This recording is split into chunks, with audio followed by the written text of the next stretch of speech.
Good afternoon. Thank you for joining the October Economic Development and Industrial Corporation of Boston Board meeting. At this time, the Boston Planning and Development Agency is continuing to hold public meetings in a virtual setting for the health, safety, and accessibility of Boston residents. For more information and updates, visit bostonplans.org.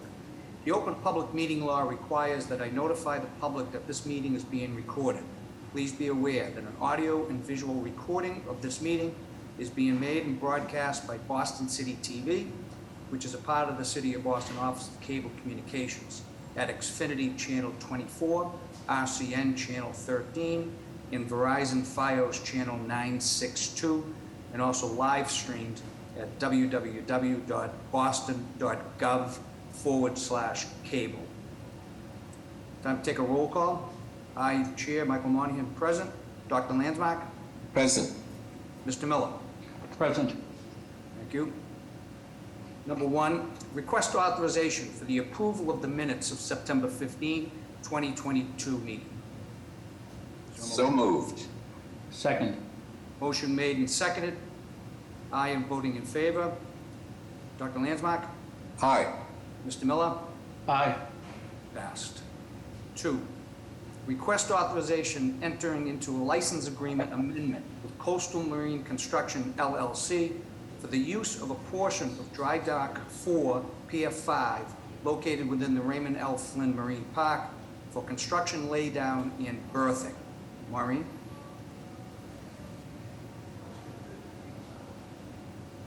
Maureen, you're muted. Oh, sorry, two of them. Coastal Marine Construction LLC is a 100% woman-owned construction company specializing in marine construction, demolition, pile driving, bridge, pier, and deck construction. In April 2022, the Secretary of the Boston Redevelopment Authority authorized the advertisement of a public bid for Pier 4 pile repairs in the Charlestown Navy Yard. In May 2022, the BPDA board approved a contract with Coastal Marine for the Pier 4 pile repairs. To properly support this BPDA-sponsored construction project, Coastal Marine requires additional waterfront land for use as construction laydown and as a potential means of transporting materials via barge to the Charlestown Navy Yard. The Economic Development and Industrial Corporation of Boston, DBA, the BPDA, owns Dry Dock 4, Pier 5, which is located at 300 Northern Ave and has an adjacent land area of approximately 1,688 square feet. Staff is recommending a license agreement to allow Coastal to use approximately 2,500 square feet of land on Pier 5. Because Coastal has an urgent need for use of Pier 5, the EDIC and Coastal have entered into a 30-day license agreement, which will extend automatically for a total term of 6 months if approved by the board. If so approved, the term of the license agreement will be on a month-to-month basis and will expire no later than April 1st, 2023. Inasmuch as Coastal Marine has been contracted to make repairs to BRA-owned property, staff is recommending that no fee be imposed for the use of EDIC-owned land for this project. Thank you, and I'm happy to answer any questions. Thank you, Maureen. Are there any questions of the board? Seeing none, what's the pleasure of the board? So moved. Second. Motion made and seconded. Dr. Landsmark? Aye. Mr. Miller? Aye. And I vote in favor as well. Thank you, Maureen. Thank you. Number three, request authorization to extend the tentative designation status of Amoresco, Inc. for the air rights lease and development of a solar photovoltaic canopy above the parking garage located at 12 Dry Dock Avenue within the Raymond L. Flynn Marine Park. Dennis? Thank you, Mr. Chairman. The UDIC-owned parking garage is located in the Raymond L. Flynn Marine Park on Dry Dock Avenue. The roof of the garage is ideally suited for a photovoltaic array or solar panels, as we commonly know them, due to its full exposure to natural sunlight.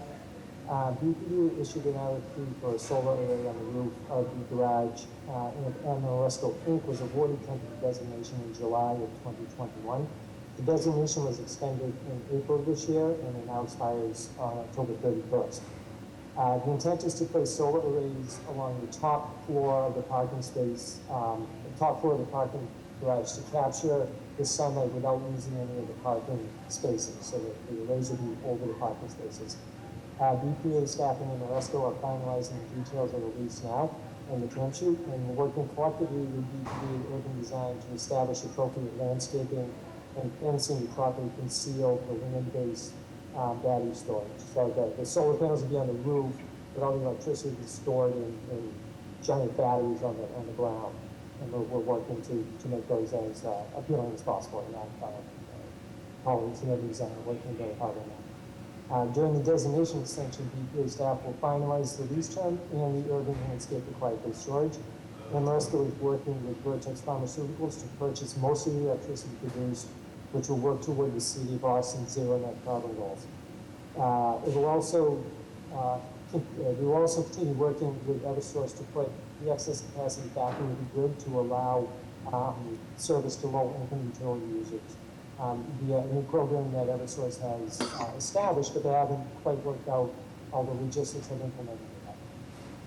With all that in mind, we're requesting an extension of the tentative designation through April 30th of 2023, at which point we expect the urban design, the lease terms, and the coordination with Eversource to be resolved. And I look forward to presenting that back to you in April.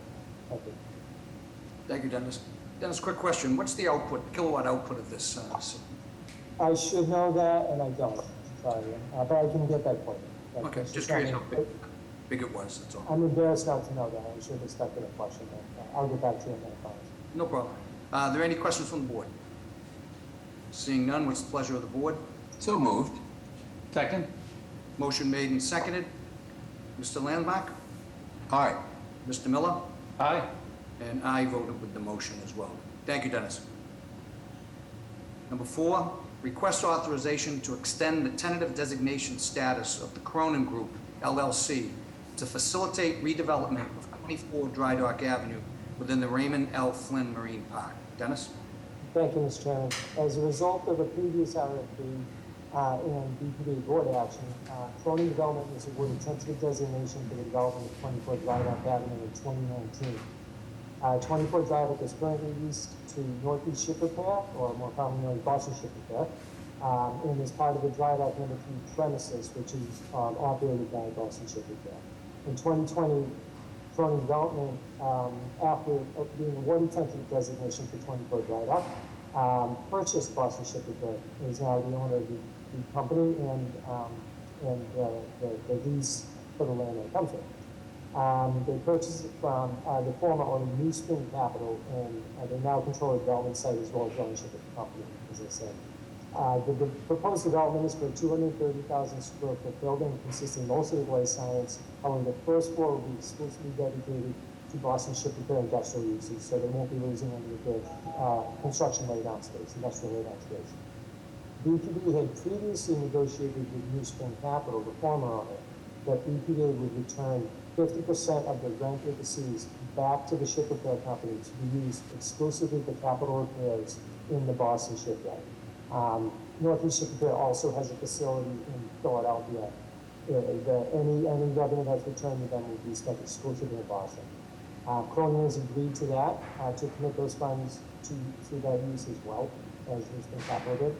In March 21, Cronin initiated the arbitrating process towards that development. We're now, you'll be seeing more about that later at the Boston Development Authority meeting.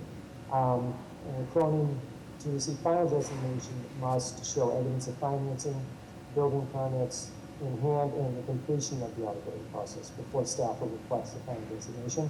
We're very optimistic that have a very high degree of confidence that that will happen. Given the unstable condition of capital markets, Cronin has entered into negotiations with a prominent real estate developer to provide additional equity and development expertise. So we'll be discussing that partnership as that evolves in the future as well. Those negotiations are ongoing and will be presented to the board at a future meeting. In the meantime, we're requesting approval to extend the tentative designation of Cronin Development through April 23rd of 2023. And I look forward to returning in the spring with very good news. Very good. Thank you, Dennis. What's the pleasure of the board? So moved. We should approve this. Second. Okay, motion made and seconded. Dr. Landsmark? Aye. Mr. Miller? Aye. And I'm voting with the motion as well. Dennis, I hope we just continue to work with them.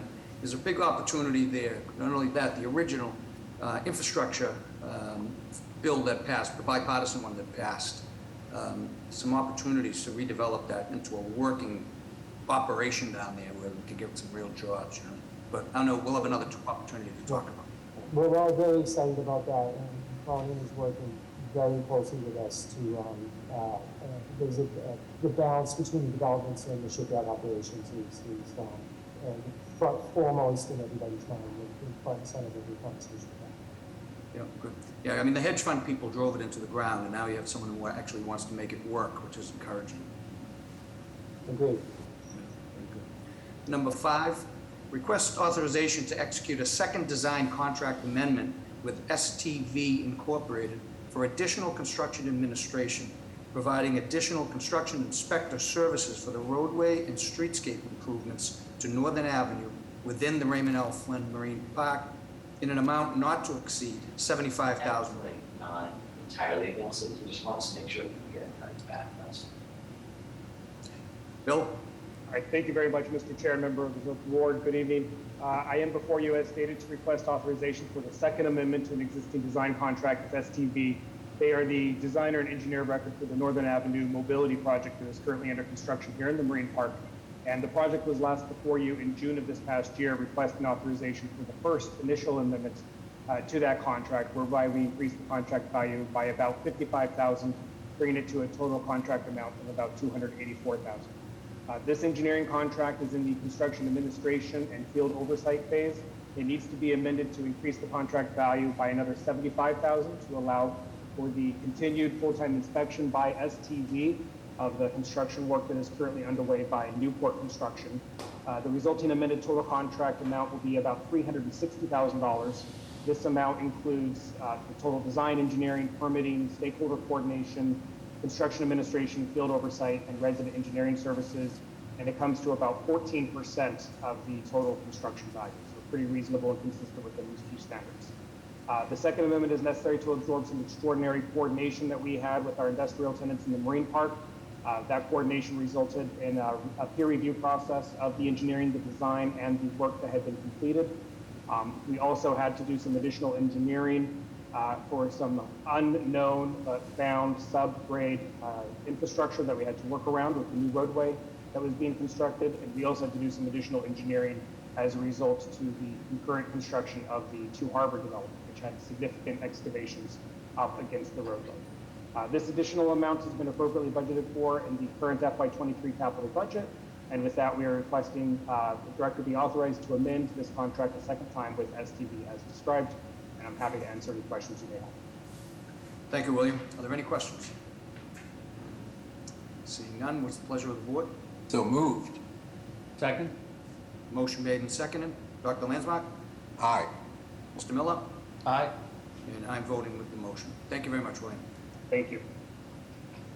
Number 6, request authorization to advertise and issue an invitation for bids from qualified subcontractors and general construction contractors for the 12 Channel Street stair pressurization project within the Raymond L. Flynn Marine Park. William?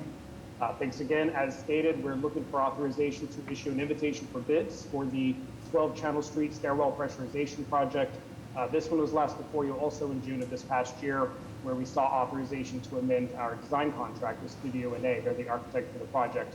And as you may recall, the project is looking to install a pressurized stairwell. So we have a smoke-free egress system in the event of a building fire, as well as safe passage for the firefighters if so needed. The bid package has been produced by Studio NA, and it will be advertised following Chapter 149 requirements. The construction contract would be awarded to the lowest responsive and responsible bidder after, of course, being brought back before the board for approval. The current estimate from the design team is about $2.5 million. We have included that in the current FY23 capital budget, and I would anticipate returning to the board in January with a recommendation for award. So with that, we are requesting the secretary be authorized to advertise and issue this invitation bid for this important work. Happy to answer any questions you may have. Thank you, William. Are there any questions? Seeing none, what's the pleasure of the board? So moved. Second? Motion made and seconded. Dr. Landsmark? Aye. Mr. Miller? Aye. And I'm voting with the motion as well. Thank you, William. Thank you very much. Number 7, request authorization to amend the Economic Development Industrial Corporation of Boston's residency policy. Mike. It's actually me, Mr. Monahan. Good afternoon. How are you?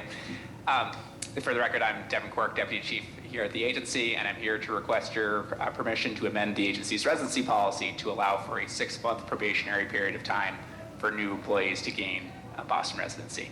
Since June of this year, the BPDA has been averaging nearly 30 posted and vacant positions per week. Included in these vacancies are both frontline positions in our planning, urban design, development review, real estate departments, as well as important administrative support roles across the agency that are critical to supporting the agency's mission. While we've made significant progress since this summer bringing on new staff and have been very excited to welcome many new hires to our team, some roles still remain hard to fill. This modification to the policy will help us broaden the prospective talent pool to attract the best qualified applicants, hire them quickly, and give them a flexible period of time to find adequate housing in the city. Importantly, this policy still makes residency a requirement for permanent positions on our team. Within 6 months of hire, employees will be required to establish residency within the city and benefit from being a constituent of the city they serve. In addition, we are proposing this change for a 1-year pilot evaluation period, and during this pilot period, we will make a determination as to whether or not this had an impact on reducing the number of vacancies on our team and whether it should continue. Thank you, and I'm happy to answer any questions you might have. Thank you, Devin. Any questions of Devin? Seeing none, what's the pleasure of the board? So moved. Second? Motion made and seconded. Dr. Landsmark? Aye. Mr. Miller? Aye. And I'm voting with the motion. Thank you, Devin. So are you doing personnel, Devin, or was No, Michael? Mike's come on for personnel. Okay. Okay, personnel? Thank you to the chair, to the members of the board, Madam Secretary and Director Jemison. My name is Michael Kerr. I'm the Director of Human Resources. We have a number of items for your consideration on the EDIC. You've muted yourself, Mike. Sorry about that. I'm not sure where I dropped off, so I'll start again. So thank you to the chair, members of the board, Madam Secretary and Director Jemison. My name is Michael Kerr. I'm the Director of Human Resources.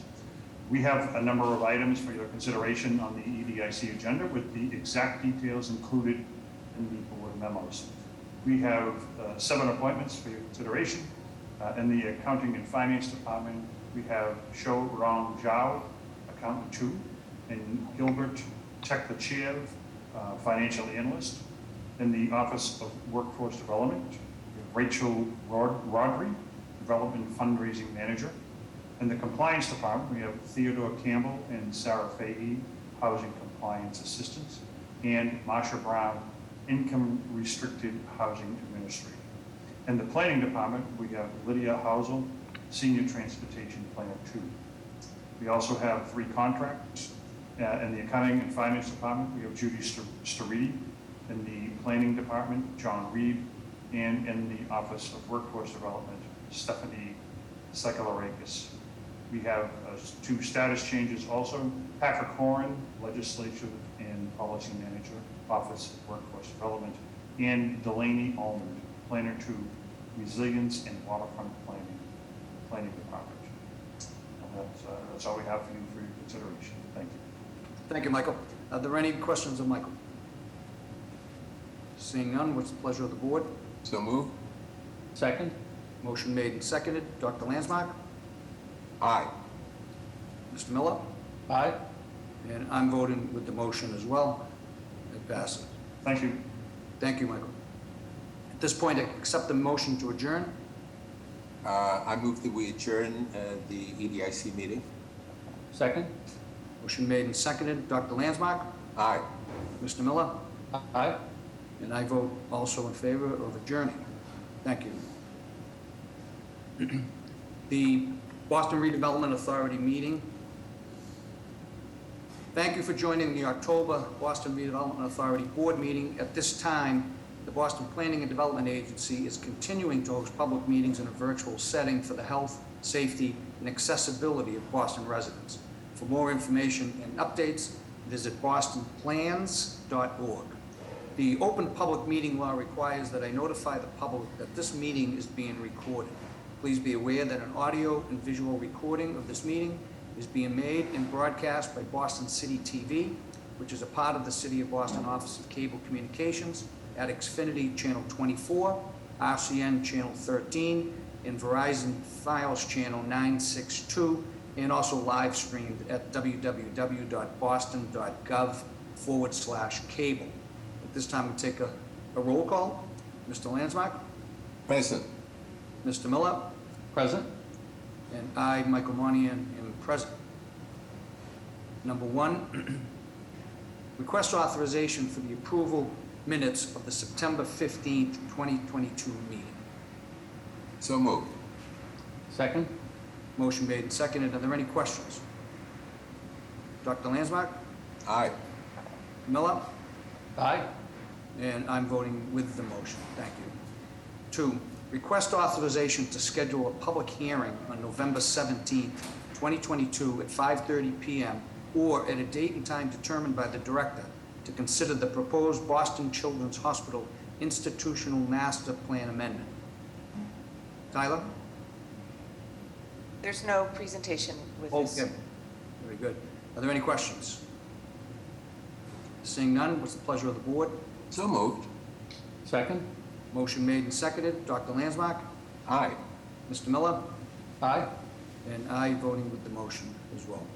Number 3, request authorization to schedule a public hearing on November 17th, 2022 at 5:40 p.m. or at a date and time determined by the director to consider the amendment and restated plan development area plan number 53, 7 Channel Center, and to consider the 7 Channel Center notice of project change as a development impact project. There's no presentation. Are there any questions? Seeing none, what's the pleasure of the board? So moved. Second? Motion made and seconded. Dr. Landsmark? Aye. Mr. Miller? Aye. And I am also voting with the motion. Number 4, Board of Appeal. Jeff Hampton? Thank you, Mr. Chairman, members of the board. Before you tonight are 51 petitions that have been prepared by planning staff for transmittal to the Board of Appeal. This will cover 3 meetings, including tonight's subcommittee meeting, as well as 2 meetings of the full board on October 25th and November 1st. I'd be happy to answer any questions you may have. Thank you, Jeff. Are there any questions? Seeing none, what's the pleasure of the board? So moved. Second? Motion made and seconded. Dr. Landsmark? Aye. Mr. Miller? Aye. And I'm voting with the motion as well. Thank you, Jeff. Thank you. Number 5, request authorization to adopt the Western Avenue Corridor Study and rezoning plan for future development, public realm and transportation improvements within the Western Avenue Corridor Study and rezoning plan study, area for zoning amendments, urban design guidelines, and transportation improvements. Kathleen?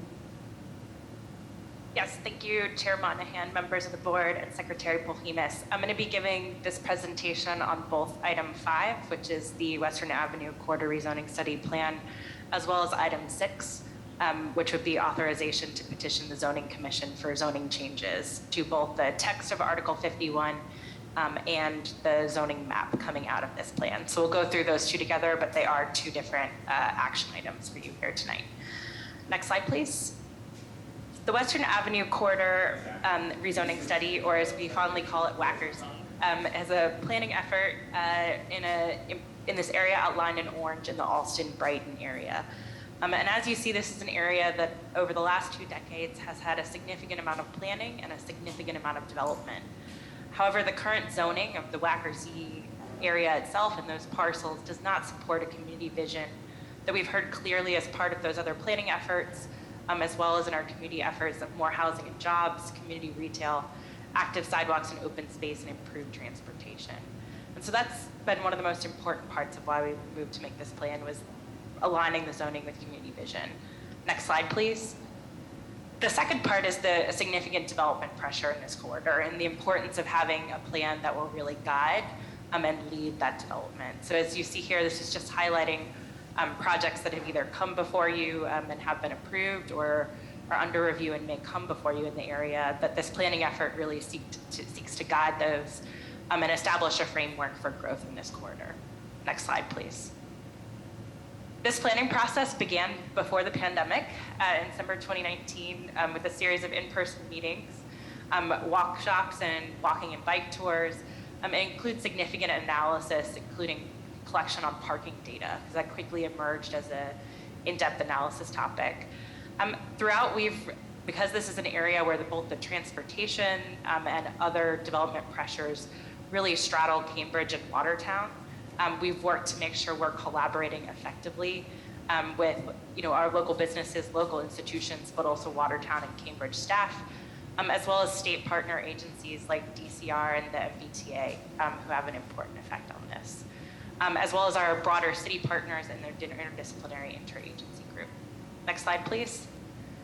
So, we started off with the visioning process. This plan did go on pause, the hiatus for the pandemic, then picked back up in a more virtual form where we began to work through an urban design framework, real estate analysis, and land use scenarios.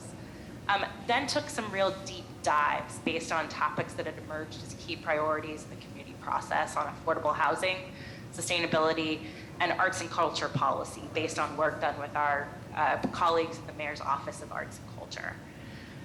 Then it moved into refining recommendations for zoning, for urban design, and for housing, and particularly in transportation, thoughts about a transit way and improvements that could happen on Western Avenue itself. This summer, we released a draft plan and have had, as you see by those close orange lines together on this timeline, a really intense series of public engagement touch points with the community. It became our weekly whackersy, as we like to call it, to really get to a refined plan and something that we're comfortable bringing forward to you here today for adoption as well as zoning. Next slide, please. So I want to make sure we're touching on that overall framework. The plan really lays out a vision across these sort of 4 areas of improved public spaces and open, the public realm and environmental performance. In that breathe and adapt category. In connect and move, really thinking about transportation, our multimodal access, but also the importance of cross-neighborhood connections towards the river. And live and work, that we're thinking about a mix of land uses and getting guidelines that will get us a diversity of building shapes and a thriving community. And in create, that we're really building on the efforts of the Alston Brighton arts, culture, and placekeeping efforts that aforementioned Mayor's Office of Arts and Culture did in order to make sure we're really getting those arts and performance opportunities in flexible and diverse spaces. Next slide, please. As we dig into the plan recommendations, what that framework means at a broad level is concentrating mixed use at higher densities at 2 key nodes where they'd be located near other higher levels of activity and transit services. So one of those is the Barry's Corner node shown in red here. And that would be an area of mixed commercial and residential development, as well as the Boston Landing node. And so you see sort of south of the Pike, near that Boston Landing station, is the area of the former Guest Street planning study that we're envisioning the property to the furthest south of the Wackersy study area as being included in that node for here. And then when we think about the rest of Western Avenue, including the Telford, Everett Street area, that we're achieving predominantly mixed-use residential development of a more medium density and allowing cultural uses everywhere. And then we're really thinking about Western Ave. We're also setting out a zoning framework that focuses on retail and services on the ground floor and making sure that Western Ave is a successful multimodal corridor. Next slide, please. Just as important is the work of the urban design guidelines in setting out that public space, and public realm framework and connections. And so you see here an illustration of how I've identified key connective corridors and places for streetscape improvements and connections to the river, areas that would be important for new open space to be delivered as part of redevelopment, and how all of those fit together into a framework that works across the study area and also connects to key institutions like Library Park within Alston Brighton. Next slide, please. Finally, there's the connect and move section and the transportation recommendations. So this lays out, and you see these teal dotted line, a framework for new street and public right-of-way connections as redevelopment occurs that will allow us both to provide access to parcels, but also needed loading as sort of parcels may redevelop. And so that framework is here in this plan so that there's sort of key predictability for all parties. It also includes significant recommendations along Western Avenue itself for a low-stress bikeway, as well as the transitway concept that we'll explain in further detail. And then another opportunity for the strong transportation demand management that we strive for in all of our development review, being particularly important as we look at this corridor and the framework we've laid out here. Next slide, please. And so, what that means in the Western Avenue improvements in this area is that in the short term, the move towards installing a low-stress bikeway, the transitway would take the form of dedicated space for bus travel along the corridor and new dedicated stations as part of bus stops, as well as the close look at parking ratios provided in new development, planning for parking, loading, and curbside use strategies along Western Avenue as part of the planning for transportation improvements, as well as broader TDM, the transportation demand management. Next slide, please. And so I want to highlight some of the feedback and the moments that sort of changed as part of since the draft plan was released July 27th. There were 4 listening sessions, 2 virtual, 2 in person, including what has to be one of the most fun public meetings that we've had lately, getting to hang out outside on a lovely August evening.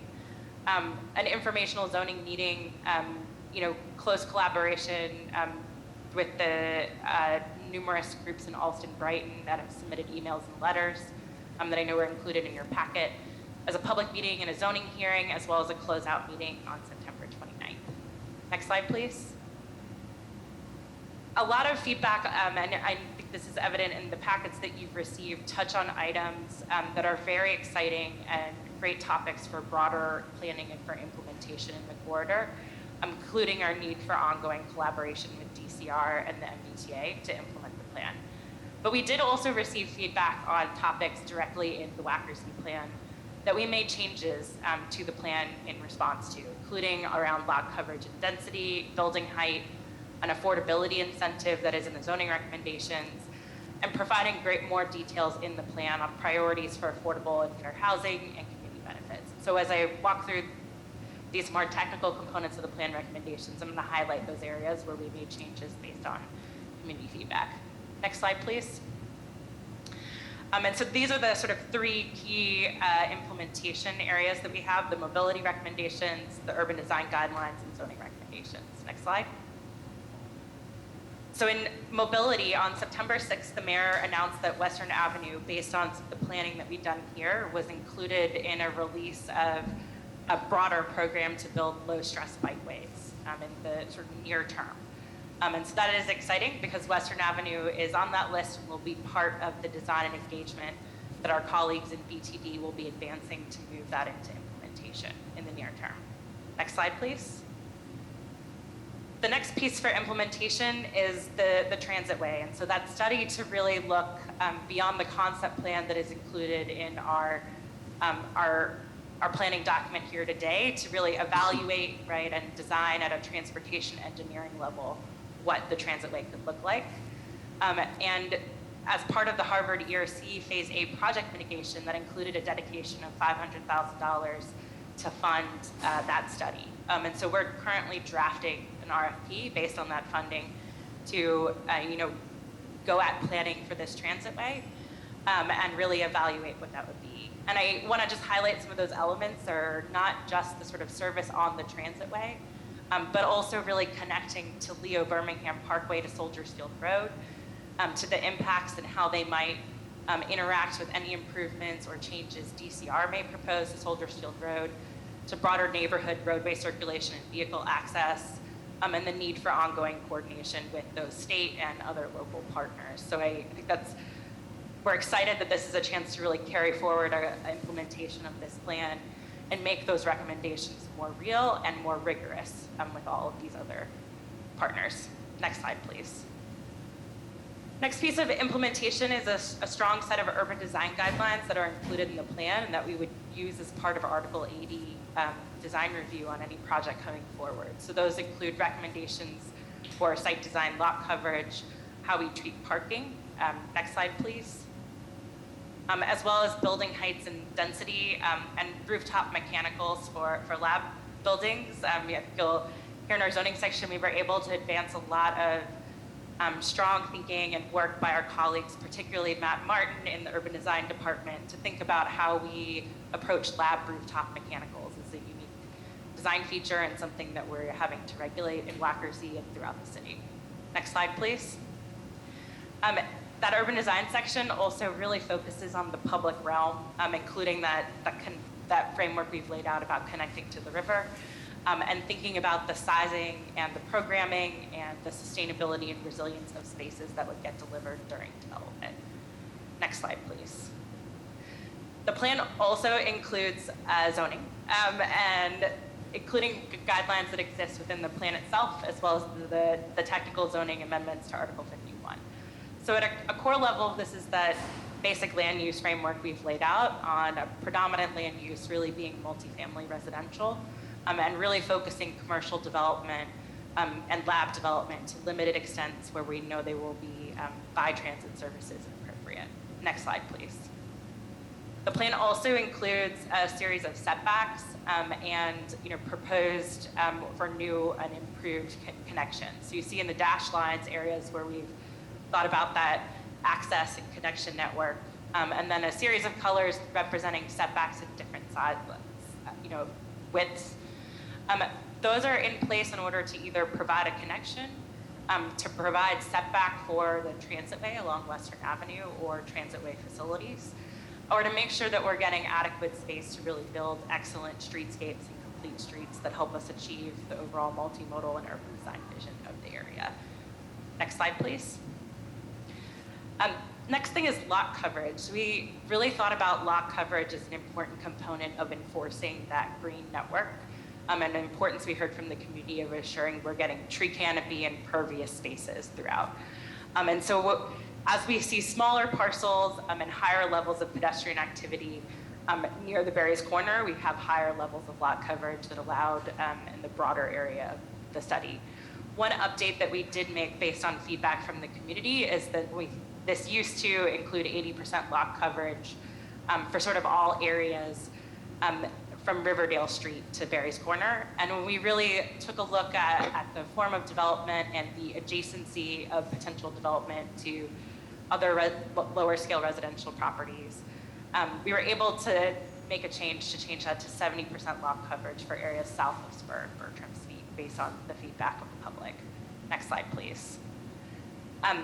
The plan also includes a broad density framework, and this framework establishes the 2 levels of density for the nodes. So in those areas, commercial FAR would be limited to 3.5, and that's the sort of FAR that is the base maximum FAR for the area.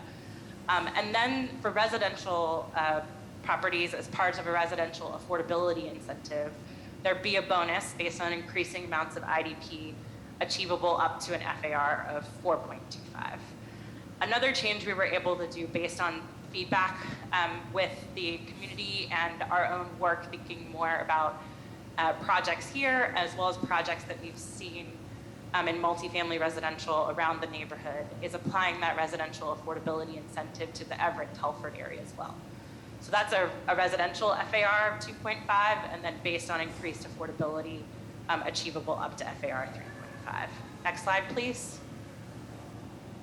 The final piece of the zoning recommendation that's included in the plan is height. And so this is comes directly out of some of the work our urban design colleagues have done in thinking about the appropriateness of height and balancing the push and pull of where height can go, avoiding too much height along Western Avenue to make sure that it's not feeling like a canyon, and concentrating height in places where we think that we'll have the best positive impact and minimize negative impacts. And so it's another place where, based on that public feedback, we were able to reduce height for the area south of Spur and Bertram Street, where there was a lot of concern about adjacency to lower scale residential properties, and also increase height north of that area as part of that residential affordability incentive, where we think height is more appropriate and could help us achieve better build out of more affordable housing. Next slide, please. I just want to highlight on the residential affordability incentive. So there are tiers that are set up by FAR, and they are correlated with a percentage of IDP measured based on residential square footage. And that's responding to the fair housing need in the area, as well as community desire for more IDP units to be larger scale units with more bedrooms in order to make sure we're serving larger household sizes and families. And that those would then be affordable to households averaging 60% AMI. Again, another fair housing goal of making sure we're reaching to lower AMIs as possible. We have caveated that the Mayor's Office of Housing is currently conducting a study to really evaluate the IDP program and take it into inclusionary zoning. And the goal of that study is to come up with the best possible IDP program for the city, and pending the results of that study, we would look to evaluate this and update this affordability bonus to line up with what Mayor of Housing recommends. Next slide, please. And then, we added additional narrative really based on some great comments from the community about the importance of making sure we were really capturing their feedback and the detail that they provided throughout this planning process. Next slide, please. Now into the zoning changes in item 6. I just want to highlight it in the sort of map. There are a number of sort of 3 existing overlays. The coastal flood overlay shown in that blue. Here, the green pelt protection overlay along Soldiersfield Road, and the neighborhood design district would be unchanged by any of these zoning changes and would continue to regulate the form that they do throughout the city in their overlay form. Next slide.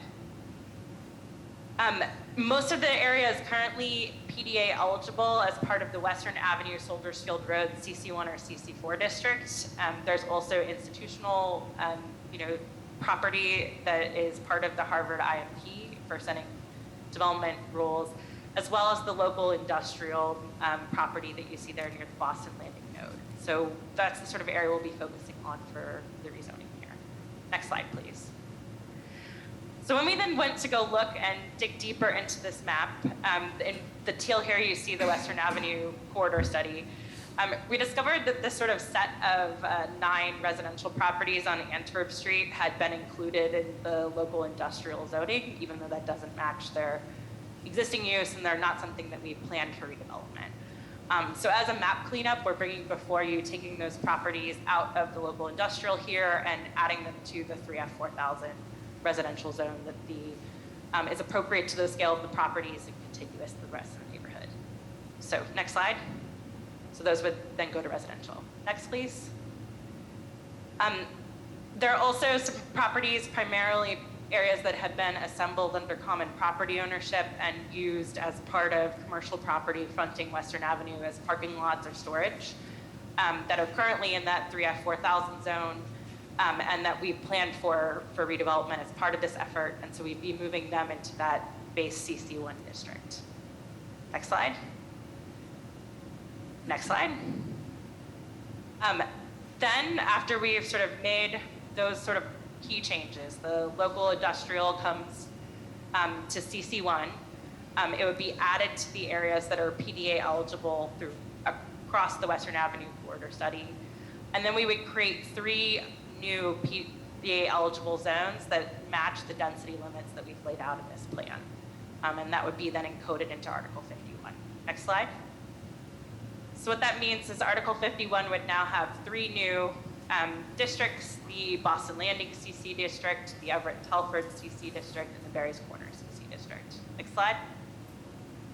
And then in the text of the zoning ordinance, those would include those FAR limits by use, so the commercial FAR limit, as well as the affordability incentive as maximum FARs achievable for PDA.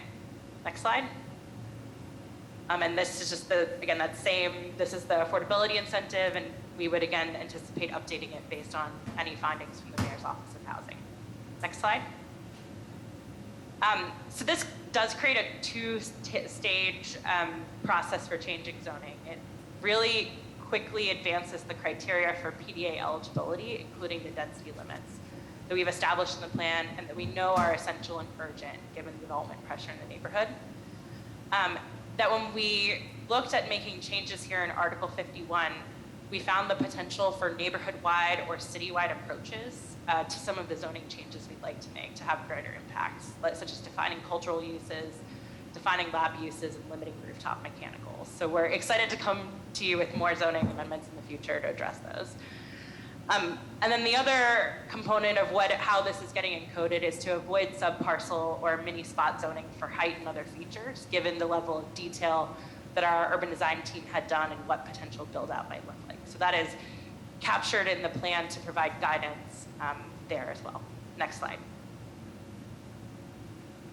That also means the base community commercial zoning, the CC1, will need careful study and wanted to avoid making drastic changes there to avoid any negative impacts on existing uses and small businesses, which I think is aligned with the plan's goals of how redevelopment occurs.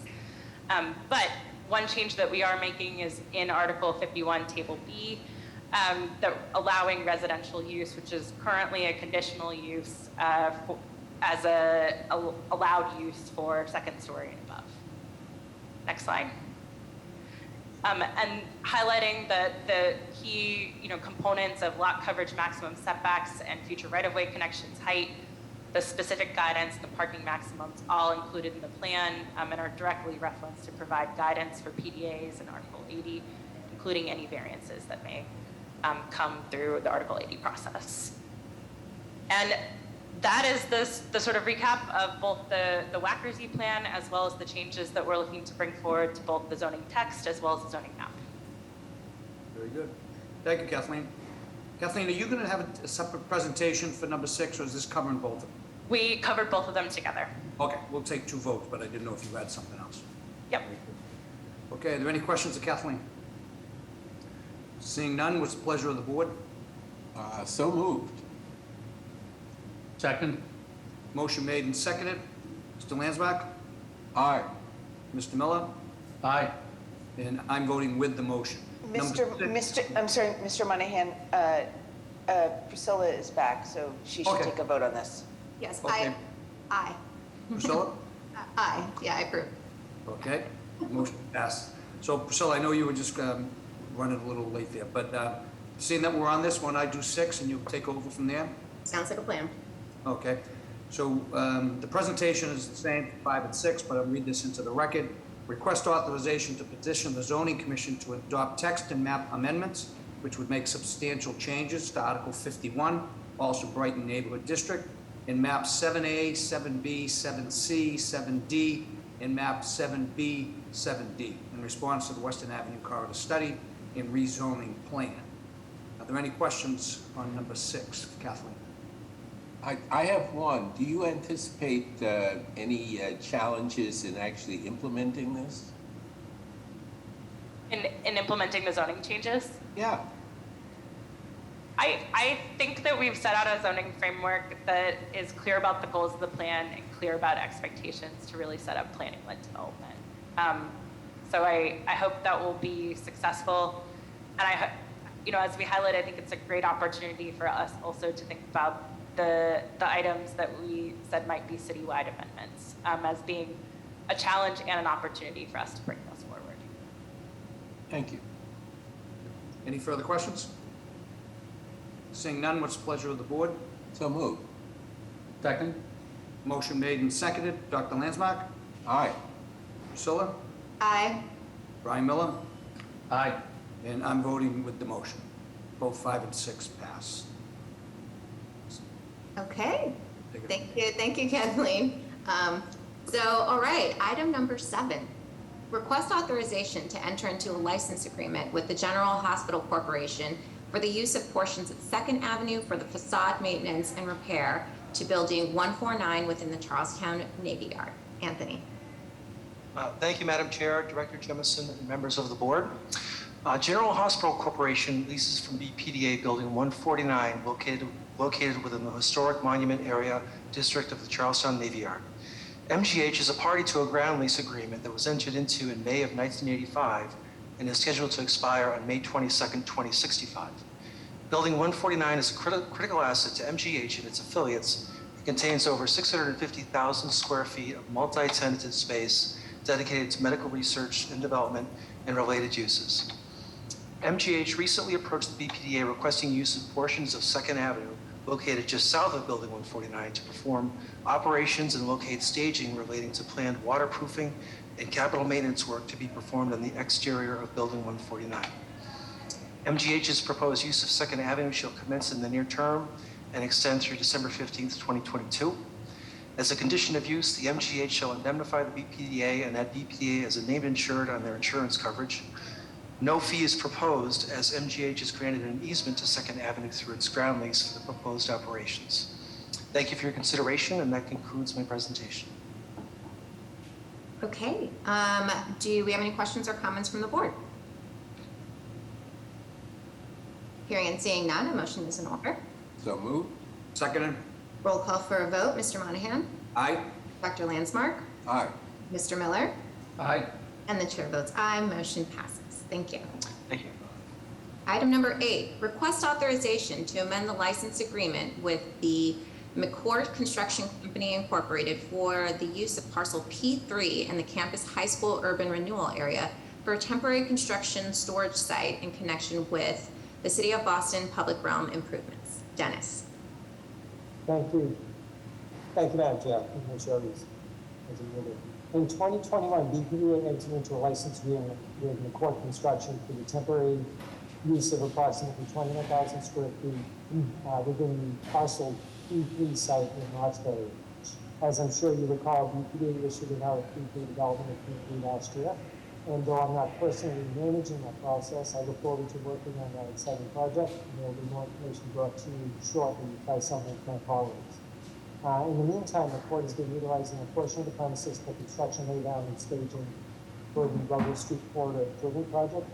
The court has requested the continued utilization of the portion P3 for another 12 months. Like POA, who also utilizes a portion of P3 for construction laydown, McCourt has proven to be a respectful tenant and neighbor. McCourt realizes both that the site is a development parcel and that BPDA is also conducting its own environmental remediation project on the site. I have full confidence that all parties will continue to work in harmony over the coming months. The fee proposed is $3,125 per month plus an additional $20,000 worth of in-kind services for any small projects that may come up. The combined fee equals $59,000 and is consistent with the market rate for temporary use of industrial land. I am here requesting permission to extend the license with the full construction to October 31st, 2023. Okay. Any questions or comments from the board? Okay. Hearing and seeing none, a motion is in order. So moved. Seconded. Roll call for a vote. Mr. Monahan? Aye. Mr. Landsmark? Aye. Mr. Miller? Aye. And the chair votes aye. Motion passes. Thank you. Thank you. Right. Item number 9. Request authorization to accept a grant in the amount of $300,000 from the Massachusetts Office of Coastal Zone Management to enter into a grant agreement with said entity and to advertise and issue a request for proposals for the development of resilient design options for Dorchester's waterfront. Chris. Chair, members of the board, Director Jemison and Secretary Polhemus. I'm Chris Bush, Assistant Deputy Director for Climate Change and Environmental Planning. This past September, the BPDA was awarded a $300,000 grant from the Massachusetts Office of Coastal Zone Management's Coastal Resilient Grant Program to assist in the development of design options for coastal flood protection measures along a vulnerable area of Dorchester's waterfront. This project will build off of the climate vulnerability analysis and resilience strategies developed through the 2016 Climate Ready Boston Plan, and more recently, the 2020 Coastal Resilience Solutions for Dorchester report. Next slide, please. The Climate Ready initiatives have provided a great technical analysis of the timing and location of current and future flood events, and develop concept designs for coastal resilience informed by Dorchester stakeholders and residents. This grant funding will advance design solutions to address a near-term flood entry point at Tinian Beach in Dorchester, as framed by the red circle from this section from the Dorchester report. Next slide, please. That report prioritizes implementation of flood protection measures in this location. The slide represents some of the measures, including expanded living shorelines, elevated roads, flood walls. Under current coastal flood conditions, the DCR's Tinian Beach recreation area is flooded. By 2030, when we expect around 9 inches of sea level rise, flood waters could be directed down Conley Street under the Southeast Expressway and into the Morrissey Boulevard alignment, which could inundate numerous businesses and homes. Next slide, please. This project will result in a technical analysis of the existing site conditions in the area to determine the feasibility of flood mitigation infrastructure and develop specific design recommendations.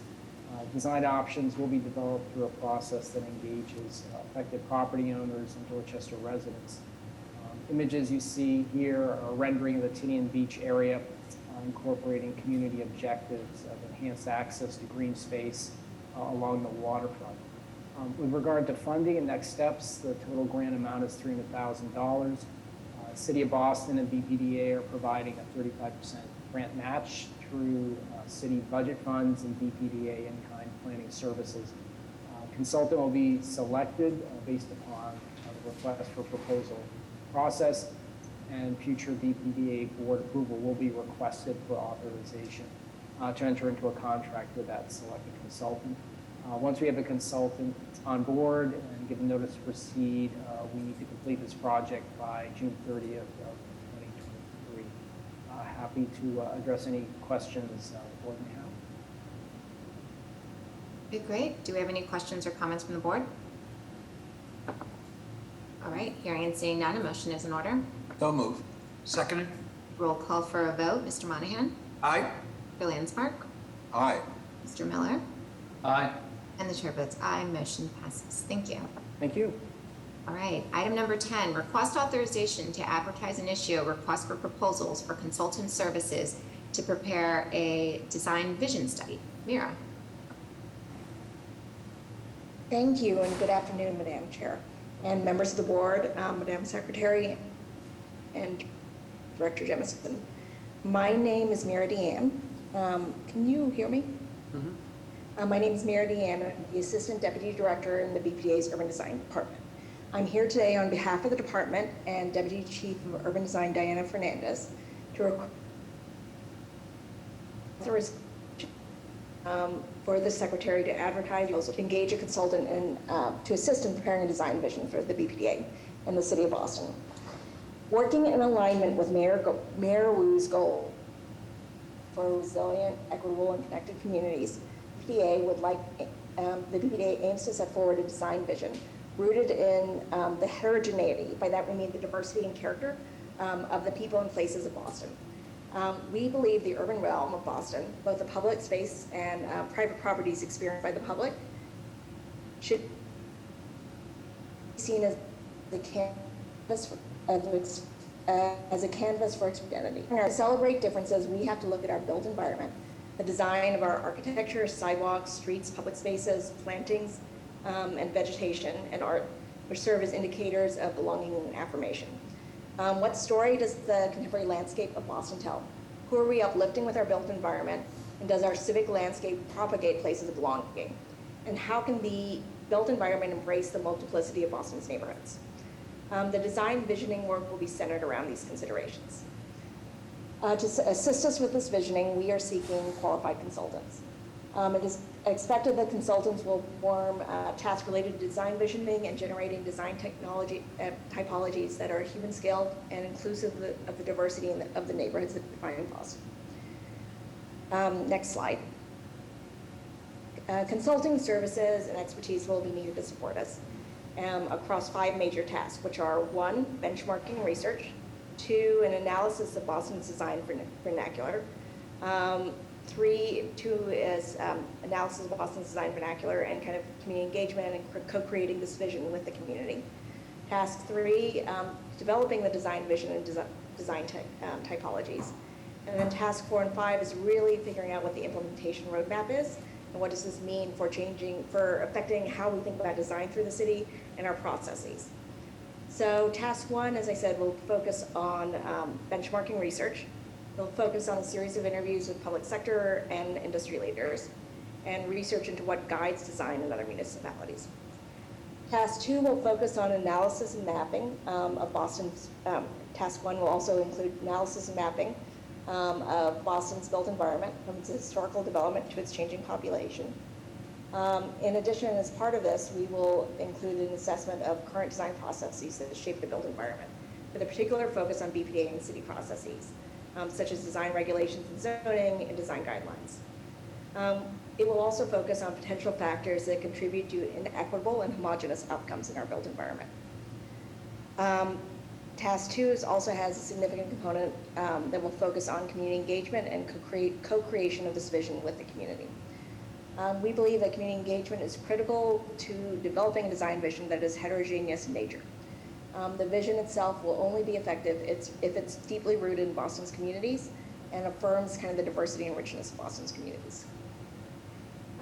Task 3 is developing the design vision itself, which will be derived from this community engagement and an analysis of Boston's built form and communities. And then task 4 and 5 will be really focusing on this implementation roadmap, which is thinking about the ways we can really advance this vision through our processes and the ways we kind of impact design in the built environment. This could range from anything to rethinking how we think about design guidelines to thinking about what we say about design, the design regulations within our zoning. It could think about processes. It could lead to further urban design studies. So we see task 5 as really setting us up for what the next steps are that'll hopefully have a significant impact on how we, on our built environment. We expect to return to you later this winter for authorization to enter into a contract with the most qualified consultant. This concludes the presentation, and I'm happy to answer any questions. Good. Any questions or comments from the board?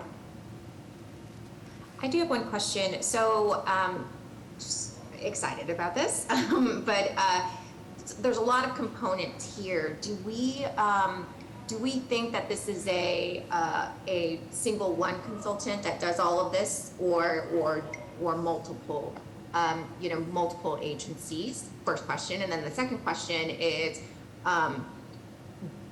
do you? Obviously, we're going to go through the RFP, but do we have these type of consultants and vendors here within the Boston area that would, again, know the area, right? And be able to interact with our various communities.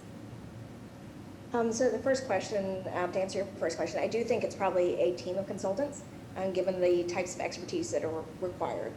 We also have, again, I think within our internal BPDA team, we have like GIS services. We have a great deal of expertise within this. So we really see this being a team effort. But yes, will be a consultant team, probably with community engagement experts, urban designers, landscape architects, probably a broad range. And then secondly, in terms of the expertise, we have, I think we have an incredibly strong design community locally. And this could be something, again, this is an open RFP. It could see many possibilities, bringing in outside experts, entirely local teams, like it could be combinations. I think there's a broad range, but we do have an extremely strong design community. There's value in having outside, perspectives, looking into kind of our built environment fresh. But I think it could it could see many permutations. And I'm just going to jump in here really quick to support Mira. This is Diana Fernandez, Deputy Chief of Urban Design. I think what's really exciting about this prospect is that, we are enabling a design process that is bottom up in terms of enabling communities themselves to define what design excellence is, and to sort of enable us to be accountable to upholding that vision as we drive growth and development in the city. Awesome. So when this RFP goes out, does it go out at like one big one and people can do like multiple, or it goes out to like multiple things? Maybe I'm getting too much in the weeds. I just It is intended to go out as one RFP, and to be comprised of a team, as Mira mentioned, that would be leading that process and sort of taking on these tasks over the span of the timeline of the RFP. Okay. Cool. All right. Any other questions or comments from the board? Could you elaborate on the DEI requirements for staffing this process? I mean, historically, we've done visioning processes, and teams have not come close to reflecting the diversity of the city and the people they're working with. So we'd like to see some changes, and could you just comment on what our expectations are around the diversity of the people who will be doing this work? Absolutely. Thank you for bringing that up. I think it's of utmost importance in terms of leading this work and being able to engage directly with the community. So as we evaluate consulting teams, that's certainly one of the criteria where we will be looking at. Additionally, I think something that is critical to us is that internally here within the BPDA, as we manage that process, it is being led with the sensitivity to the communities we're working in and ensuring we have that diversity and representation on our team as well. So to answer your question, Mr. Landmark, it's both internally here within the BPDA and certainly one of the evaluation criteria we will consider as we evaluate consulting teams. And secondly, could you comment on the rough completion date for this work? Our goal is to embark on a 9-month process. So we hope to be coming back to you all sometime the fall of next year. So around October of next year, we're back to you all with a really exciting vision for our future that's rooted in community voice. Thank you. Yeah, I just have one question. Maybe you could help me with this. So when we look around Boston, a lot of the neighborhoods have different character. You know that we're in Jamaica Plain or the North End. And a lot of the proposals that come before us, it might be replacing a 2-story traditional housing with, a 4-story, more apartment condo complex. And in my opinion, a lot of them look the same, whether they're being placed in Jamaica Plain or out in Brighton or in Dorchester. Is part of your mission to try to work within the neighborhood to keep those characteristics? And if so, how do we balance that with when the developers come in and it's more efficient to put up a 4-story building that looks very similar? I need some help with that. Absolutely. So I think the importance of this document is that it's to help us to sort of provide a guide, right, for how our communities see beauty, design excellence under their lens, and what those physical characteristics are that define them. And the goal here is to not necessarily strap ourselves into sort of a particular vernacular or identity, but to be able to enable our communities to have a little bit more agency as it relates to being able to advocate for materials that reflect the sort of design characteristics that define their neighborhood. So I think that our goal here is to be able to provide more rigor and predictability to development teams and proponents working in these neighborhoods in terms of what's most important to neighborhoods. That goes beyond just planning conversations focused on zoning, but really get to the sort of physical design characteristics that are equally as important. Great, thank you, that's helpful. Great. Any additional questions or comments from the board? Hearing and seeing none, a motion is in order. So moved. Second. We'll call for a vote. Mr. Monahan? Aye. Dr. Landsmark? Aye. Mr. Miller? Aye. And the chair votes aye. Motion passes. Thank you. Okay, item number 11, request authorization to advertise and issue a request for proposals for engineering design consultant to provide an engineering assessment and feasibility study for the Charlestown Navy Yard Pier 5. William. Thank you very much, Madam Chair and members of the board. As stated, I'm here before you to request authorization to advertise and issue requests for proposals to procure a qualified maritime engineering firm to inspect, assess, design, and permit improvements to Pier 5 in the Charlestown Navy Yard. This pier was originally constructed by the U.S. military back in 1943, which is during World War II. It consists of more than 1,600 steel H-piles that were originally encased in concrete, but since we've experienced a complete loss of the concrete jackets, which have resulted in a critical deterioration of the exposed steel piles, and that has resulted in structural failure of the pier, which has been closed to the public for a number of years. The pier was last evaluated in 2018 by Childs Engineering. That firm had previously inspected and assessed the pier back in 2005, 2000, and 1987. The objective of this particular contract is to perform a new independent assessment and evaluation of the pier and to provide construction documents to repair the pier to a condition that's suitable for public access. That's the primary goal. However, it will be a complete assessment, and if for some reason repair is determined to be infeasible, the contract would also provide for construction documents for demolition of the pier. So we're really just trying to figure out the condition of the pier and what can be done with it. The resulting engineering contract is budgeted at $250,000. Plans and specifications would be prepared in accordance with Chapter 3039M of the Massachusetts General Laws, and the contract would also include permitting, bidding assistance, resident engineering services, as well as construction administration and community engagement. This request for proposals would be advertised following the BPDA's designer selection policy. The engineering contract would be awarded to the top-ranked engineer through a qualifications-based process, after, of course, being brought back to the board for approval. So with that, we're requesting authorization for the Secretary to issue this request for proposals for engineering services for Pier 5 in the Charlestown Navy Yard. Happy to answer any questions you may have. Great, thank you. Questions or comments from the board? Hearing and seeing none, a motion is in order. So moved. Second. Roll call for a vote. Mr. Monahan? Aye. Mr. Landsmark? Aye. Mr. Miller? Aye. And the chair. Aye, motion passes. Thank you. Thank you very much. All right, item number 12, request authorization to enter into a contract with Nelson Nygaard Consulting Associates Incorporated for the Fenway Kenmore Transportation Action Plan in an amount not to exceed $1.2 million. Nick?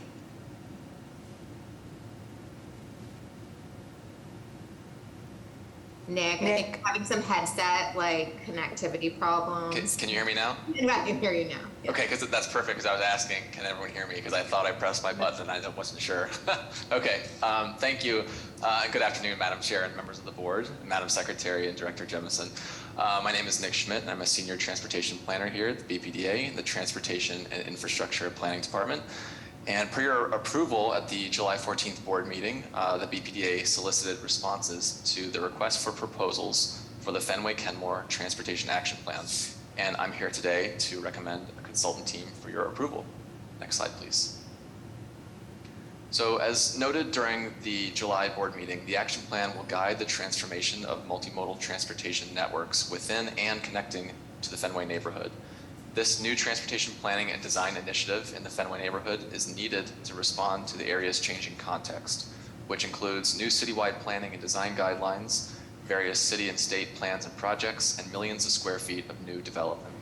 Guided by Go Boston 2030, the action plan will address 4 primary tasks: planning, analysis, design, and engagement. Generally, the study area, as you see here, is bounded by Charles River to the north, Mass Ave to the east, Fenway and Ruggles Street to the south, and St. Mary's Street to the west. Next slide, please. The request for proposals was approved for release by the board at the July 14th board meeting, as mentioned, and we subsequently issued the RFP on August 1st. We received 4 proposals on September 2nd, and in alphabetical order, those respondents included Arup, Nelson Nygaard, Stantec, and WSP. All proposals were responsive and responsible, met the quality requirements, and satisfied the minimum threshold criteria. A selection committee composed of BPDA, Boston Transportation Department, and Boston Public Works Department staff reviewed these proposals and conducted interviews with each respondent team between September 19th and 21st. And so the selection committee unanimously recommends the Nelson Nygaard team to provide consultant services for the action plan. The team is composed of Nelson Nygaard as the lead consultant with support from McMahon Associates, UTIL, Agency Landscape and Planning, and Rivera Consulting. Agency and Rivera are both women-owned businesses and disadvantaged business enterprises. The Nelson Nygaard team's proposal was highly advantageous based on their substantial knowledge and expertise in network planning, multimodal analysis, multimodal design, and community and stakeholder engagement. The team has built a strong track record working on other plans and projects locally in Boston and throughout the US, rooted in best practice guidance. Some notable local project experience include Go Boston 2030, Boston Complete Streets Design Guidelines, the Boston Tactical Public Realm Design Guides, the MBTA Transit Priority Toolkit, Fenway Curb Management Pilot Evaluation, and the Inman Square Intersection Safety Improvement Project in Cambridge. So this concludes my presentation, and I'm happy to answer any questions. Thank you. Okay, thank you. Do we have any questions or comments from the board? Hearing and seeing none, motion is in order. So moved. Seconder? Roll call for a vote. Mr. Monahan? Aye. Dr. Landsmark? Aye. Mr. Miller? Aye. And the chair votes aye. Motion passes. Thank you. Thank you. All right, item number 13.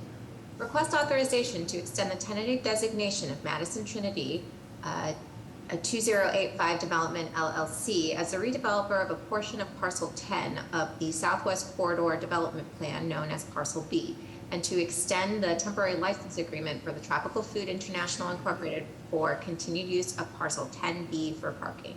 Jonathan. Thank you, Madam Chair, Director Jemison, Madam Secretary, and members of the board.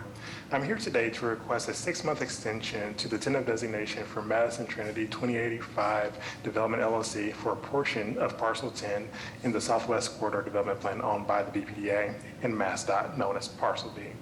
As you may recall, the board originally voted to award Madison Trinity tentative designation on May 15th, 2012, and extended that tentative designation at the board meeting on August 11th, 2022. Madison Trinity is proposing to create approximately 112,954 gross square feet of residential space, which will include 64 affordable rental units and 32 mixed income units. There will also be 2,412 square feet of community amenity space. And lastly, it will also include 96 residential parking spaces in a below grade parking garage. Since the last extension, Madison Trinity has made significant progress toward final designation. Some of the milestones they have achieved in this process include completion of review with Boston Civic Design Commission, completion of review with a vote of approval from the Boston Landmarks Commission, submission of an appeal with the Zoning Board of Appeals, received an award announcement from DHCD. The NPC completed the MEPA review and found no further MEPA review is required for the project, and they have submitted updated funding applications with the Mayor's Office of Housing. During this requested tentative designation extension, the developers will complete review with the Zoning Board of Appeals, negotiations of terms of the ground lease with MassDOT and the BPDA, review the project considerations from the Boston Landmarks Commission, and the completion of the design review in accordance with the agency guidelines, and apply for additional funding from the Department of Housing and Community Development. With that being said, I'm happy to answer any questions. Okay, any questions or comments from the board? Hearing and seeing none, a motion is in order. So moved. Seconder? Roll call for a vote. Mr. Monahan? Aye. Mr. Landsmark? Aye. Mr. Miller? Aye. And the chair votes aye. Motion passes. Thank you. Thank you. Okay. Oh, wait, next one's yours too. Okay, request authorization to extend the tentative designation status of NUBA LLC as redeveloper of a portion of Parcel 8 located at Harrison Avenue and Washington Street in the Nubian Square area of Roxbury. Jonathan. Thank you again. I'm here today to request a 6-month extension to the tentative designation for NUBA LLC for a portion of Parcel 8 located at Harrison Avenue in Washington Street, owned by the Commonwealth of Massachusetts in the city of Boston.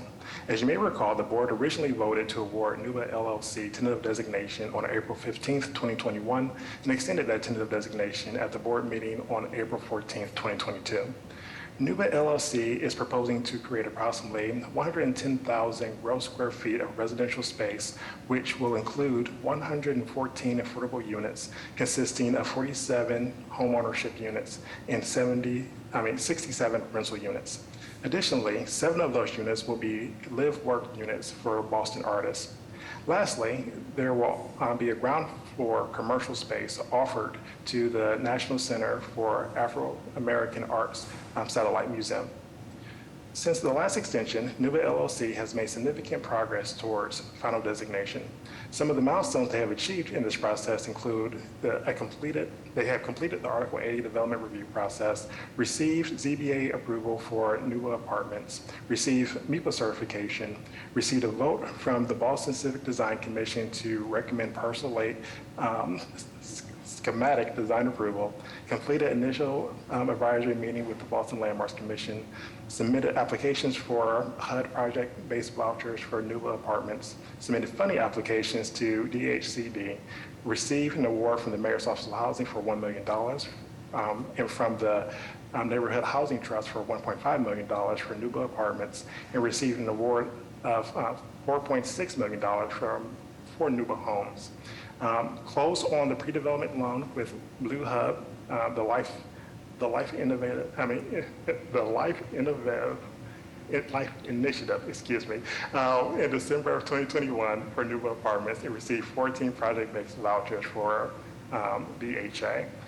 During this requested tentative designation extension, the developers will receive the approval from the Boston Landmarks Commission approval, negotiate terms of the deed and land disposition agreement with the BPDA, and pursue additional sources of project funding and complete permitting for the project. With that being said, I'm happy to answer any questions.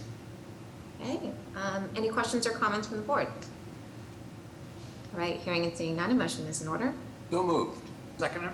Roll call for a vote. Mr. Monahan? Aye. Mr. Landsmark? Aye. Mr. Miller? Aye. And the chair votes aye, motion passes. Thank you. Thank you. All right, item number 15. Pardon me, Madam Chair, I have to recuse myself from this item. Sounds good. Thank you very much. Thank you. Item number 15, request authorization to convey 4 strips of air rights over BRA-owned land at 0 Tremont Street and along Millicent Way, adjacent to 440 and 450 Tremont Street, in the South End urban renewal area to wind companies in connection with the Eva White Apartments. Dennis. Thank you, Madam Chair. The Eva White Apartments, as you said, are located on 440 to 450 Tremont Street.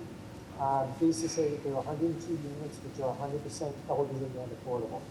The parcel is owned by the Boston Housing Authority and is leased to a partnership between wind companies and wind company and Castle Square Tennis Association. Wind company intends a major upgrade to the facility, including renovated kitchens, bathrooms, laundry room, new appliances, common area upgrade, etc. Part of the renovation will include the addition of a building envelope system designed to increase heating and cooling efficiency toward the city's goal of zero net carbon. The proposed building envelope will protrude under 4 BPDA-owned strips of land totaling approximately 1,380 square feet, located immediately adjacent to the existing building. Staff prepared an independent appraisal of the subject air rights and determined that the fair market value is $179,000. I personally visited the wind company and reviewed the development performance for this project. No increase in tenants' rent will result from this upgrade. It is purely a quality of life, zero net carbon focused improvement.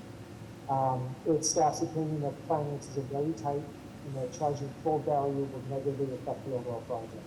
Inasmuch as the BPDA air rights will not be used to increase the living space, but merely attached to the exterior of the building to better control utility expenses, and obviously I'm making that sound a lot easier than it is. Staff is recommending that the air rights be transferred to the wind companies for $1 to assist in the development of this 100% elderly affordable housing. Thank you. Okay, thank you. Any questions or comments from the board? All right, hearing and seeing none, a motion is in order. So moved. Seconder?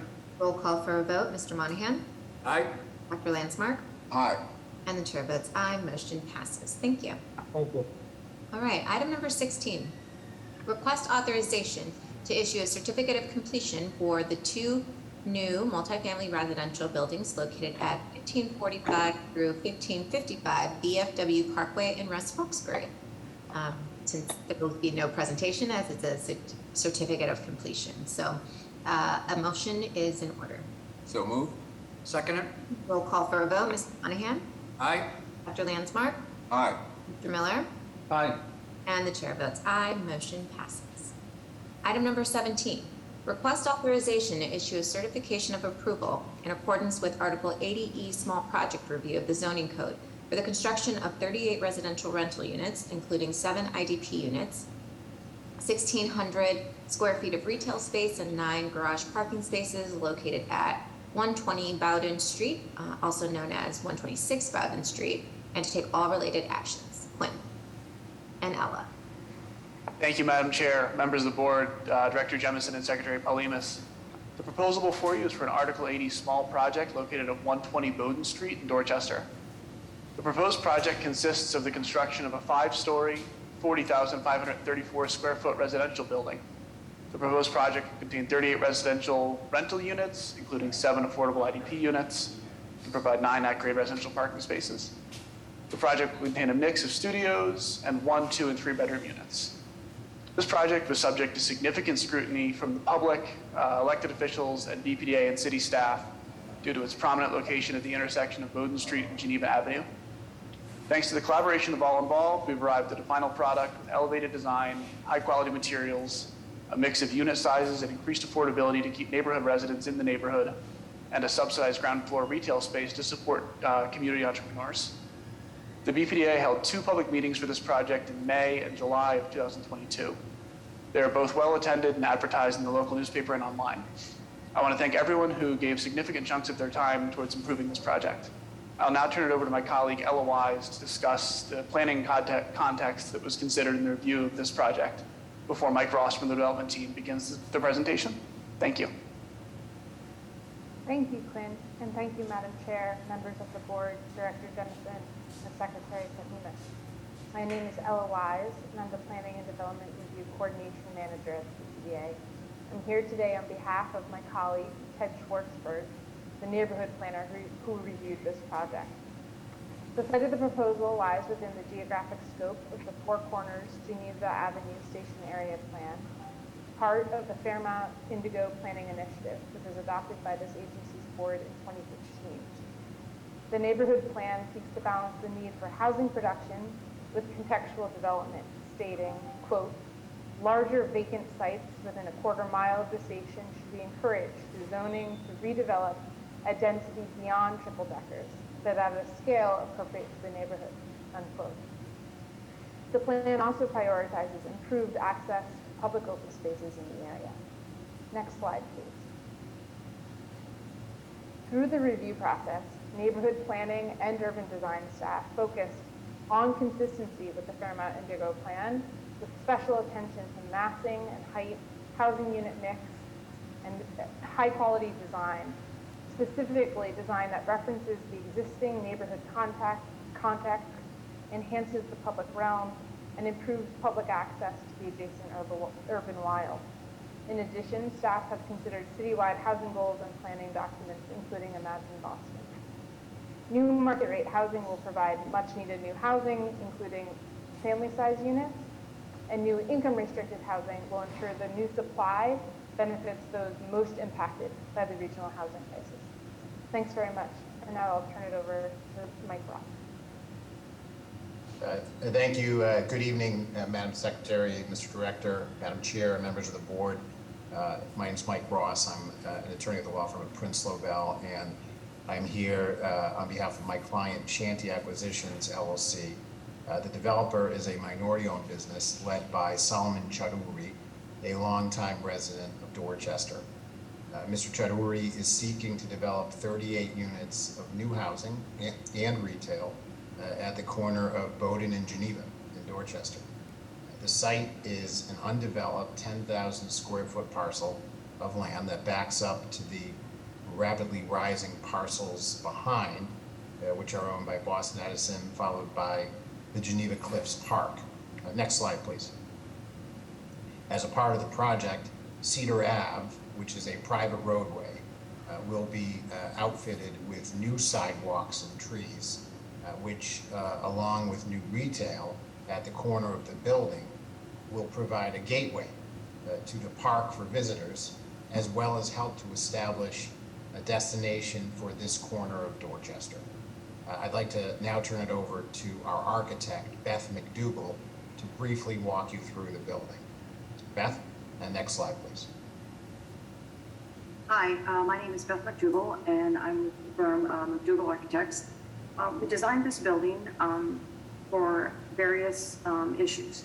If you take a look at the building sits at the corner of Bowdoin and Geneva, and so what we have done is we have designed a corner of the building as a focal point, with the retail being at the corner on the ground floor, along with bicycle storage and the lobby, and then the 9 spaces for parking. The plaza at the corner relates to the intersection, and then we've also, if you look at Cedar Ave, which will go up to Geneva Cliffs, we have provided public walkways that could then be further extended all the way up to the cliffs. Next slide, please. So on our ground floor plan, which, as we just talked about, the corner there has the plaza, the bikes, the cars, and the lobby. And then next slide, please. So this is a typical floor. This is our first floor, which is above the parking garage. We have 7 3-bedroom units. We have only 1 studio in the building, and that is basically because we have access to the back area. At the top of the plan, on the back area, it's all landscaped with our landscape architect. That's outdoor space, and then each of the apartments, we've tried to give each apartment some outdoor space of their own, a small deck. The decks are recessed in the building. They don't hang out of the building. Next slide, please. You can see here as the balconies are all recessed. We have pushed the building so that we could have the maximum amount of frontage, but we also have the maximum amount of outdoor green space in the back. Included with the green space are items, for barbecuing and gatherings. We also have a small space for the dogs. So as you can see, the corner there is the retail area, and it is the focal point of the building. Next slide, please. This is the back of the building, which you would actually never see, because where you see the green grass, it's actually all trees. We did not put them in the rendering just so you can see the rear of the building, but the rear of the building would not be seen going through the park because the trees are taller than the actual building. Next slide, please. This is the looking at the left-hand side. Again, we have balconies recessed. We have a base of the building, which we are proposing a polished block. The middle piece of the building will be a terracotta, and then the upper level of the building will be a structured metal panel. The vertical piece on the left-hand side, that's the stairwell. We did that to help break this building up. The other thing we did was we stepped this building back from the base that sits right on Bowdoin to help mitigate any height or any,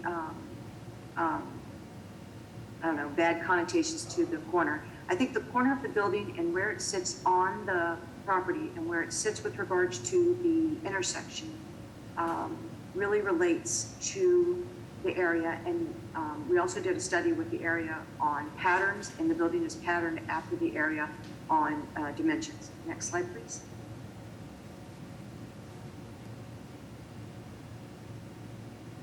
Close our presentation. Okay, great, thank you. Do we have any questions or comments from the board? All right, hearing and seeing none, motion is in order. So moved. Seconder? Roll call for a vote. Mr. Monahan? Aye. Mr. Lansmart? Aye. Mr. Miller? Aye. And the chair votes aye, motion passes. Congratulations, good luck. Thank you. Thank you. Item number 18, request authorization to adopt an order of taking for certain air rights above Stewart Street owned by the City of Boston associated with the 40 Trinity Place project, and execute a deed conveying the taking area to Trinity Stewart Development LLC in its capacity as trustee of the Trinity Stewart Primary Condominium Trust. To to co-petition to the Public Improvement Commission to discontinue certain rights of the public above Stewart Street, to enter into and execute all necessary documents for conveyance of said discontinued rights in connection with the order of taking and transfer to the said trust, and the PIC co-petition, and to take all related actions. Tyler. Thank you, Madam Chair, members of the board. The proposal before you is an order of taking and Public Improvement Commission petition for 40 Trinity Place. Trinity Stewart Development, LLC, in its capacity as trustee of the Trinity Stewart Primary Condominium Trust, has demolished the existing building formerly known as the Boston Common Hotel and Conference Center at 40 Trinity Place, and has constructed a new mixed-use building containing approximately 380,000 square feet of gross floor area, including new hotel uses for the approximately 154 guest rooms, conference rooms, ballroom areas, pool, and fitness center. Approximately 146 condominium units, restaurants, lounges, expansion space for the adjacent University Club, and related accessory uses. In connection with the approved project, the BPDA board on January 17, 2019 approved the adoption of a demonstration project plan, an order taking, and a petition to the PIC for the discontinuance of certain air rights above Stewart Street and Trinity Place. However, the PIC on February 14, 2019 approved the smaller discontinuance area than which had originally been requested and approved by the BPDA board. The BRA conveyed the original taking areas to the proponent by deed dated June 18, 2019, and recorded it at the Suffolk County Registry of Deeds. The proponent subsequently proceeded to refine the design of the canopy elements in light of the PIC's 2019 approval. The proposed project now requires the discontinuance of additional air rights in the public way above a limited portion of Stewart Street for the redesigned canopy elements and design improvements, covering a total horizontal area of approximately 53 square feet above Stewart Street. The revised taking area represents a minor change to the original taking area approved by the PIC and BPDA as described above. Such canopy elements and design improvements further the appropriateness of the proposed project design for the project site and were reviewed by the BPDA design review staff. The discontinuance area is going to be taken by BRA pursuant to the 2019 demonstration project plan. There's no presentation for this project, but members of the development team are here and available to answer any questions you may have regarding this demonstration project. Thank you. Hey, thank you. Do we have any questions or comments from the board? All right, hearing and seeing none, a motion is in order. So moved.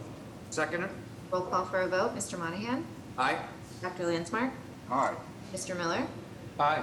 And the chair votes aye. Motion passes. Thank you. Thank you. Okay, item number 19. Request authorization to issue a scoping determination waiving further review pursuant to Article 80, Large Project Review of the Zoning Code for the construction of a 77,600 square foot life science building consisting of 2,000 square feet of retail space and 44 parking spaces located at 65 Wareham Street, and to take all related action. We have Daniel and Anhel. Thank you, Madam Chair, members of the board, Director Jameson, Secretary Polhemius. Thank you so much. My name is Daniel Polanco. I'm a project manager for the proposed Article 80 large project before you tonight at 65 Wareham Street, located in the South End neighborhood of Boston. The proponent, WCTV-Wareham Street LLC, filed a letter of intent May 6, 2022, following the submission of their project, a notification form for the proposed project on June 29, 2022, which initiated a 30-day comment period that ended August 16, 2022. The proposed project entails saving the existing historic facade along Wareham Street and construction a new approximately 79,600 square foot building that will include 77,600 square feet of lab office space and 2,000 square feet of retail space, including 44 parking spaces. Throughout the Article 80 process, the project had 2 virtual IAG meetings on August 8th and August 30th, and a general public meeting via Zoom on August 9th, soliciting feedback to review the proposed project. Upon receiving positive feedback from the IAG and public meetings, the development team worked with with our internal BPDA team on a comprehensive mitigation and public benefits package that includes contributions to parks, recreation, local nonprofits, City of Boston Affordable Cultural Space Fund, public wheel improvements, and blue bikes. I would also like to add for the record that Councilor President Ed Flynn has written a letter of support for this project. Thank you for your time and consideration tonight. I have the development team here with me today to present the project in detail and answer any questions in regards to design changes and other questions you may have. I will now turn it over to Angel to talk about the planning context. Thank you so much. Thank you, Dan, and good evening, Chair Rojas, Secretary Polimas, and members of the board. My name is Angel Guzman, and I am presenting on behalf of Jared Staley, the neighborhood planner for the South End. The proposed project is within the boundaries of the Harrison-Albany Corridor Strategic Plan, which was adopted in November 2011. The zoning recommendations of the plan were approved by the Boston Zoning Commission in January 2012. The strategic plan identified 4 sub-areas, and the back street sub-area where the project is located requires the following: preserve light industrial uses, encourage complementary commercial and research uses that create jobs, reinforce the existing scale and adequately support the existing historic context, and make new streetscape improvements for the safety of pedestrians and others. Next slide, please. Both the planning principles of the strategic plan and the South End Neighborhood District Zoning Code are the basis for every aspect of this project. The project represents the kind of predictability that is achievable when comprehensive neighborhood planning studies are incorporated into the Neighborhood District Zoning Code. While the project is compliant with the plan, city staff review primarily focused on the architectural quality of the proposed project, mitigating the expansive curb cut along Plimpton Street, and creating a legible through building connection between Wareham and Plimpton Streets. While the proponent has been responsive to these concerns, planning staff recommended the proponent continues urban design conversations. Thank you for your time, and I will now turn it over to the project team to further describe the project. Madam Chair, members of the board, I'm Peter Spellis with Transom Real Estate here in Boston. We're grateful to be here tonight and really want to start by expressing our appreciation to BPDA staff for their efforts throughout this process, and to Landmarks staff and commissioners as well.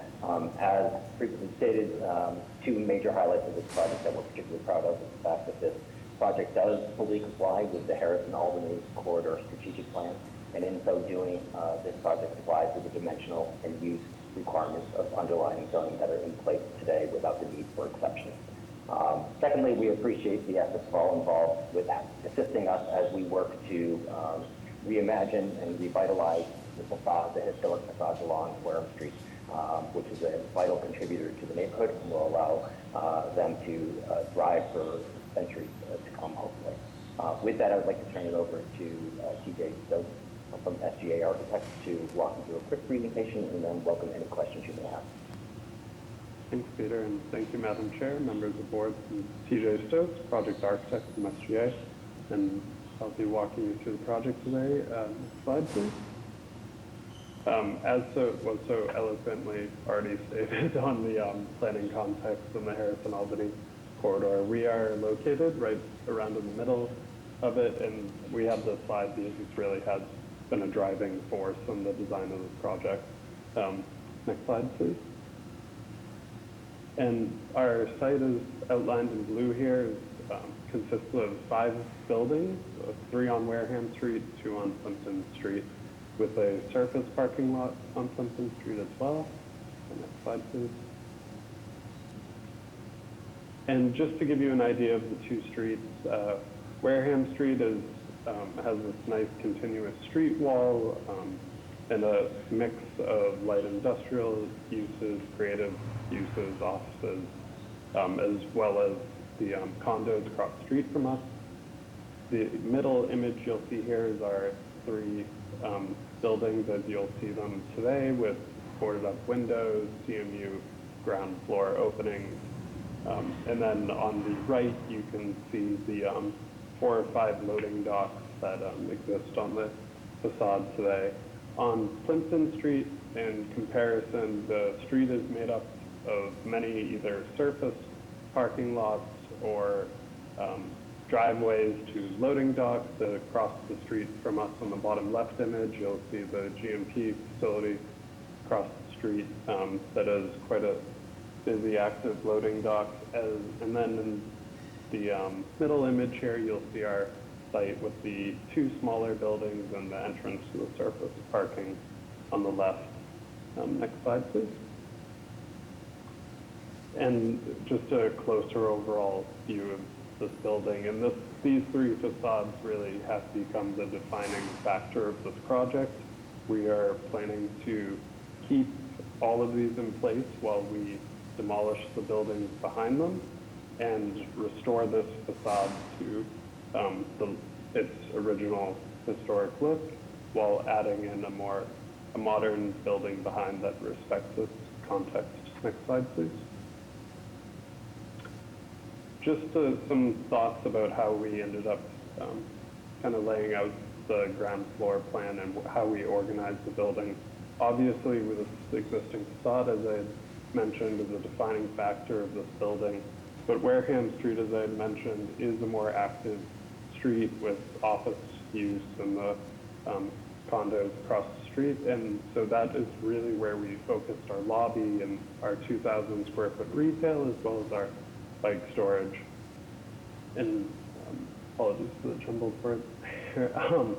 And really focusing our back of house space and our loading, our parking, and our utilities on Plimpton Street, adjacent to that existing loading dock and the surface parking across the street. Next slide, please.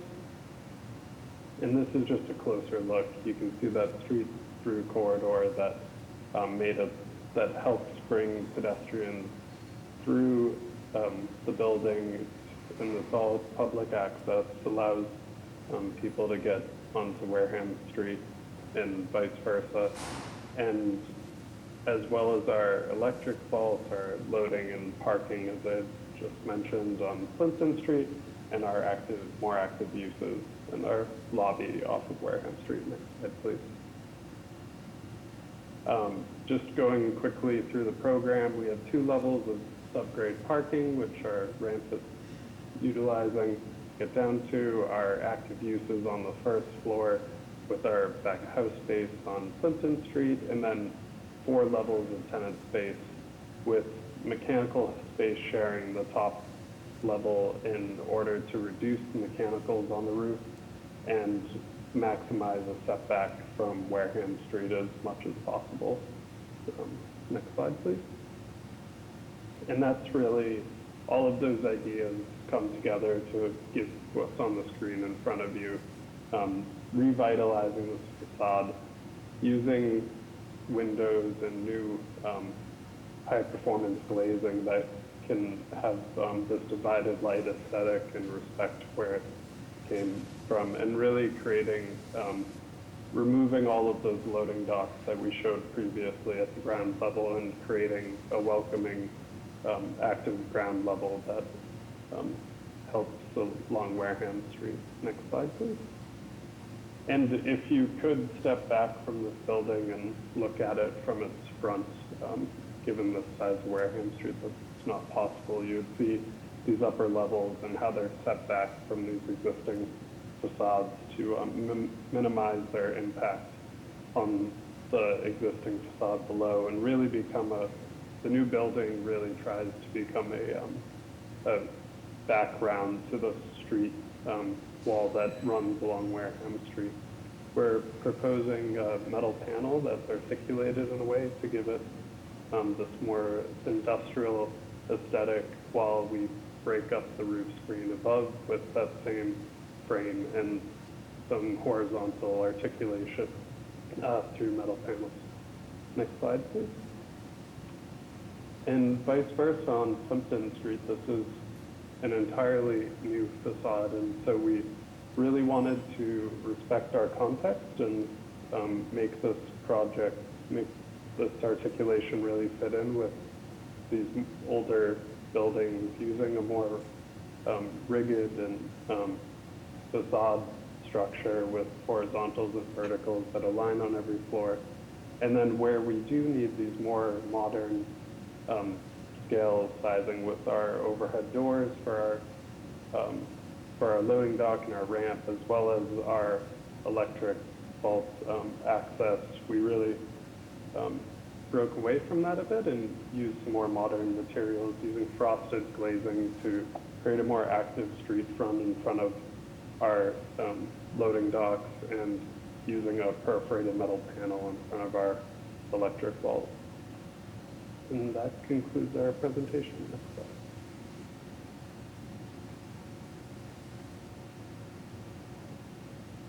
Okay, thank you. So any questions or comments from the board? I do have one question. So it says it's a life sciences building. Is this intended to be labs? That's correct. Sure. Okay, can you go into kind of the, the type of, go into that whole topic? I think the design looks great, but again, from a lab, safety, life sciences, like what are we expecting from a tenant? What level, and just go through all of that. Madam Chair, I'm going to invite my partner, David Wilkinson from Cambridge, to respond to that. That's okay. Perfect. Hi, good evening, Madam Chair. Thank you for the question, and thank you to the board members for taking the time this evening, and the BPDA staff for all the work over the last few months. So I think the simplest way, I know obviously you guys are very familiar with life science projects, and so I think the simplest way to describe this is that this project will house really no greater than BSL2 operations, and so that is, obviously there's BSL1 as well is possible here, but nothing at the BSL3 or 4 level would be contemplated in this project. Okay, and then from the abutters perspective, I guess, can you just clarify who the abutters are and kind of what the division in space between your building and those buildings? Hey, David. Absolutely. David, Go ahead, Peter. That's all right. I'm going to grab that. So, Madam Chair, you asked a great question. So as I mentioned when we started the evening, this project in the Harrison-Albany corridor was designed to be a light industrial corridor with the underlying zoning for that. There are two residential projects that were approved by conditional use permits that are across Wareham Street, condominium projects across Wareham Street. We did reach out to all the trusts of the condominiums to share details and to answer questions. We also had residences that were members of the IAG on this committee. Next door to, immediately adjacent and sharing essentially party walls are similarly situated industrial uses. So we have industrial and commercial uses. And so on this side of Wareham Street is predominantly non-residential. At the very end of Wareham Street towards Harrison is a residential condominium building down there. And then directly across the street from us are those residential buildings that were allowed by conditional use. Okay, cool. Those were my only questions. Any additional questions or comments from the board? Hearing and seeing none, a motion is in order. So moved. Second? Roll call for a vote. Mr. Monahan? Aye. Dr. Lansmark? Aye. Mr. Miller? Aye. And the chair votes aye. Motion passes. Congratulations. Good luck. Thank you all. All right. What are we? Fine. Secretary Polhemus, we could squeeze one more in, right? Yes, I think we can. Let's do that. Okay, item number 20. Request authorization to issue a determination waiving further review pursuant to Article 80, Section 80A-6 of the zoning code in connection with the notice of project change for the Frankfurt and Grove, or Plus Grove Street housing project to approve the transfer of the project from Frankfurt Grove LLC to, Frankfurt Gove LLC to Gove Mount Carmel LLC, affiliates of Rise Together, to convert the 94 residential condominiums to rental units, including 14 IDP units, reduce the parking spaces from 84 to 69, and to the reduced bicycle spaces from 132 to 108, located at 115 Gove Street, 120 Gove Street, and 128 through 134 Gove Street and 21 through 43 Frankfurt Street, and to take all related actions. We have Tyler and Angel. Thank you, Madam Chair and members of the board. The proposal before you is a notice of project change for the previously approved project Frankfurt and Gove in East Boston. The project was originally board approved in March 2019. At this time, the project is seeking a change to ownership, change of overall parking spaces, as well as additional IDP units and mitigation not included in the original approval. The proposed changes go as follows: a change in ownership to Frankfurt Mount Carmel LLC and Gove Mount Carmel LLC affiliates of Rise Together, a reduction in parking from 84 spaces to up to 69 spaces. And lastly, the additional mitigation includes a $49,000 financial contribution to BTD for Blue Bikes and a commitment to add 4 more additional IDP units, 2 of which will be home ownership units, bringing their IDP contribution up to 16%. Now, before I turn it over to George Moranci from the development team to begin the presentation, Angel Guzman will go over the planning context. I want to say thank you to the members of the public, elected officials, and city agencies who helped review the proposed Frankfurt and Gove notice of project change. Thank you. Thanks, Tyler. And thank you, Chair Rojas, Secretary Polimas, and members of the board. The project is located within the planning boundaries of Planning's Boston, an ongoing planning initiative that began in 2018. Planning's Boston delivered draft recommendations for all squares and corridors in May 2021. Draft recommendations for neighborhood residential areas are forthcoming. The project is located within a quarter-mile of Maverick Square. Frankfurt and Gove Streets themselves are neighborhood residential streets best characterized by a variation in scale, including primarily low and mid-rise residential buildings, and are within close proximity of Logan Airport. Next slide.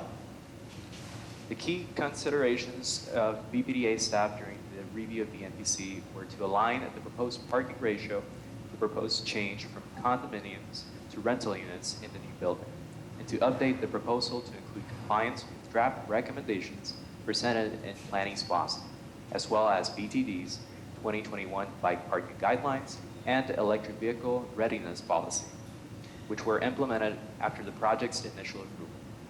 Design review staff will continue to work with the proponent through the design review process to minimize public realm impacts associated with driveway curb cuts, consolidate vehicular maneuvering, parking consolidation, and removal of parking where possible at the discretion of BPDA.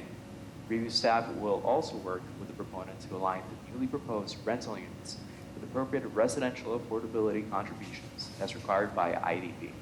Thank you for your time, and I will now turn it over to the project team to further describe the project. Thank you, Angel, and thank you, Tyler. My name is George Moranci. Good afternoon, Madam Chair, Secretary Polimas, board members, and Director Jemison. It's my pleasure to represent Rise Together, a Boston-based and founded MWBE business on this notice of project change for Rise to assume the owner and developer responsibilities for this previously approved large project. On the owner and developer side, we're joined this afternoon by Herbie Duvernay, the founder and CEO of Rise, as well as Quinlan Locke, who has been the point person on this NPC for Rise, and Jason Forney, the project architect. As Tyler has described, what is being sought today is board approval for the change in ownership of the project, as well as a change in the project from an entirely condominium units project to a predominantly rental project, with the maintained commitment as originally approved to ownership units in the former church building, which will remain and not be demolished. This matter was originally approved by this board and subsequently by the Zoning Board of Appeal in 2019. That zoning relief has been kept current and is valid. Owing to financing considerations, my client, Rise Together, in order to complete the project that they have purchased, needs and seeks approval from this board to restructure the project from an entirely condominium project to a predominantly rental project. Again, this is a requested and necessary change in order to secure project financing to complete a project through nearly 5 years ago, which has sat in stasis since then and was sold by the previous owner who, for whatever reason, did not build the project. Again, as Tyler has detailed upon current review of the project and in light of new requirements and priorities on the part of the city and the BPDA, the project has been required to comply with the increased affordability requirements, new parking requirements, and other equity considerations, which have been a subject of conversation for the past few months before reaching the board this afternoon.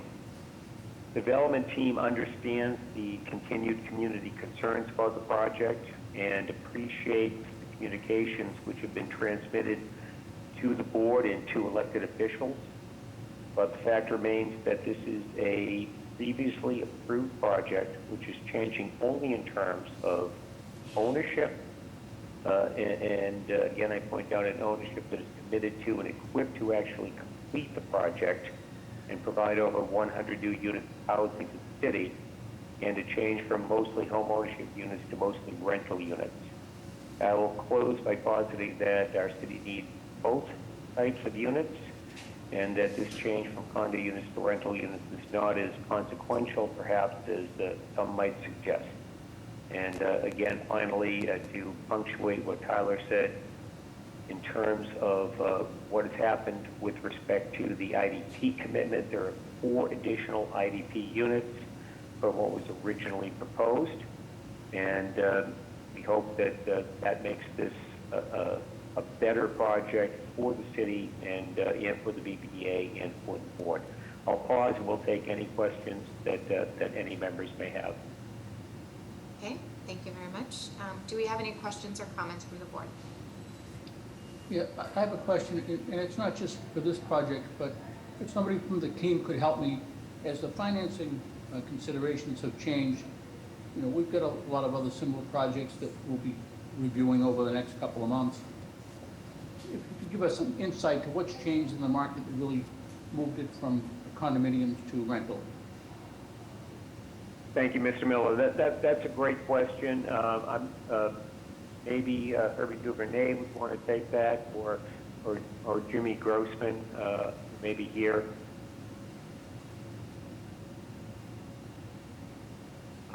Matt, to the board, I think James Grossman should be on here. I'm not sure if he's a panelist or not. But Mr. Miller, I will. I've been. This is kind of filling time for hopefully Mr. Grossman or Mr. Duvernay to interject and actually give ownership perspective.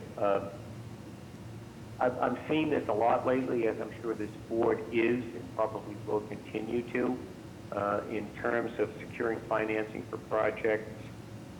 There seems to be some skittishness in the market, and as I said, the fact that this was a project that was approved in 2019 and has passed, for 3 years and hasn't been built says something. So, the fact of the matter is that Rise Together does have a financing commitment to get this built that is contingent, however, upon the transformation of the, as we call it, the second building, for people who are familiar with the project when it was approved in 2019, but the new building that is contingent upon transforming the form of ownership there from individual unit ownership, condominium unit ownership, to developer ownership and as rental units. So it's certainly a good question, and I would say that it might be something that might be occurring more frequently, in light of current market conditions. Yeah, George, I see Jim has been, but I believe Jim was promoted. Yeah, I was also gonna. And I'm sure Jim will add to that. What I will say, Mr. Miller, thank you for that question. That's a great question. Bottom line is the cost of money is getting higher, but more importantly, it's getting very hard for people to buy a house, as you probably know, throughout the city and to our community. So condo is not something that's easily that people will purchase now. So that's one of the reasons for those guys. I don't know if Jimmy want to add more to that.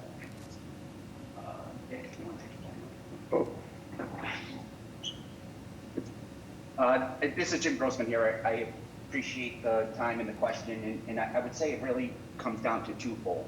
When you think about, I think there's the obvious recognition that interest rates are increasing, and so while on the construction lending side, interest rates increase the cost to build, but have an adverse effect on the sale price. So you have this reduction in sale because mortgages went up while your cost to build goes up.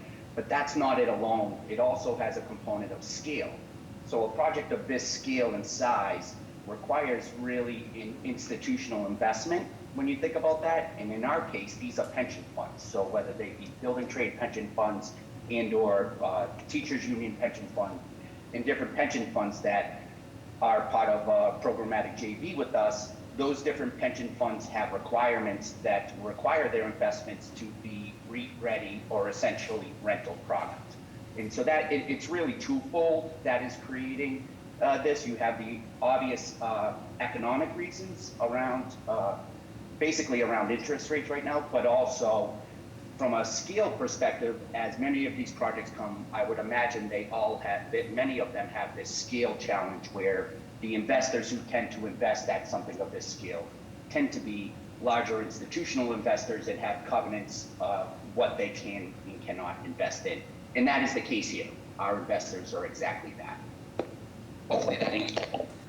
No, that's very helpful. I was really trying to get your perspective because you're right at the point looking at, rental versus condo. And I just appreciate your perspective because I'm sure this will be something we'll be seeing over the course of the next several quarters. So thank you. Great, and thank you all for for contributing to that very, very good question. So any additional questions or comments? Okay, hearing and seeing none, a motion is in order. So moved. Second. We'll call for a vote. Mr. Monahan? Aye. Mr. Landsmark? Aye. Mr. Miller? Aye. And the chair votes aye. Motion passes. Congratulations and good luck. Thank you. Okay.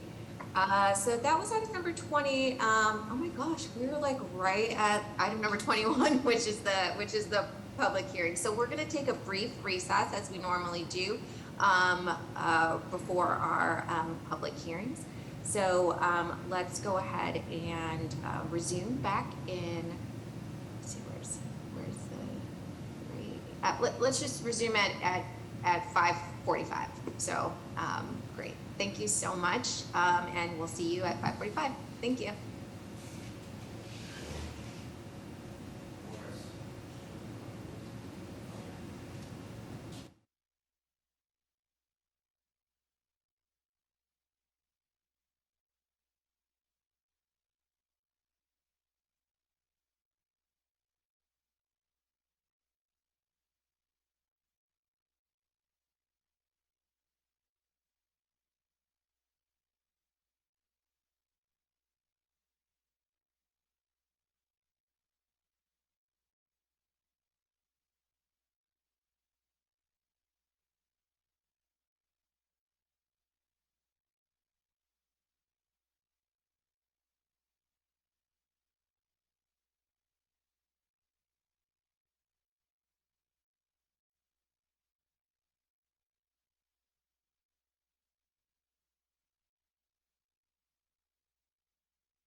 Interpretation are being provided for this meeting using language interpretation function within Zoom. We ask that you be patient in case of any technical issues. Language interpretation will not be enabled until instructions on how to access interpretation have been interpreted into Cantonese, Mandarin, and Spanish. Once interpretation has been enabled, a globe icon will appear. A reminder to all that are speaking today, we ask that everyone speak slowly for the interpreters. If you are speaking too quickly, I may interrupt you and ask you to speak slower. Thank you. To enable interpretation for Cantonese and Mandarin, please click on the globe icon on the bottom of your screen and by selecting Cantonese for Cantonese and Mandarin for Mandarin. To enable interpretation for Spanish, please click on the globe icon at the bottom of your screen and select Spanish. Also, you must mute original audio. So Anna and Terry, will you now interpret the instructions that I just gave?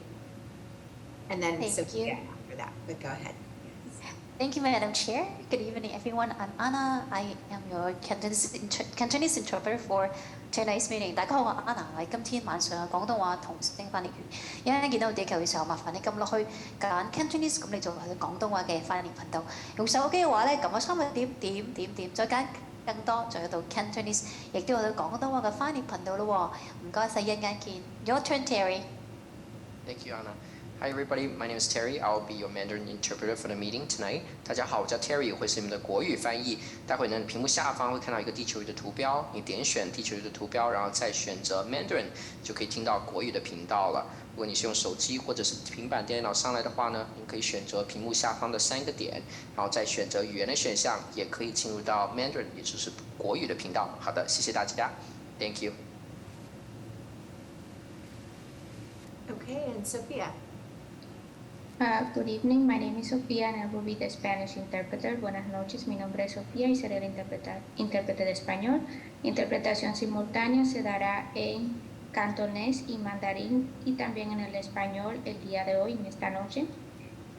Todo será la interpretación, la función de la misma del lenguaje estará activada. Le pedimos que sea paciente si existen algunos casos de problemas técnicos. La interpretación del lenguaje no será permitida a utilizar hasta que las instrucciones de cómo accesar la misma sean interpretadas en cantonés, mandarín y en español. Una vez la interpretación ha sido activada, un icono en forma de globo va a aparecer. Un recordatorio que a todas las personas presentes que van a hablar, por favor, hablen despacio para los intérpretes. De otra manera, si hablo muy rápido, puedo interrumpirlo y pedirle que hable más despacio. Gracias. Para hacer que la interpretación, la función de la misma esté activada para cantonés y mandarín, por favor haga clic en el icono del globo en la parte inferior de su pantalla y seleccione cantonés para cantonés y mandarín para mandarín. Para que la interpretación en el lenguaje de español sea permitida o activada, por favor haga clic en el icono del globo en la parte inferior de su pantalla y seleccione Spanish. También debe apagar el micrófono o el audio. Gracias. Gracias, Sophia. Nisha, will you please enable the interpretation channel? And we'll give each other, oh, there we go. You see the globe icon in the bottom, and we'll just give everybody a few seconds to select their respective channel.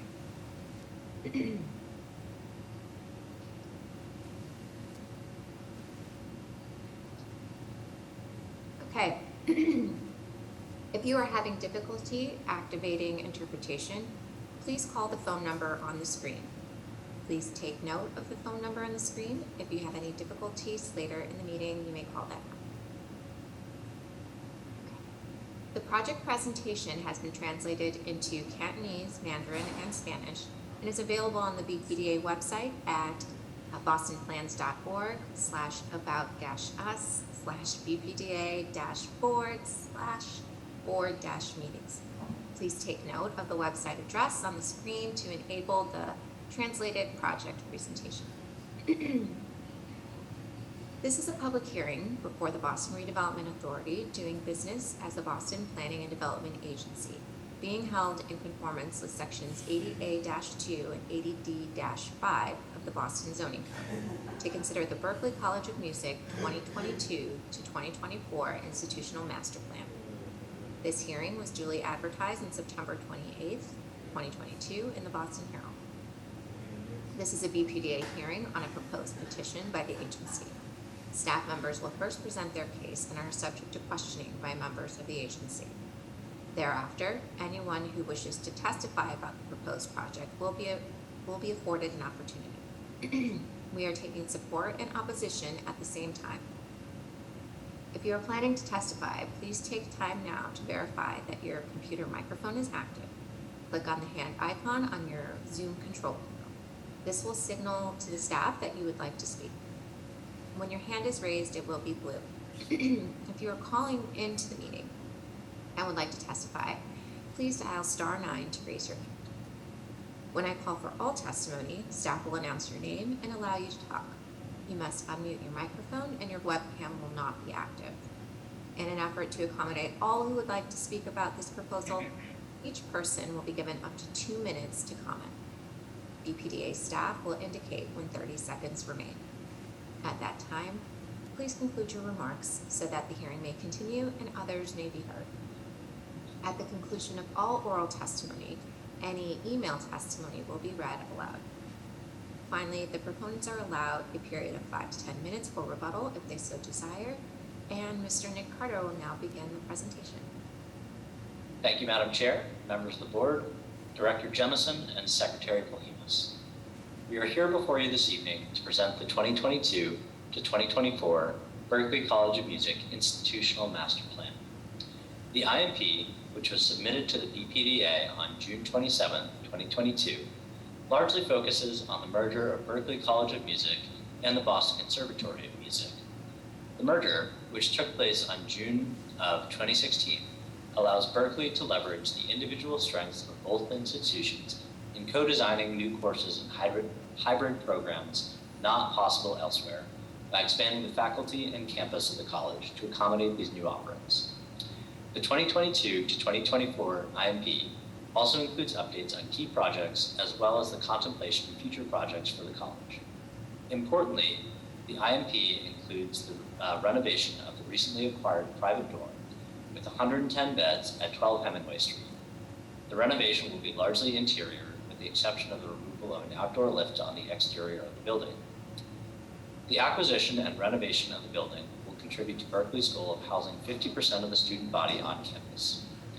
I will now turn to Caitlin Passafaro, VP of Government and Community Relations at Berklee College of Music and the Berklee team to walk you through the IMP. Thank you so much, Nick. Appreciate it. Good evening, everyone. As Nick just said, my name is Caitlin Passafaro, and I serve as the Vice President of Community and Government Relations at Berklee. I am joined by my colleagues, Erin McCabe, who's our Vice President of Facilities, and Ashley Mulcahy, Senior Director of Physical Plant.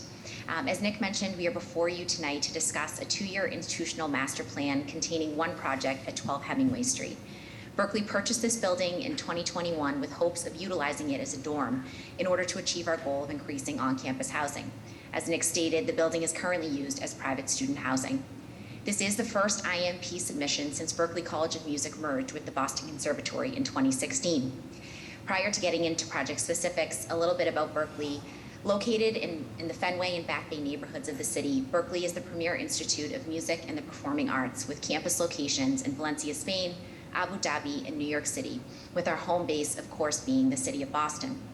On our Boston campus, we currently educate approximately 5,700 undergraduate and graduate students. Beyond educating our current student population, a core part of our mission is supporting music and arts in K through 12. As part of this work, we serve over 1,000 Boston Public School students each year through various programs that I will speak to in a bit more detail shortly. Additionally, we deem it as a responsibility as a cultural institution to bring experiences to residents of Boston where they live. Therefore, through partnerships with city agencies such as the Boston Parks Department, we put on over 60 free concerts in almost every neighborhood of Boston each year. These partnerships are what make Berklee a thriving community, and we look forward to continuing them. I will now turn it over to my colleague, Ashley Mulcahy, to provide an update on projects from the previous IMP. Great, thank you, Caitlin. I'd like to give a brief look at the past 10 years. Berkeley received its last IMP approval in 2011 and the conservatory in 2012. Berkeley's 2011 IMP included 4 projects. 2 projects were completed while iterations of the other 2 remain on Berkeley's current IMP as longer-term potential projects. The first project is 168 Mass Ave, which was completed in December 2013. This LEED Gold certified building includes 369 beds of student housing, a 475-seat central campus dining facility that also serves as a performance venue in the late evenings. And the 2 levels below grade are recording studios and music technology labs. This project also included a 4,200 square feet of ground floor retail and restaurant space. And in 2016, Berkeley completed a $23 million building improvement project to the existing 240,000 square foot academic and student resident building at 150 Mass Ave, vastly improving the accessibility in one of our main campus buildings. The 2012 Conservatory IMP included 1 project, which was the renovation and expansion of the Conservatory's theater building located at 31 Hemingway Street. The facility now includes a 325-seat theater, a 100-seat studio and concert venue, dance studios, rehearsal rooms, classrooms, and the dance and theater division offices. Additionally, the Conservatory filed an amendment to their 2012 IMP, which allowed for a 20,000 square foot dance and music rehearsal facility located at 132 Ipswich Street and was completed in 2014. Next slide, please. Thank you. And before we jump into this year's proposed 12 Hemingway project, we thought it would be beneficial to share a map of the Boston campus for reference. As you can see, Legacy Berkeley is highlighted in blue, totaling 900,000 square feet. After the merger in 2016, the Boston Conservatory, shown in red, increased our square footage to slightly over 1 million square feet across the Back Bay and Fenway neighborhoods. We have also highlighted 12 Hemingway, shown here in yellow, to emphasize how it is centrally located in the heart of our campus. And with that, I will turn it over to Erin to discuss 12 Hemingway in further detail. Thank you, Ashley. Next slide, please. Can I just a reminder to make sure that you speak slowly for the interpreters, please? Of course. Thank you. So just to recap, again, the project is 12 Hemingway, and it's approximately 30,000 square foot building located at the corner of Hemingway and Haviland Streets. The project would add roughly 116 residential beds to Berkeley's housing inventory and will contribute to the college's goal to provide on-campus housing for 50% of its students on the Boston campus. Berkeley's renovation plans include improvements to the facade and increasing accessibility throughout the building. To accomplish this, plans include the removal of the redundant staircase to accommodate a new elevator shaft, which would support an ADA elevator. In addition, the renovation would include modifications to the existing bathrooms, making them all ADA compliant. Further, the exterior wheelchair lift will be removed and be replaced by an interior Lula system providing ground access to the first floor. Along with these accessibility improvements, the first floor will also receive a minor transformation with the addition of a common kitchen, as well as engagement in study spaces, enhancing our students' experience. Currently, the building is cooled via window air conditioning units. So plans are to replace these window units with a building-wide HVAC system supplying both heating and cooling, further contributing to a more energy-efficient building. Plans for the building include envelope replacement of the windows and making much-needed facade repairs. In addition, a new sidewalk is included in the proposed site improvements, along with additional exterior lighting, providing improved site safety features to the area surrounding the building. When the building opens, Berkeley plans to station a security officer on site within the building 24/7, and additional security improvements include the installation of surveillance cameras that will feed into the Berkeley Command Center. Upon approval and permitting, the project is estimated to take roughly 7 months. Next slide, please. So Berkeley is committed to increasing the number of students housed on campus. This strategy not only supports the student experience, but also recognizes the importance of absorbing beds occupied by students in the neighborhood and helps to mitigate the demands for housing stock in the greater community. Berkeley's goal, as we've mentioned, is to get to a rate of 50% of our students on campus into residential housing. And since 2010, Berkeley College of Music has increased its campus housing over that last 10 years, as Ashley described, to 40%. And Hemingway, as we described, will include about 117 beds. And 2 of the 3 projects identified in the IMP and in the future will substantially increase our student housing. So now Caitlin will describe some of Berkeley's commitments to the community. Thank you. Thanks, Erin. As I spoke to earlier, in addition to yearly academic scholarships, Berkeley runs a number of programs for Boston Public Schools students. These programs support a wide range of student needs, from providing basic music education in the classroom, which we know increases self-esteem and independence in young people, to targeted programs for students with disabilities that meet each individual learner in a safe and welcoming environment. And lastly, to specialize in intensive programs for young people who are showing an inclination towards a future career in the arts. The total sum of these programs ensures that there is a place for all types of students in these programs.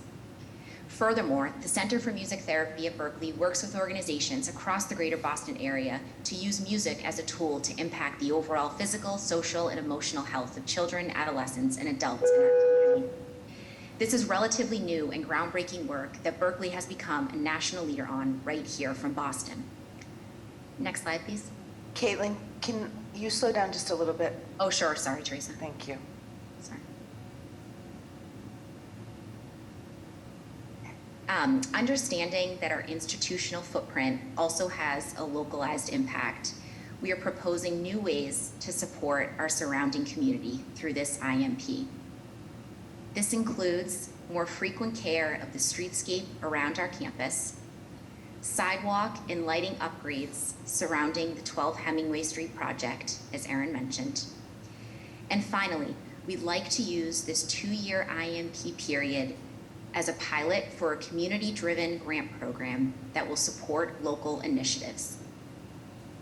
Berkeley will provide $50,000 in grants over the next 2 years. This will be done through the existing Neighborhood Improvement Committee, which is an all-volunteer group of Fenway neighborhood residents, organizations, and businesses, facilitated by Berkeley, with the goal of encouraging shared stewardship of the Fenway neighborhood. Our hope is that at the end of the 2 years, Berkeley and the community can assess whether this is the right model for Berkeley to support our direct neighbors moving forward. Again, I'd like to thank you for having us here this evening, and we are happy to answer any questions you may have. Okay, great. Thank you for your presentation. As it's a public hearing, we're going to go ahead and take any testimony first, and then follow that by any questions from the board. So, Secretary Polhinas, do we have anyone that would like to testify? Sure. Just a quick reminder to folks with their hands up that we're taking testimony on Berkeley right now. Mary Kay Robinson, you can unmute yourself. This is not concerning the Berkeley project. Oh, okay, we're only taking comment right now, so you can testify on a different project at its time. Okay. Thank you. Angela, you can unmute yourself. Angela Nonix, you can unmute yourself.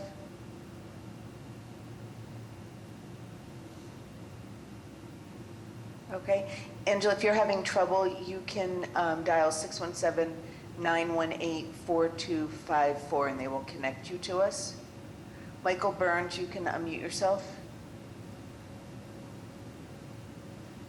Good evening, Chairwoman Rojas, Director Jemison, Secretary Bohemus, and the BPDA board and staff. My name is Michael Burns. I am a council representative for the Northeast Regional Council of Sheet Metal Workers here in Boston. I represent several thousand men and women in the greater Boston metropolitan area. As always, thanks to Nick and the BPA team for all the hard work you do. And Caitlin, Heron, and Ashley, thank you for your good presentation from Berkeley. I just want to rise tonight on behalf of my membership and the Boston Building Trades Unions to support this project. We feel this is a project that will help put young men and women in the Boston area who may not be college bound, who may not have the resources to go to an institution like Berkeley, into careers, not jobs, but careers through local apprenticeship programs in the building trades. These are careers that will provide area standard construction wages, benefits, and with health insurance and dignified retirement, and we're fully in support of this project. Thank you all. Thank you. Minor Perez, you can unmute yourself. Thank you, Madam Secretary, Madam Chair, members of the board, Director Jamieson. This is Mina Perez, representing hundreds of union carpenters that live and work throughout the city of Boston. It is with great pleasure that I speak in favor of this great institution, Berkeley School of Music. No matter where in the world you are and you think of the best music schools, you will think of Berkeley. And we're so fortunate to have it in Boston, and we definitely want to see this project go forward. It's with great respect we ask you to vote on the affirmative. Thank you. Thank you, Minor. Gary Walker, you can unmute yourself. Yes, Madam Chair, members of the board, Madam Secretary, Director Jemison, Gary Walker, representing electricians and technicians, Local 103. I'd like to speak in strong support. Like all our institutions around this city, Berkeley's always been very supportive of us, and I'd like to thank them for their continued support. Thank you. Thank you, Gary. Duggan Hill, you can unmute yourself. It's actually Tian Donahue speaking for Duggan Hill. We're together. Okay. Berkeley is a wonderful place. It's actually helped our little performing arts school in the South End many times, and we're very grateful for that. I actually just have a very simple question. Is the site where this is going, the site where there has been that hostel, that youth hostel for all these years? And if so, where is that hostel going? So we won't take okay. we won't take questions, but we will ask the questions after we get through the public testimony. So I'll ask that. But Sorry about that. Thank you. Oh, it's okay. It's okay. It's not. Berkeley is wonderful. We're very grateful to them. Good. Thank you. Angela, you can unmute yourself. Angela. Again, Angela, if you're having difficulty, you can dial 617-918-4278. Renee Dozier, you can unmute yourself. Good evening, Madam Chair, ladies and gentlemen. Thank you for that presentation. I am Renee Dozier, Local 103, and I am in strong support of this project, both for our working members and our children to partake in some of these programs that they're going to offer. So yes, I'm in support. Thank you. Thank you, Renee. Helen Ann, you can unmute yourself.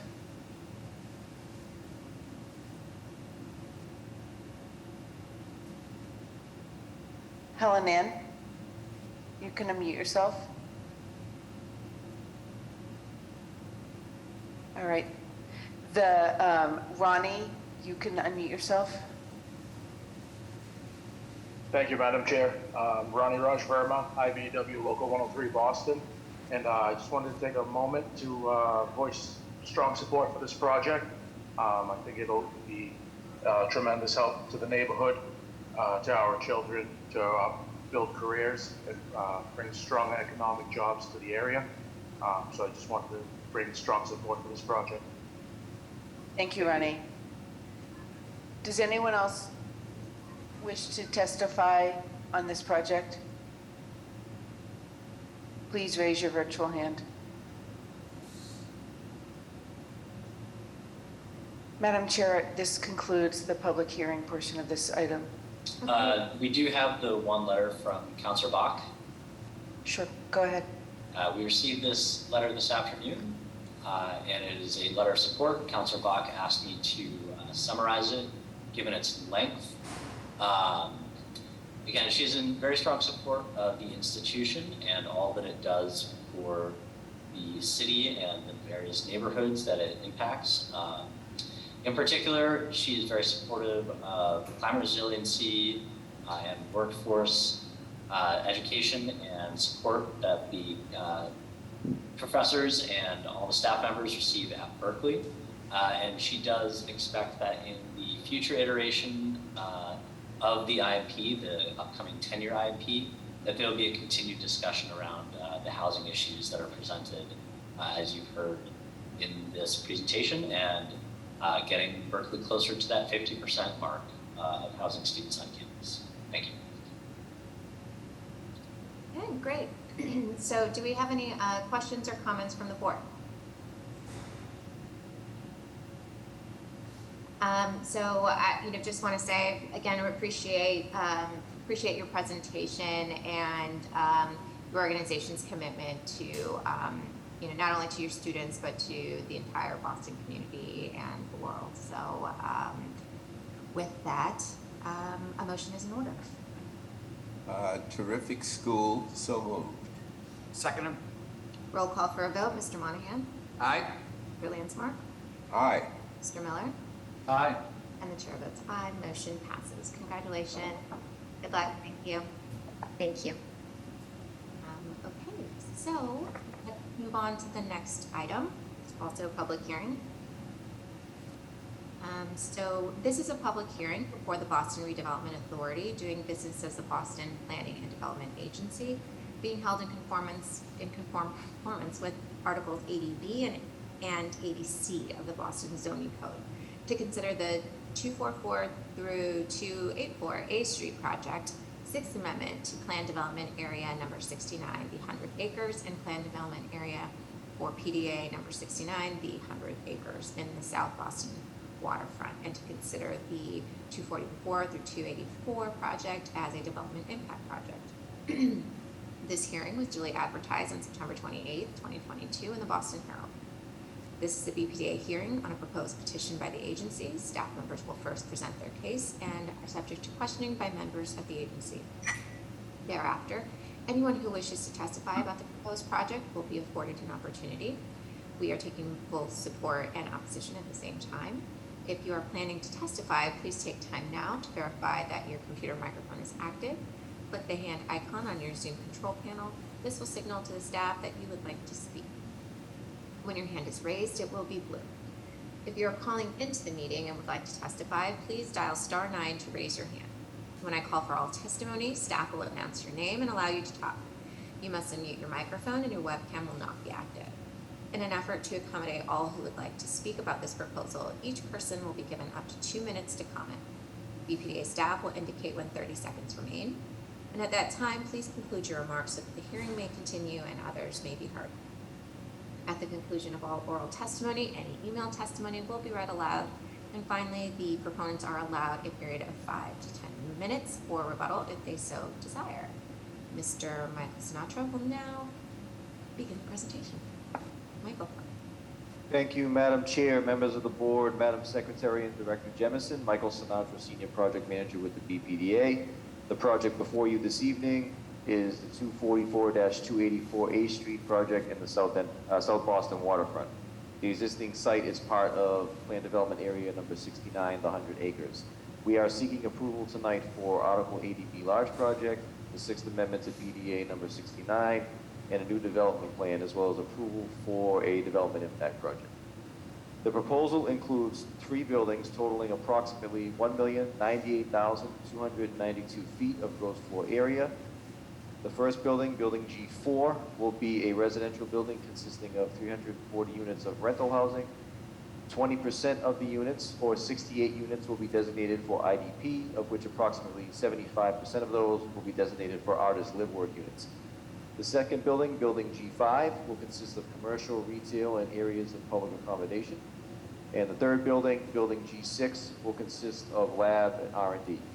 The project is also creating significant public realm enhancements in the form of 2 new parks, Necco Street Park and Fort Point Channel Park, as well as improvements to the existing Harbor Walk and the creation of a berm to help alleviate any resiliency and flooding issues. The maximum heights will be 17 stories at 180 feet with an FAR of 3.9. The project also includes 415 parking spaces. 170 spaces will be for residents, and while 230 are for non-residents. The project will also include 463 bike parking spaces. The project also includes several transportation improvements as well as other mitigation and community benefits items, the details of which are included in the board memo. And as you also saw in your board memos, this project underwent a very lengthy and robust community process, and the proponent was very responsive to the comments received throughout. The final public and IAG meetings produced many residents who gave their resounding support for this project to move forward. I also want to quickly acknowledge that we did receive a letter yesterday from Congressman Stephen Lynch, as well as a joint comment letter from City Councilors Ed Flynn and Michael Flaherty, all in support. And then a few minutes ago, I received a joint letter from Senator Nick Collins and Representative Dale, which I will read into the record at the end of the public testimony.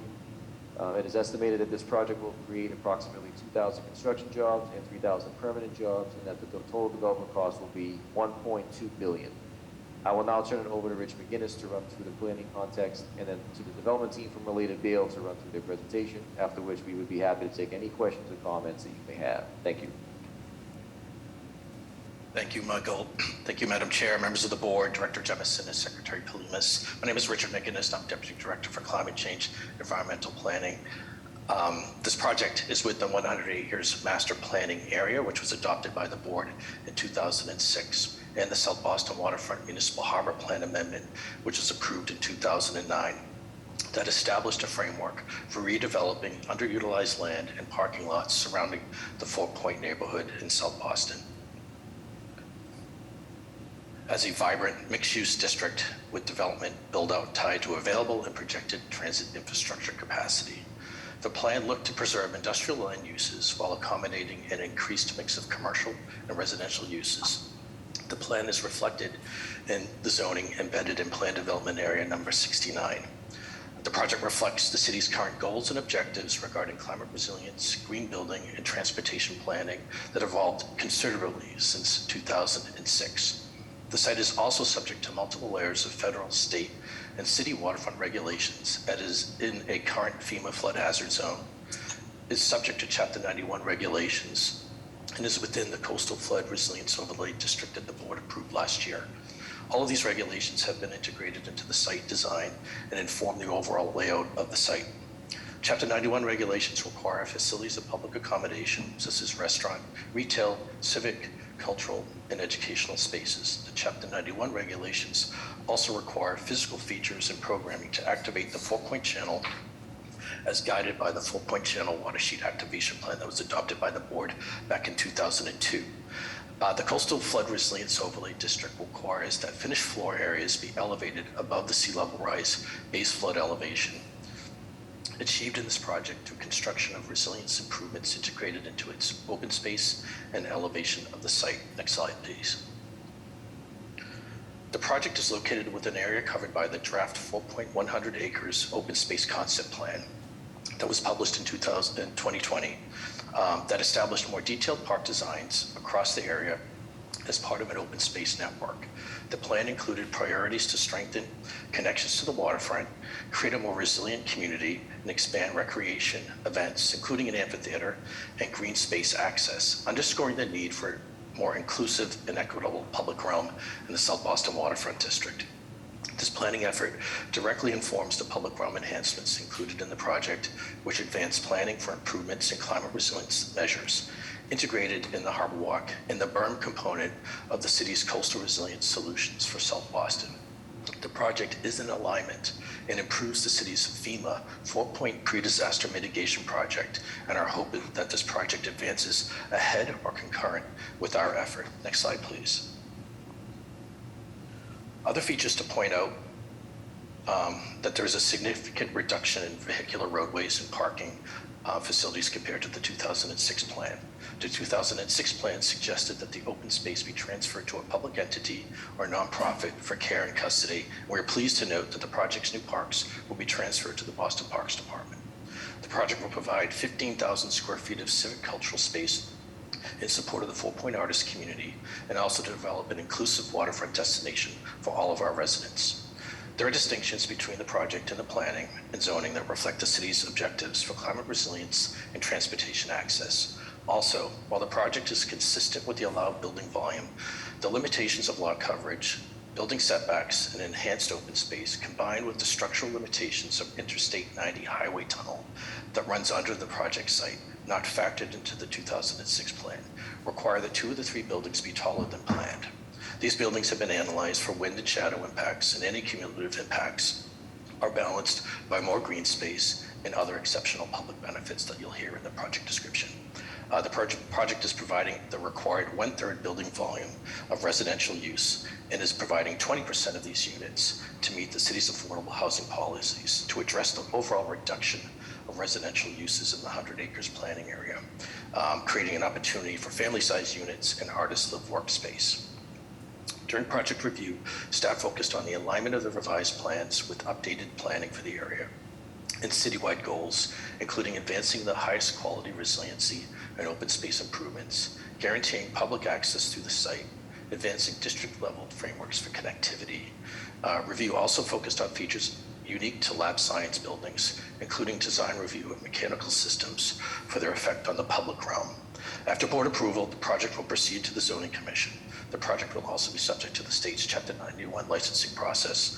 This concludes my presentation, and I'd like to pass this on to the development team that I believe will be Steve Faber. Thank you. Thanks, Richard. Thank you, Madam Chair, members of the board, Madam Secretary and Director Jemison. My name is Stephen Faber. I'm an Executive Vice President with Related Beal, the proponent on 244, 284 A Street. Rich gave a tremendous description of the project. There's no doubt why this has been such a significant community process when you hear all that has gone on and is baked into this. What I'd love to do is to pass the baton to Ellie Gamberg from KPF, our design architect. Thank you very much, Steve. Thank you, Madam Chairwoman and members of the board. It's really a delightful opportunity to be able to discuss the project with you this evening. Being cognizant of time and wanting to maximize the opportunity for the public to comment and for you to ask your questions, we'll move very quickly. We just wanted to highlight the unique opportunity that we had as designers here collaborating with the development team to extend one of America's great neighborhoods in terms of the 4 Point district, connect it to 4 Point Channel, create an opportunity to dramatically increase the amount of public realm and open space on the site, much needed housing, economic development, and also to really fulfill the goals of the Boston 2030 sustainability and resiliency plans. And at the same time, do that while addressing all the difficulties of building over the tunnel and minimizing shadows and increasing open space. On the next slide, you can see a location of the site. It's located between A Street and the 4 Point Channel, between Binford Street and Garage Access Way. And on the next slide, you can see that this is an important part of extending the 4 Point district. It is really the kind of gateway to one of Boston's great neighborhoods when approached from the financial district, and also a critical part of both public realm and resiliency perimeter of the 4 Point Channel. Currently, on the next slide, you can see that the area has been a parking lot that was left over after the construction of the I-90 tunnel, as Rich previously mentioned, and is over 6 acres of flood-prone impervious parking lot with over 800 cars and very little green space. And we'll show some images of it flooding fairly regularly later in the presentation. Our hope, as you can see on the next slide, is that with your support, there will be 1,098,000 square feet of development, 3.25 acres of public realm, which is dramatically more than was envisioned in the original 100-acre PDA, 150 new trees, significant contribution in terms of housing and affordable housing specifically, and opportunities to create a really great extension that lives up to all the aspirations of the neighborhood in terms of architectural character, detail, and craft. On the next image, you'll see the general arrangement that was already alluded to, 3 buildings, G4, G5, G6. G4 and G5 are both within the 180-foot height zone. G6 in a lower zone, it's 123 feet tall. The two parks, Neco Street and Fort Point, which are about connecting A Street to the water. And ultimately, all of this has been validated in terms of shadow, wind, daylight, and open realm studies with BPDA staff, Parks Department, and Transportation. On the next slide, you'll see a summary of the areas of the projects, but for us, really the most important thing is the idea that within this extension of the existing Fort Point District neighborhood, we maximize opportunities to create porous public connections, both from Channel Center, but also from the Fort Point District to the water. That is along Binford Street, which will be improved, and a portion of it will be turned into a new park. The Neco Street Park, but also a public galleria that will run through G6 and a new alley between G4 and G5. In addition, we've worked very carefully to maximize spaces of public accommodation in terms of retail, active artist studios and other elements, and really kind of very active public realm along all the streets and the parks around the site. An important part of this, as you will see on the next slide, is the idea that this is a very unique community known throughout the United States and the world as really a center for the creative arts. And so a big part of the porosity was not merely a kind of urban idea, but also a cultural idea of expressing that creation of the arts community through a number of art trails which connect the community to the waterfront. And that is something that runs along Neco Street, kind of park-like trail that runs along the park, and also opportunities to run both through the buildings and also on Binford Street. I think the thing that we're most excited about, as you can see on the next slide, is the opportunity to dramatically increase the amount of open space beyond what was originally envisioned in the 100-acre master plan, with a park that lives up to all the expectations in terms of what the community developed with the city, in terms of the open space master plan, but also the sustainability and the resiliency requirements that we must address at this day and age. To that, I'll turn it over to my colleague, Rob Adams with Halverson Design, to go over the open space, and then also my other colleague, Jamie Von Klemper, president of KPF, to talk about the architectural character of the development. Thank you. Thanks, Ellie. Thanks, Madam Chair and members of the board. As Ellie said, my name is Rob Adams. We work for Halverson Design. We're the landscape architects on the project. And as Ellie mentioned, very excited about this project, and obviously as the landscape architect, very excited about the significant amount of open space this project is bringing.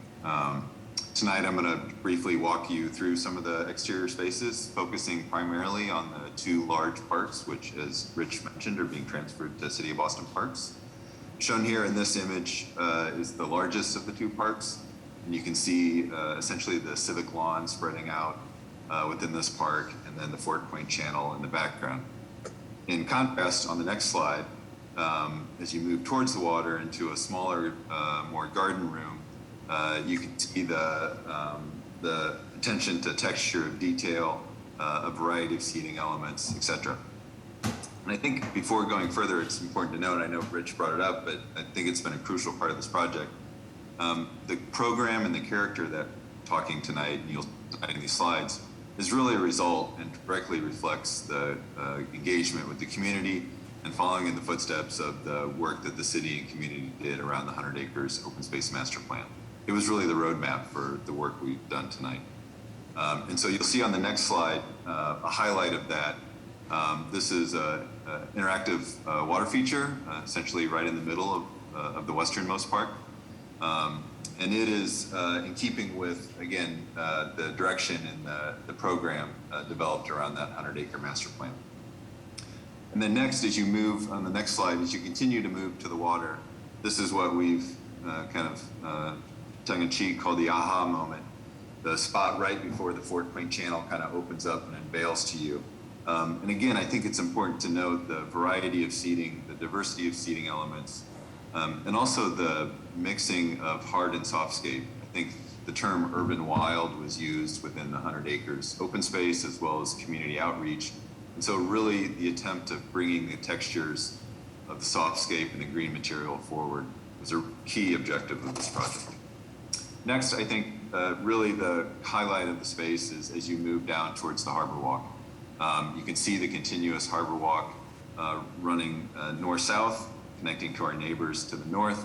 But also on the left, you'll see the terraces of the amphitheater. And so not only is the amphitheater a place for performing arts, but it's also the integration of the sea level rise solutions and mitigations that we'll touch on briefly next. Next slide, please. And I think at this point, I'll hand it over to my colleague Jamie to talk about the massing of the building and the creation of these kind of smaller subspaces that flank the building, as well as provide the entrance sequence for the larger open spaces. Jamie? Yeah, thank you, Rob. Jamie von Klemper, design principal from KPF project. So working with the ideas of this open space and plantings, also we've been working now for quite some time intensely on the architectural character of materials of the walls that create the depth and define this space. So here we are along Wormwood Extension, looking to the west, and you can see the slight cutback underneath at the ground floor of the retail space, so there's a sense of shelter and scale, and also a sense of light that will come out of these glowing boxes or areas of cafes, et cetera, that line the park and activate it. Next, please. As we turn the corner, looking now to the south, along Necco, we find ourselves in a little piazza of space between the buildings, between G6 on the left, the office building in G5, and center distance, and on the right-hand side, G4. So this is a place where the rounded corners, the bull noses, so to speak, of these buildings make a unique and pleasant scale of small, intimate space that complements the park that we've come from. It's about the scale, you could say, of Winthrop Square in downtown, so a place where you can feel shelter from the weather and from the far-off views. We also note the color differences in the facade materials. We'll talk a little bit about that in a minute. Next, please. So, and now we've walked along the Harbor Walk, and we're looking back to the north, and you can note the arcade, which is a more substantial undersling of the mass of the building than what we noted along the Wormwood Extension. And all along the perimeter of the building will offer usable space of food and beverage, retail, and so on, with sidewalk seating to animate and give kind of a sense of public amenity to this place. Next, please.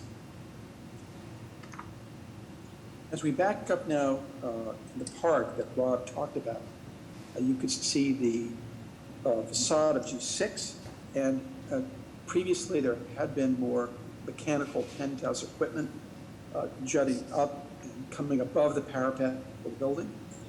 That has been, in the planning of the building, submerged into some of the planned area of the building, shortened in height, so we will not see it from the park, and that's important. You also see these little incisions, so to speak, in the facade of terraces that could receive some planting at the 3rd floor and 6th floor, and then the terrace on top of the 8th floor, so that there is a scalar stepping of the building to not to present a sheer facade to the park. Next, please. And then if we move over past Binford and look back to the north at G6 from the other side, you can see that the design is crafted as a series of individual rectangular volumes that are knit together. They hang together as an overall building with their similarity of wall-type articulation, of punched windows, albeit detailed slightly differently for each part of the massing to give a sense of variety. And you also can note the color shift of lighter brick at the top, coming down to a more saturated ruddy brick towards the street, and the bottom right-hand side element is about the same brick texture, color, and quality as the existing building of 249A across the street to the far right-hand side of the image. Next, please. And as we back up along the Harbor Walk and we look to the north now, we can see G5, and you know it's double height facade reading with a slightly staggered pattern to give the facade a dynamic, a little bit of life and vibrancy, but also the curve at the corner of the building that eases your view of this mass into some of the walkways along the harbor's walk edge, but also in that inner Necco roadway walkway in Piazza that we looked at before. Next, please.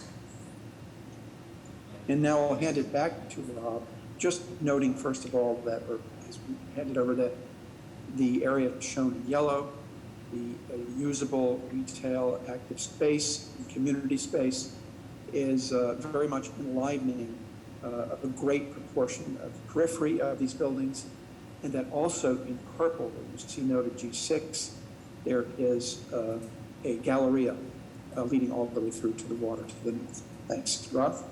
Yeah, thanks, Jamie. I think it's important to note on this plan just the importance of connecting the ground floor uses to the exterior park space, and so great attention has been paid to ensure the civic quality of parks while also making connections to the ground floor uses.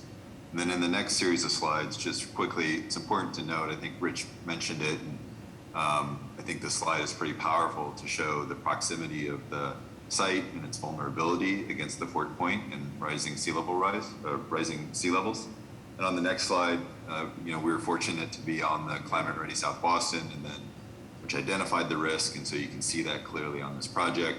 Also fortunate to be implementing the solutions which you see tonight, as well as on this next slide, in which there's been a seamless integration of sea level rise mitigation resistance with the integration to the program of the spaces. We saw that in the amphitheater, the stepping down, also that becoming the raise and grade.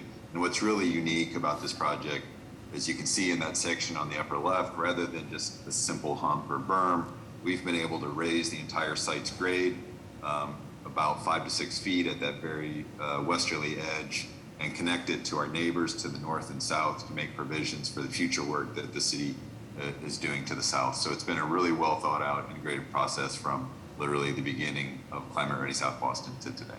Thank you. I'll conclude just before handing it over to Steve on the next slide, that it's not just a question of resiliency, but being a model for sustainable development. And in most cases, in terms of both water absorption and energy, we're trying to be anywhere from 30 to 50% or beyond over baseline. There's a set of public benefits, and maybe Steve, you might conclude before I turn it over to the public and board members for their questions. Thank you very much for their time. Thank you, Ellie. Okay, I guess we are. Yeah, sorry.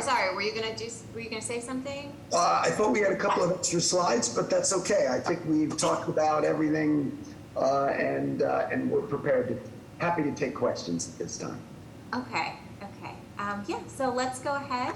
It's a public hearing, so let's, Secretary Polhemus, do we have anyone that would like to testify? Sure, we're going to start with Congressman Lynch. Thank you very much. Thank you, Madam Chair. Thank you, Vice Chairman Monahan, members of the board, Mr. Landsmark. And I want to thank my colleagues in government who will be testifying later on. I think it's planned that Council President Ed Flynn and Mike Flaherty will also be testifying, and I believe Senator Collins and Representative Beal as well. First of all, I'd like to offer my strong support for the proposed Channel Side project at the 6.5-acre site located at 244, 248 8th Street in the Fort Point neighborhood of the South Boston waterfront. As someone who was involved intimately with the 100-acre master plan, and then in the last few years being closely involved along with my elected official colleagues locally, we've been involved in the neighborhood outreach and discussion process for this project, which is now actually, I think it's in its 4th year. So this most recent version, the version that you see tonight of the Channel Side project, is the positive result of extensive community engagement, over 100 meetings, easily over the past 4 years, and really reflects collaboration between the development team and the Fort Point Channel neighborhood, as well as a wider area of local residents and our elected delegation. Myself and my colleagues have worked closely with the developer and the community on several significant plan alterations. There were a couple of major points on the park and on the amphitheater, on the brick facade in order to pay respect to the existing architecture in the area. And as you may know, at present, Related Beal has generously agreed to donate an estimated $8.3 million in linkage payments, 20% on-site affordable and artist housing for our long-suffering but resilient artists, $3.7 million in commitment to the public arts, as well as a $300,000 contribution to the Boston School STEM programs. The developer has repeatedly agreed to modifications and concessions requested by local residents from the very beginning, and has really been thoughtful about getting the input of local residents, which I think has earned the trust and support from the Fort Point neighborhood and the wider South Boston community.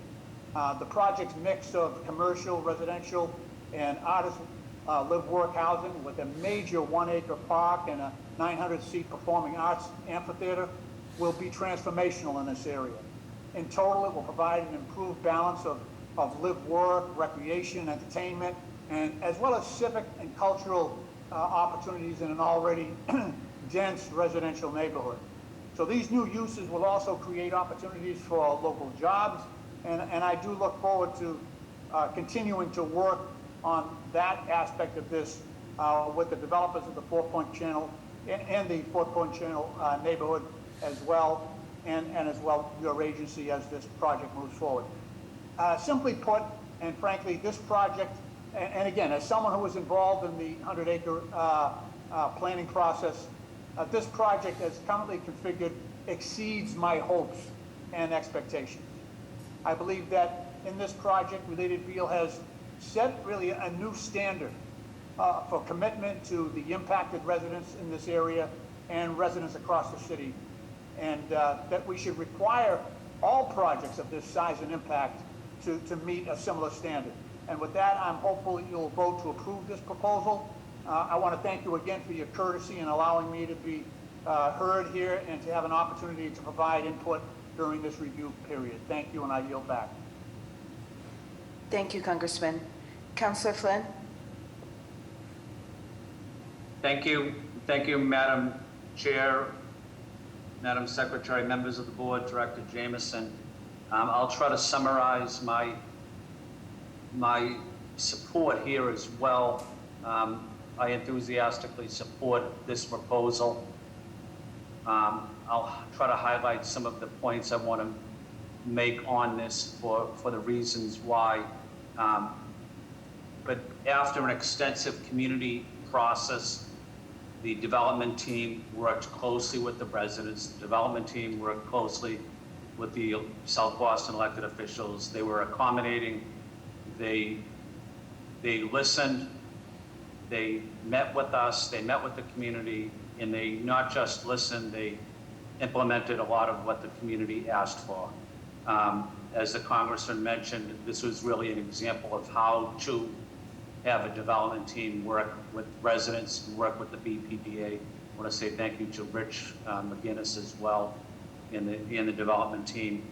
But the development team really listened to the concerns of the residents and worked with us.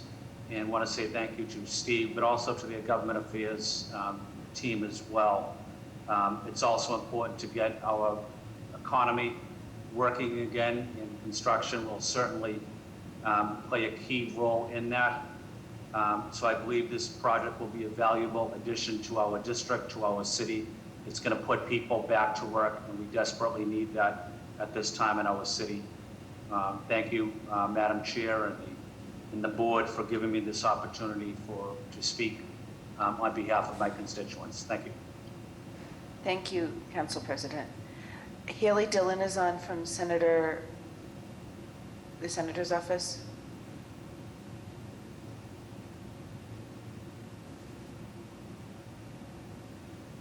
All right, we'll come back to you, Haley.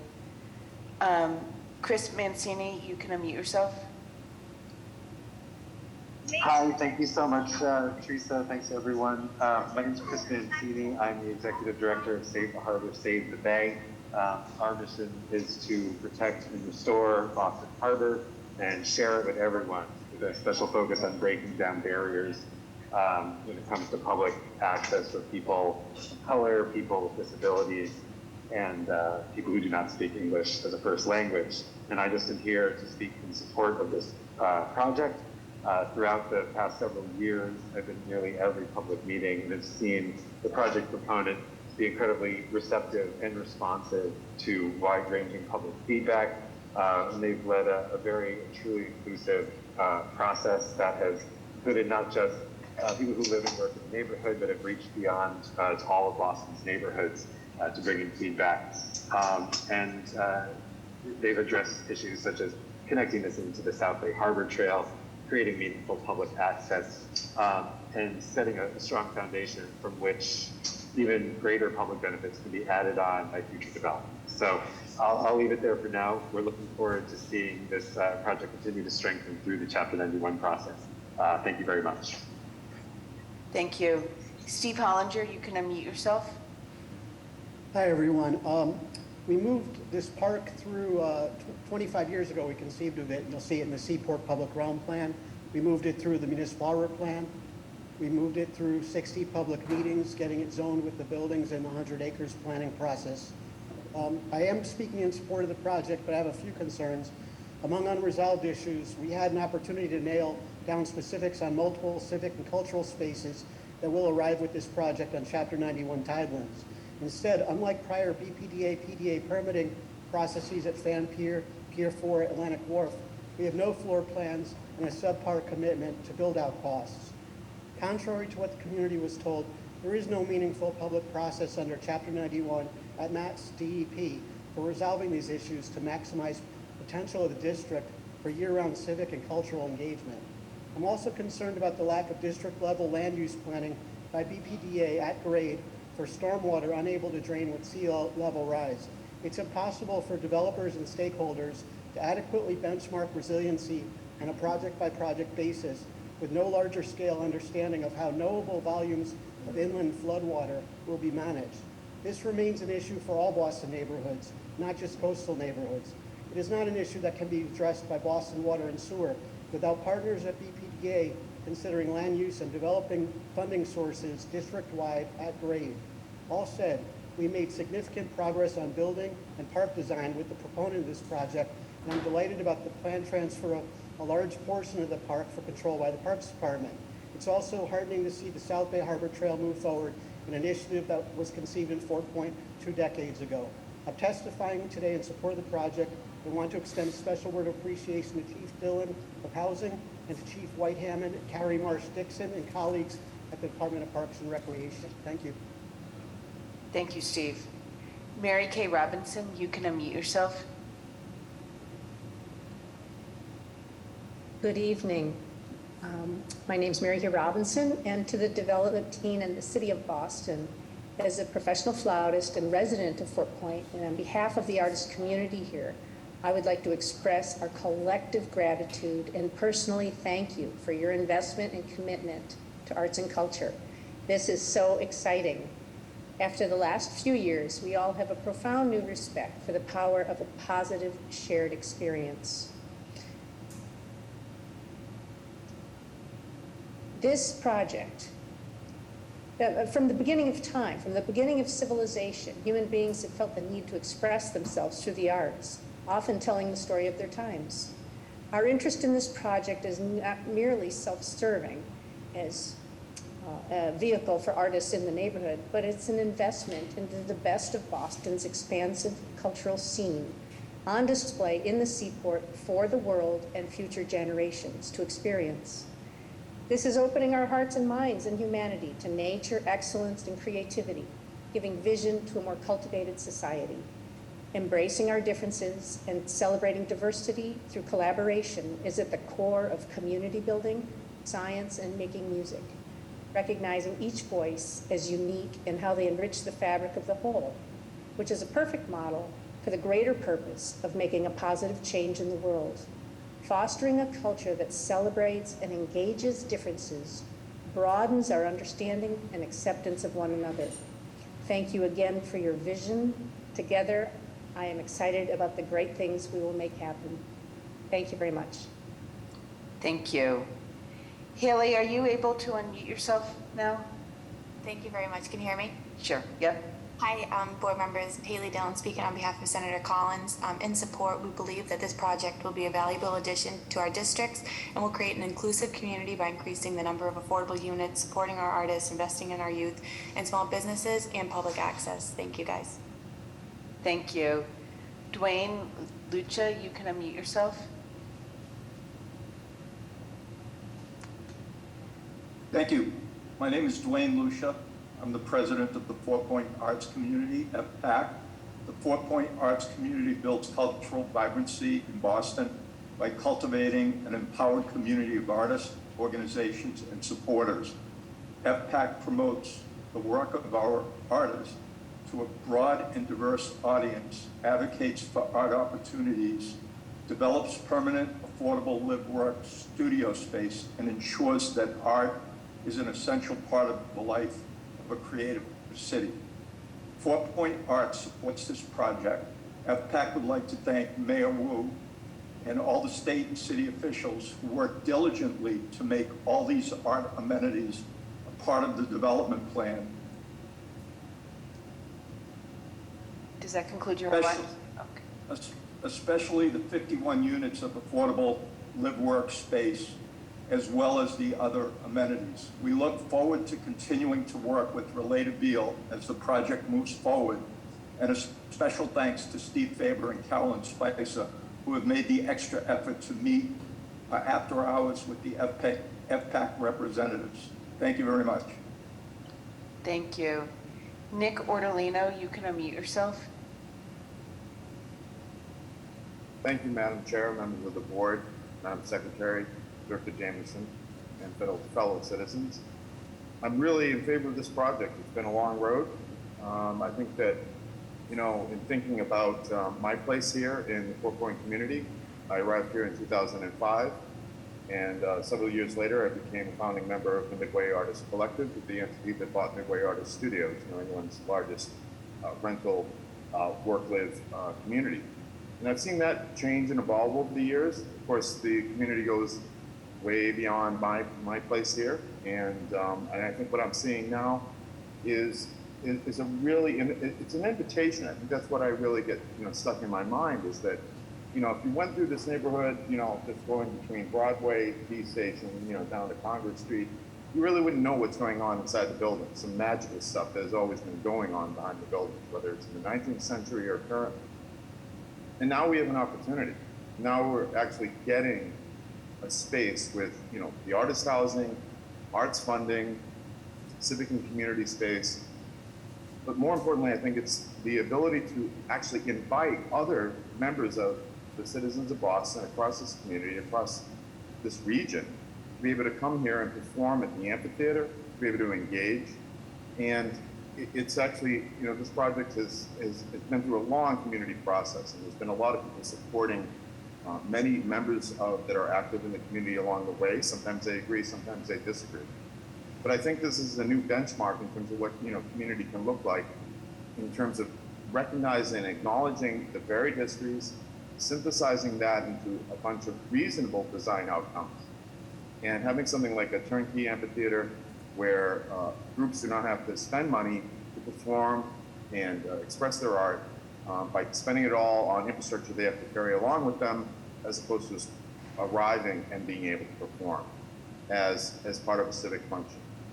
The final thing I'd like to say is that, yes, this is going to the artist community, but it's for all the citizens of Boston. It would be like saying, you know, like Boston Public Library, when it was built and designed and dedicated to the citizens, it was just for authors and publishers. That's not the case. Expressions of art, the expressions of engineering, expressions of science in the lab buildings, these conversations about creativity that goes across many different disciplines is going to happen at this site. And I'm very encouraged and really needed this really great a real fresh breath of air, giving these trying times. So thanks to all of you for allowing me to speak for a few moments. And I support this project fully. Thank you. Thank you. Rhiannon Hayes, you can unmute yourself. Good evening, everyone. Thank you to the BPDA for hosting this meeting this evening. I'm speaking in a few ways, I'm speaking as a 22-year resident of Fort Point Channel, an IAG member, and also somebody with experience in real estate and design and architecture. And I'm in support of this project. And when I moved in 22 years ago, I always thought we'd have development in our neighborhood, and I knew that this would be coming. And I have to say that Related Beal and the design team that they brought together have been the most collaborative and positive approach that I've experienced. Actually, the very first thing they did was a listening session, which I thought was wonderful, at the Children's Museum. So during this entire process, which has been long and a little bit of a roller coaster, I'm sure, there's really been an approach that has been the most collaborative I've seen, and I really think that the city should approach each of the projects like this because it's an example of the result of something coming out that is really going to benefit the neighborhood. I think the integration of the design, I know there's more to do with the amenity spaces on the ground floor. But the thing that comes out of this is a positive project that will enhance the neighborhood, but also too, I have faith and trust in this development team that if there are bumps along the road during the building process, that they'll be collaborative and responsive to the neighborhood's needs. So I just wanted to say congratulations to everybody because this has been really a long slog, but I think the result shows that it's been a fabulous approach. So thank you very much. Thank you. Joel Benjamin, you can unmute yourself. Hi, everyone.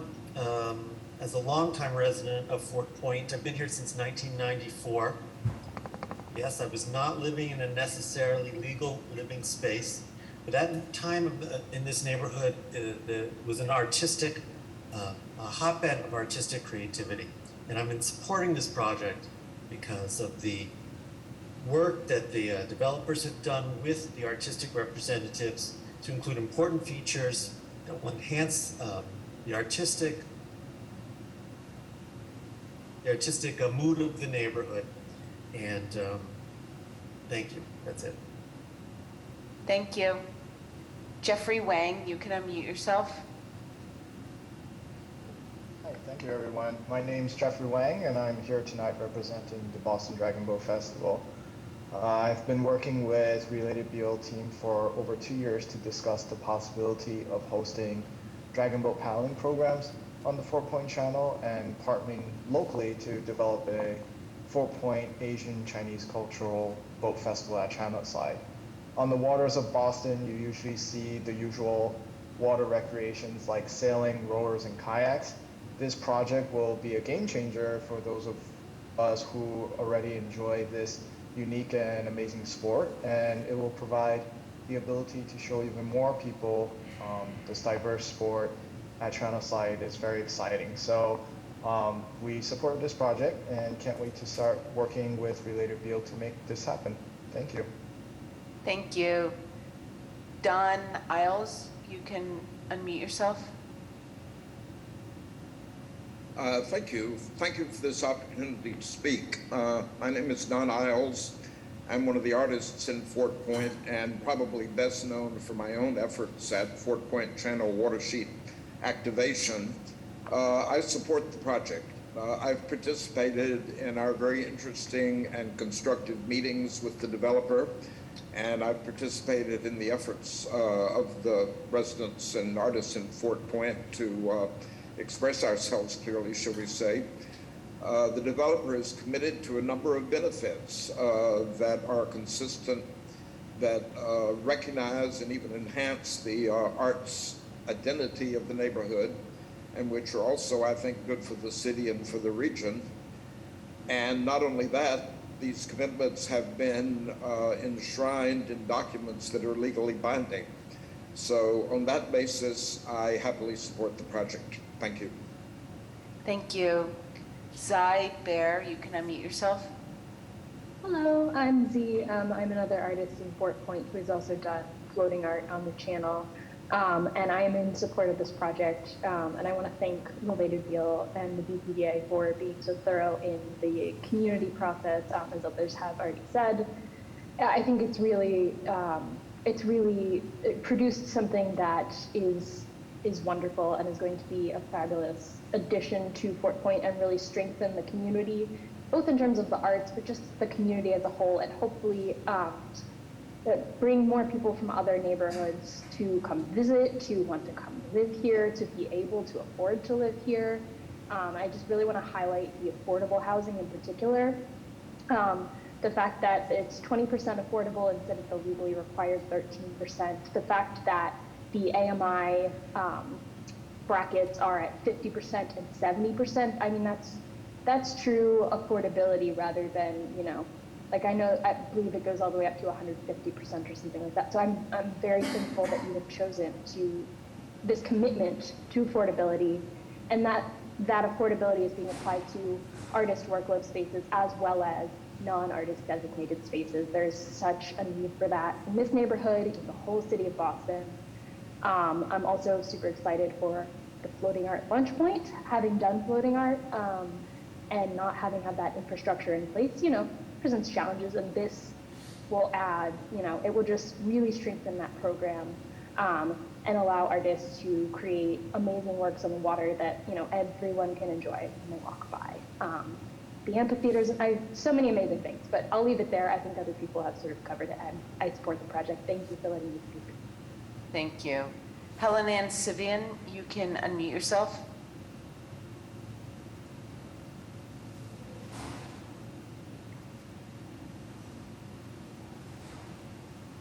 Helen Ann, go ahead.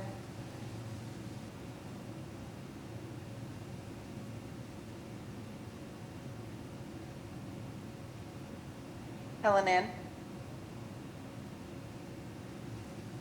If you're having difficulty, you can call into 617-918-4254 and we can connect you that way.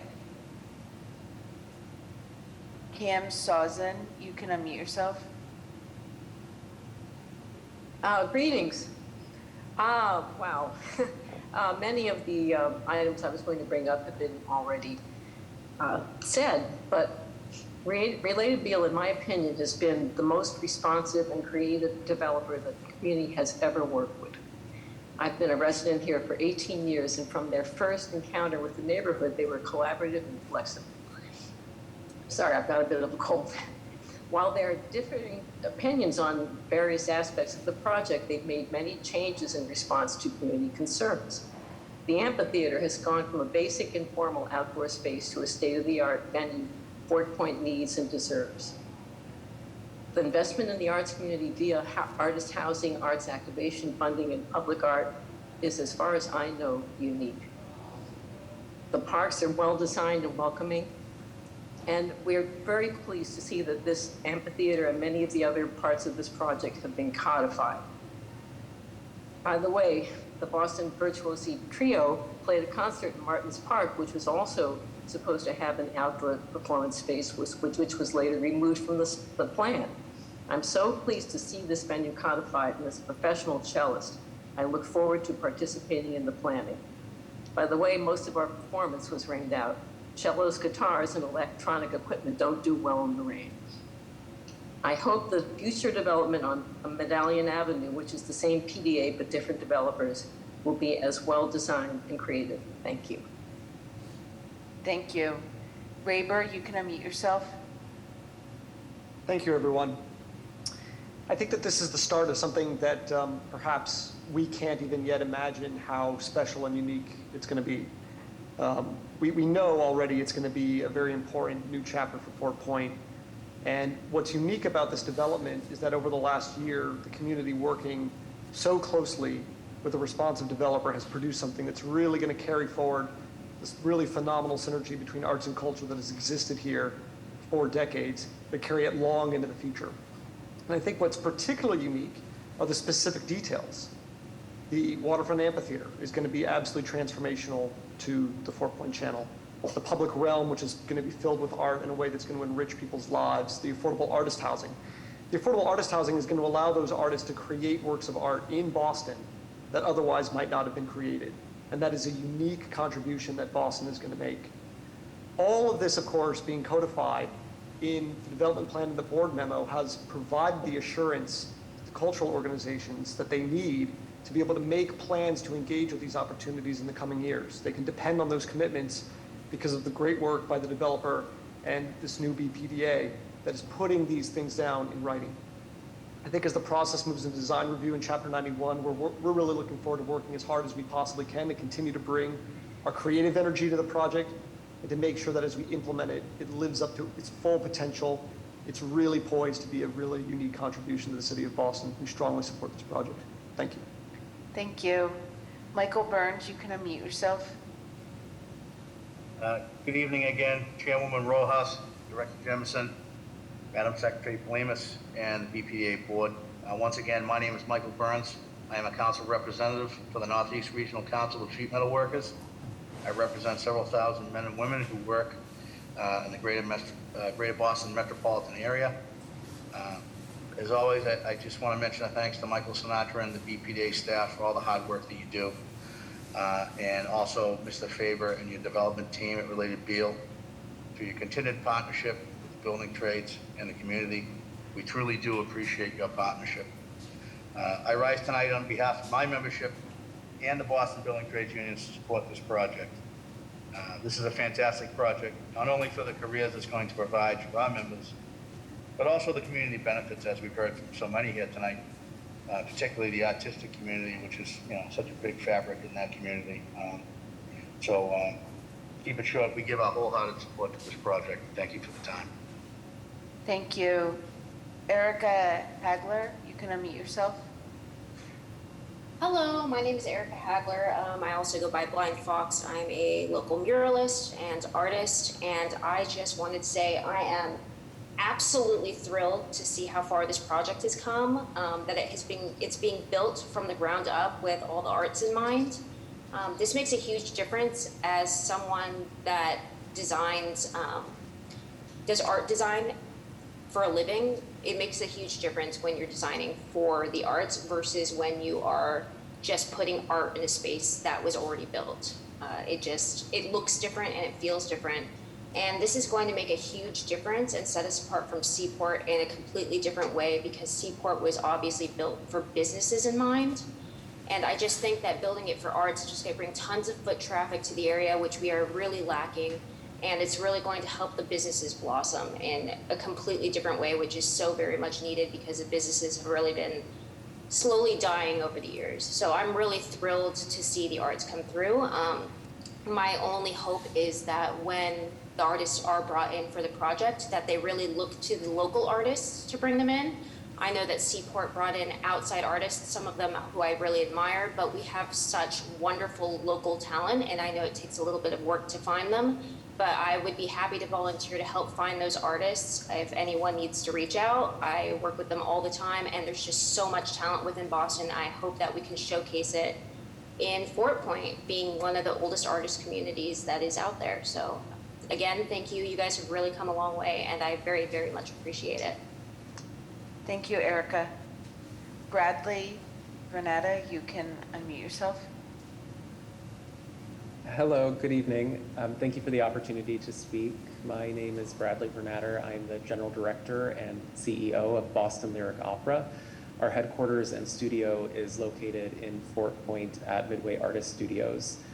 BLO is a Boston-based nonprofit performing arts company that for nearly 50 years has inspired, entertained, and connected our community here by producing operas, arts education and training programs, and a variety of other public programming throughout Boston, including outdoor performances like our free outdoor performances of Romeo and Juliet on the Common this past August for nearly 7,000 members of our community in Boston. And through our employment of more than 500 Boston artists and craftspeople, union members, and individuals each year, it's an example of how arts and culture is a major economic engine for our community. We enthusiastically support the 244 A Street proposal and are excited about what this will do for our community, specifically the commitment to artists' housing, artists' workspaces, public art projects, and the amphitheater. In particular, we believe the amphitheater is an opportunity that will bring a well-planned waterfront space, performance space, and public use space with the appropriate infrastructure as detailed in the terms of this project that will make Boston's waterfront inclusive and accessible for everyone, all artists and all citizens as a public amenity, because it will support the full spectrum of free performances and programming types. And I want to thank and congratulate the City of Boston, Mayor's Office of Arts and Culture and the BPDA, and members of the Fort Point Arts Neighborhood District and Related Beal for listening and engaging meaningfully with the community members and organizations, and for taking arts and culture seriously.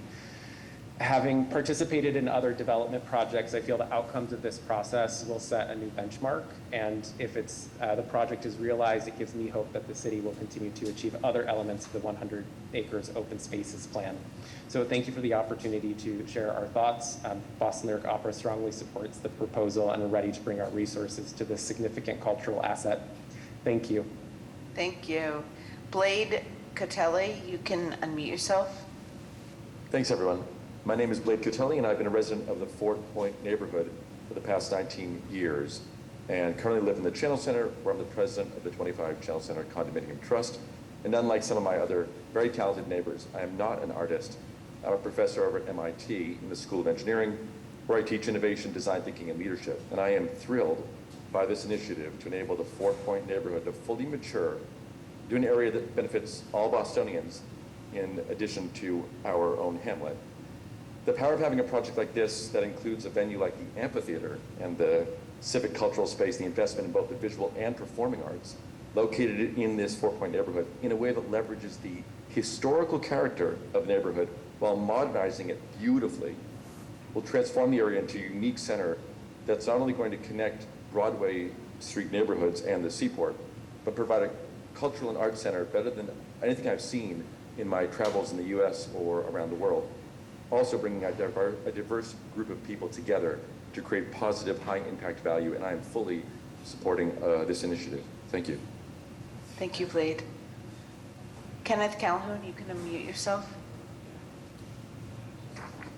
Hi, thanks for the opportunity. My name is Ken Calhoun. I am a writer and a designer, and I'm currently serving as Dean for the School of Communication and the Arts at LaSalle University. And I've lived in 2 artist buildings in Fort Point. I've lived in 249 A Street and the Midway Artist Studios. And though I've moved away for a few years, I've stayed involved in the community in various roles, including serving on the FPAC board. And I do believe that it is the most vital and talent-rich artist community in the city, and I'm proud to be a member, even though I live all the way in Southie now. Over the last couple of decades, the area has changed dramatically, and the fear that was in the air is that the artist community in Fort Point would be erased by development and commerce. This project does a lot to mitigate that concern. If it is built as described, it will be evidence that the city both recognizes the importance of art as an indispensable element of culture, the secret sauce is what I call it, and that this particular neighborhood with its long history of artists and art making is indeed the epicenter of the arts in New England. So I applaud everyone who's worked so hard to bring this project to this stage, and I proudly support its realization, and I hope you vote to approve it. Thank you very much. Thank you. Jeff Grants, you can unmute yourself.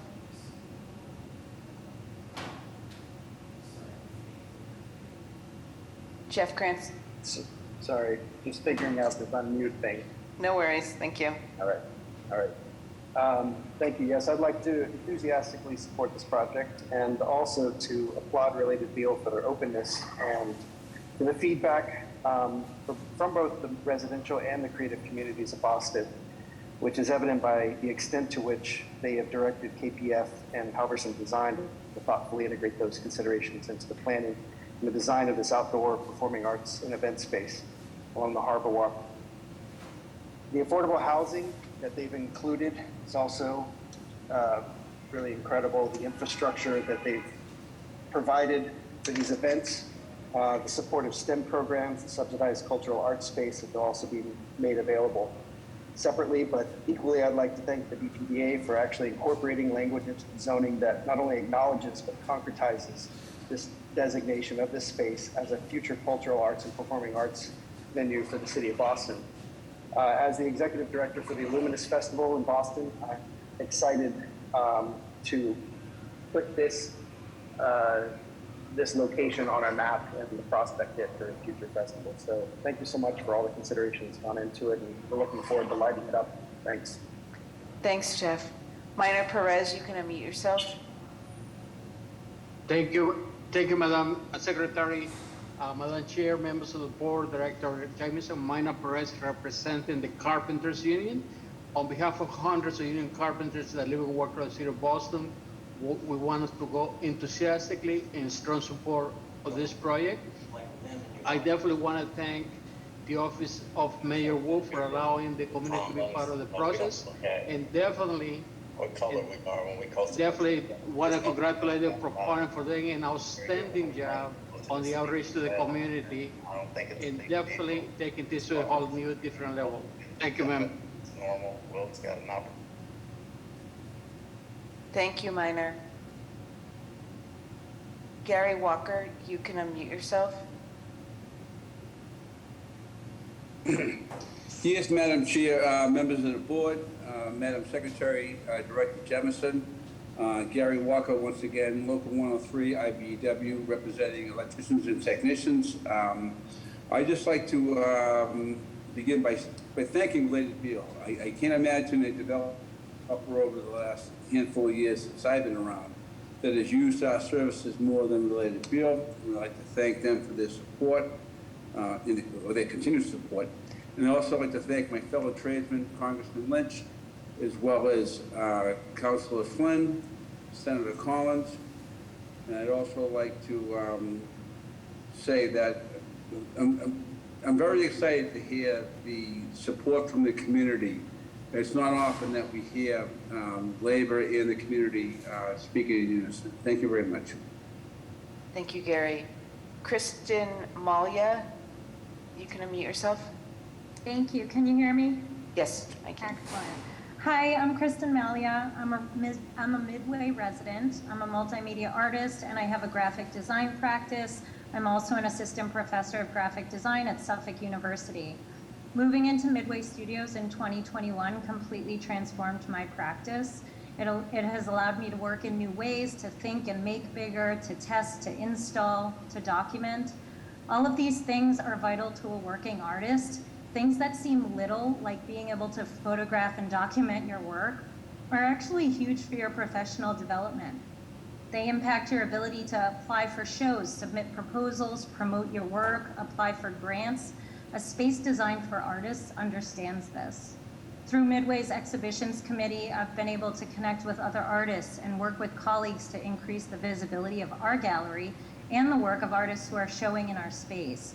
The gallery is a way of giving artists opportunities, including artists who don't necessarily have the privilege of living here at Midway too. I'm part of an artist collective, and we have members all over the world. We have an exhibit scheduled for next spring. This opportunity would not exist without a space like Midway. Our gallery becomes a converging space for a global conversation. My Suffolk University graduate students secured a thesis show in Midway Gallery during a remote semester in 2021. This level of accessibility and visibility was invaluable to them. Students learned how to install an exhibit, promote it, and see their work making an impact beyond the classroom. They also benefited from on-site dialogue with local artists who were invigorated by this exchange. When we build a neighborhood with the arts in mind from the foundational level, we are supporting accessibility, advancement, community, collaboration. The neighborhood, the live-work spaces, the public art sites, the stages, the shared studios, all of these are the infrastructure for a thriving artistic community. These create a support system that make us better as artists individually and collectively. When we thrive, our studios and sites also become a destination. Whether I'm working on something in my studio, hosting a client meeting, inviting colleagues to open studios, or coordinating an exhibit, The ability to do these things, be inspired, productive, and ultimately successful, all of that's firmly rooted in this home base, in this building, in the opportunities this space is built to nurture. Half the battle of being an artist is securing the resources you need to do what you are driven to do, usually in the form of space or resources, tools. Opportunities come from connection, not isolation. When you funnel Boston's creative potential into a neighborhood that is designed to support it, you create an incredibly powerful force for this city. I'm excited about all the ways today's decisions will transform us in the near future. I love this neighborhood. Thank you so much for supporting us. Thank you. Caleb Hawkins, you can unmute yourself. Yeah, right, just occasionally coming to help out. Yeah, I only started helping Caleb, after you can unmute yourself. Oh, yeah, in the past I wasn't. Hello, thank you. Hi. My name is Caleb Hawkins. I'm the design director at Masari Studios. We're a small business proud to call Fort Point our home. We're a for-profit organization creating artworks as a team, often in places in public, as performances, both short and long-term creations. On behalf of my team at Masari, we would like to provide our full support for the 244 A Street project, the one being proposed here tonight. Overall, we see this proposal as one that is designing possibilities into the infrastructure. We believe that performing arts are integral to wellness and a sense of adventure and reflection in any healthy city. The work of this proposal to integrate performance design through infrastructure-based access is excellent and will only increase the feasibility, flexibility, and likelihood of creative programming, contributing to our already vibrant neighborhood. This idea of possibilities in infrastructure contributes, even provides a basis for a thesis that we might collectively check future decisions against. An openness of thought, a promise of publicly inclusive programming, a yes to artist housing, and public artworks is a thesis we can get behind. These commitments outlined in this agreement, in this project, and made durable through the board memo as incorporated in the zoning statements are phenomenal, meaningful, and profound. Efforts, ideas, and ultimately partnerships like these are key factors in sustaining the energy in the Fort Point area. Moreover, the inclusive programming, commitments to space, housing, and activations elevates our whole city. The possibility of programming artists and creatives from around our city in Fort Point is exciting. And as we all know, the economic and racial divides that exist demand our attention to continue the work of building an equitable city with neighborhoods that welcome all, as residents, business owners, guests, performers, practitioners, and more. Again, Masari Studios, based in Fort Point, strongly supports this project. Thank you. Thank you. Maria Dinwoody, you can unmute yourself. Hi, my name is Maria Dinwoody. My husband and I live in the Seaport. He works at Amazon, and I actually work at Midway Artist Studios as an arts operator. And part of my job is to support the mission of the building, but also part of my job is to do the leasing in the building.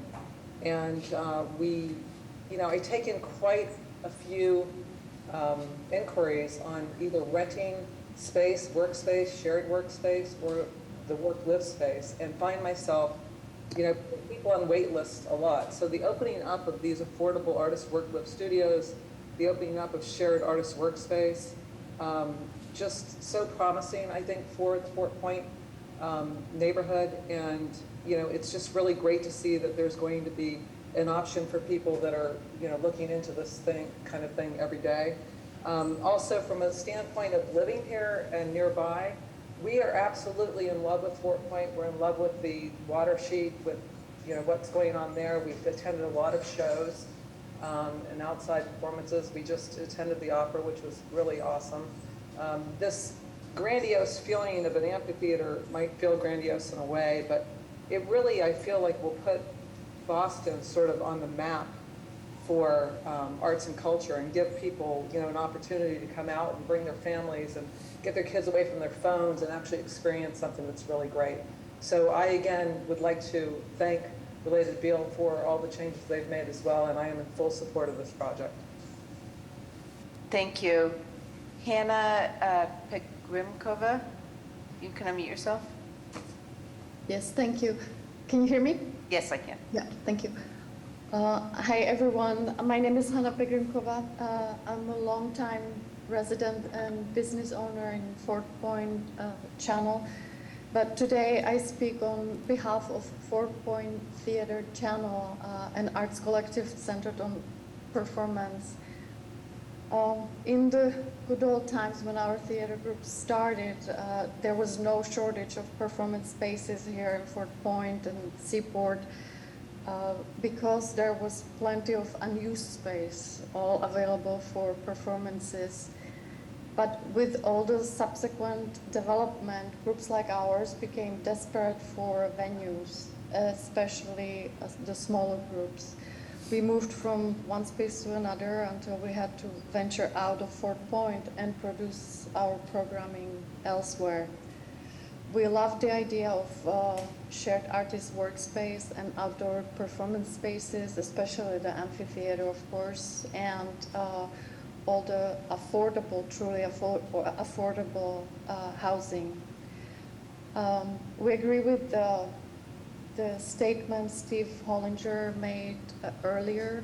We are now in support of the project because of the changes the developer made based on the community suggestions. And we would like to ask for all amendments to be part of this plan and recorded in detail so the commitments become legally binding.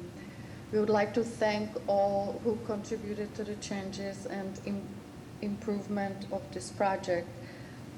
The collaborative process is definitely worth it, even though it might be painful at times, because given a little chance, arts can be a thriving industry and a driver. If you want to see what a bit of nature and culture does for the opportunities and prices of real estate, visit the neighborhoods surrounding the High Line or Hudson River Park when you are next in New York. Thank you. Thank you, Hannah. Tony Severino, you can unmute yourself.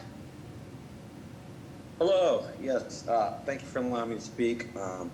I am a resident of 249 A Street. I have been a resident at Fort Point since 1977. I am a musician and a photographer. I currently live right across the street from where this development is going up. I'm a little remiss. I cannot support this project at this time. There are too many details that I have question marks around regarding level 3, possibly level 4 lab space going up in front of my home. I think the amphitheater is great, although I do think it's redundant. We have the pavilion, and I don't know how we're going to mitigate or deal with all these people coming in, and when we have limited parking. I just don't believe this community can support this sort of project at the moment. I have grave misgivings about the quality of life for co-op, the first co-op, artist co-op in Boston and in the nation. And I don't, until I see how my building directly is going to benefit, I cannot support this project. I also have not heard anyone from your team talk about how you're going to deal with folks with disability or the elderly during the 4 to 8, 6 days a week construction plan. Thank you. Thank you. Ronnie Raj Verma, you can unmute yourself. Ronnie Raj Verma, IBW Local 103. And I just wanted to take a minute to speak in favor of this project. I think I'm very familiar with the neighborhood, and I think it'll revitalize the area, and I think it'll really help the residents in that area, and the performers and the artists really help grow and prosper. And honestly, just hearing everyone speak in favor today, it's really refreshing, really impactful. I heard a lot of great things today from people that work and live in that area, and I'm really excited to see this project unfold. So once again, just speaking in favor of this project. Thank you very much, Ronnie. Is there anybody else who would like to testify about this project? Scott Lindberg, you can raise your hand. You can unmute yourself, I'm sorry. Yes, can you hear me? Yep, I can hear you. Okay, yes. Hi, my name is Scott Lindberg. I live at 300 Summer Street in the old wool warehouse building. And I just want to give a shout out to the development and design team for really optimizing this project and staying the course over the past couple of years to do these refinements and setbacks and to really control that aesthetic language that is really complementary to the original heritage collection of the Boston Wharf brick buildings. And to me, I see something that's different from Seaport, really unique, kind of like a campus effect, and it's pivotal. And it's pivotal because as you go south on A Street and development unfolds for the next 10 years, you've set a precedent to create an aesthetic that is in harmony with its neighbors. It's not indifferent. It's not trying to showcase itself as unique buildings. It's working with the existing environment and the heritage. And as you go south on A Street towards Broadway, the rich, lost history of Boston's original Iron Age is to be discovered. So all this is really grand to see designers and developers listening to this feedback loop and saying, we're going to get this right. We're going to go the distance with it and get it right. So I'll stop now. Thank you very much, everybody. Thank you. Thank you, Scott. Amy McDonald, you can unmute yourself. Hi, thank you so much. My name is Amy McDonald, and I'm actually going to be reading a testimonial on behalf of Jessica Finch. She is unavailable and asked me to read on her behalf. She's lived in Boston since 1995, primarily without a car. Biking has been her primary mode of transportation, and she has avoided the Channelside area in the past due to safety concerns. Since having become more familiar with this project, partly due to our company's involvement with the South Bay Harbor Trail, both of us very much so support this project because of the improvements to the public realm, especially the cycling infrastructure throughout the site and on A Street. And we're very looking forward to all that is to come with the project. Thank you, Amy. Does anybody else want to testify about this project? Please raise your virtual hand.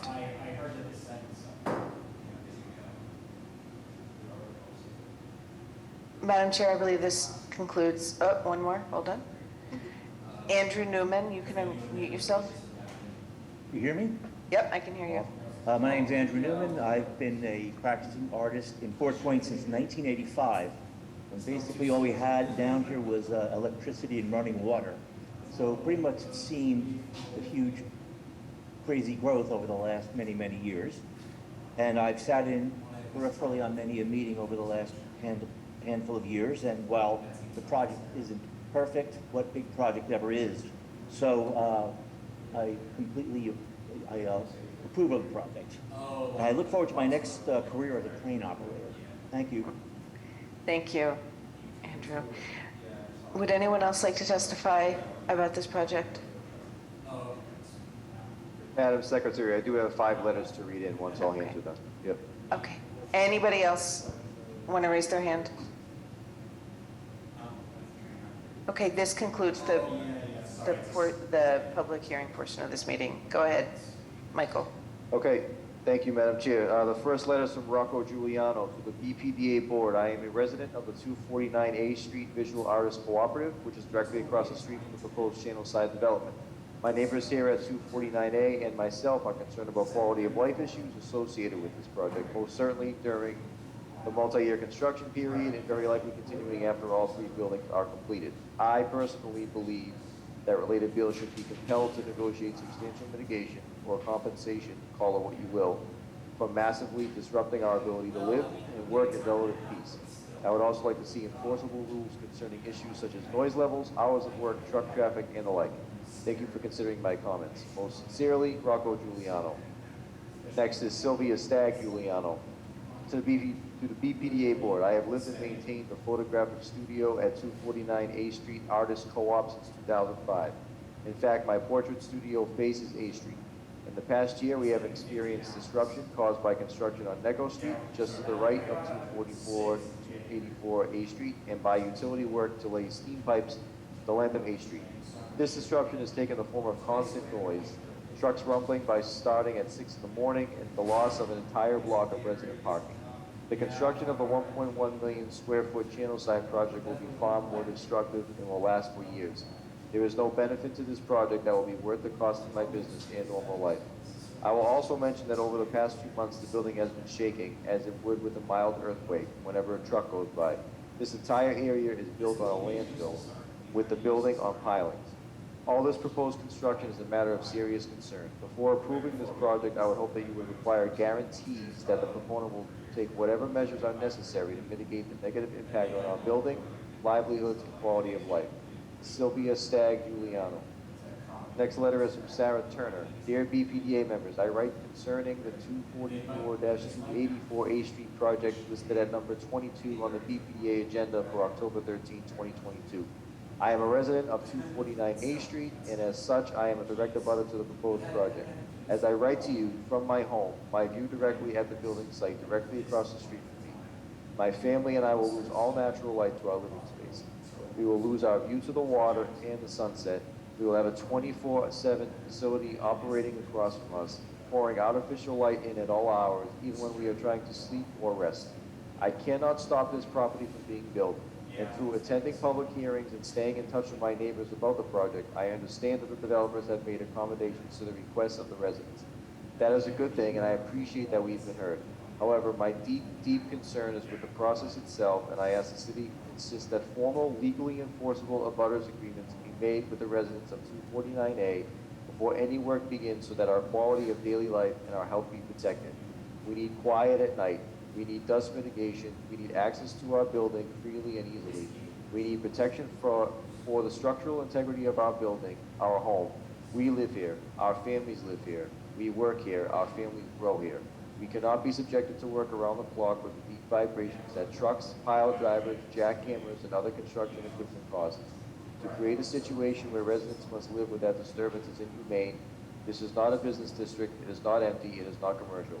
249A is our home, where we retreat with our families and pets from working lives, creative lives, lives in the cities and on travels. Please, insist on protection for our health and well-being. We live here. We are Fort Point. Thank you, Sarah Turner. Next letter is from Brian Lim. Hello, BPDA Board. My name is Brian Lim, artist named Brian Pistols, and I am a practicing street dancer for the last 20 years. More recently, I am the co-founder and operations director of the Flavor Continues, Massachusetts' first community-led nonprofit serving the street and club dance community, established in 2019. I wish I could join the call, but instead must write in from Lisbon, Portugal, where I have just arrived for the next 3 weeks managing a hip-hop, arts, and diplomacy residency through the Embassy and Department of State. 244-284 A Street is an essential contribution, if not pillar, to the arts and cultural landscape in Fort Point, Greater Boston, and beyond. There are far too many artists doing the essential, meaningful work our communities need and desire, but without the adequate resources, infrastructure, or standard of living to continue doing so. This has caused great artists in the various Boston area time and time again to relocate or stop practicing their art altogether.